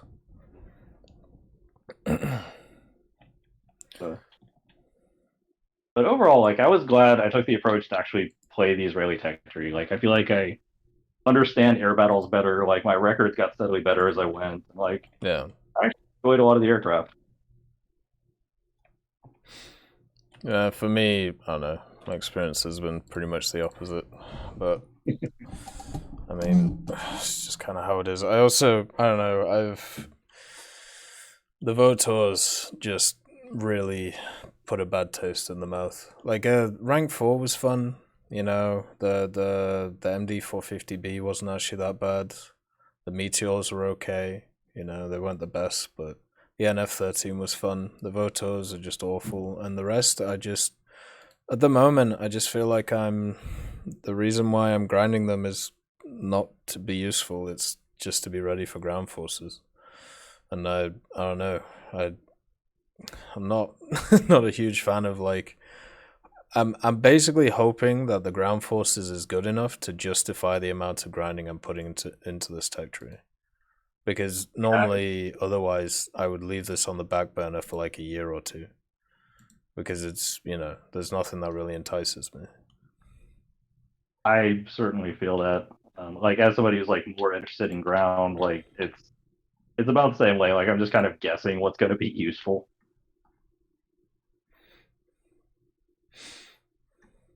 Like it's going to be really annoying, like grinding out the Sambad and the SAR, and then they don't have a 9-0 lineup, you know, or you know, grinding out. Well, even like the A4N, what if they don't have a 9-3 lineup, or an 8-7 one with the 3 planes? Like I don't know. I'm gonna have to see what happens. Yeah, it's just kind of a crapshoot. Yeah. The Kafir had weird weapon releases because I noticed this when I was doing like EC mode and I was taking bombs. Like all 16 of its 500 pounders drop individually. I was like, what is this, a B-17? Like I don't want to hit the bomb release button 16 times. And it's Zuni rockets are paired, but it's like 2 per side. Like it's not like 1 from each side like they are. This is the weirdest like weapon loads. Yeah.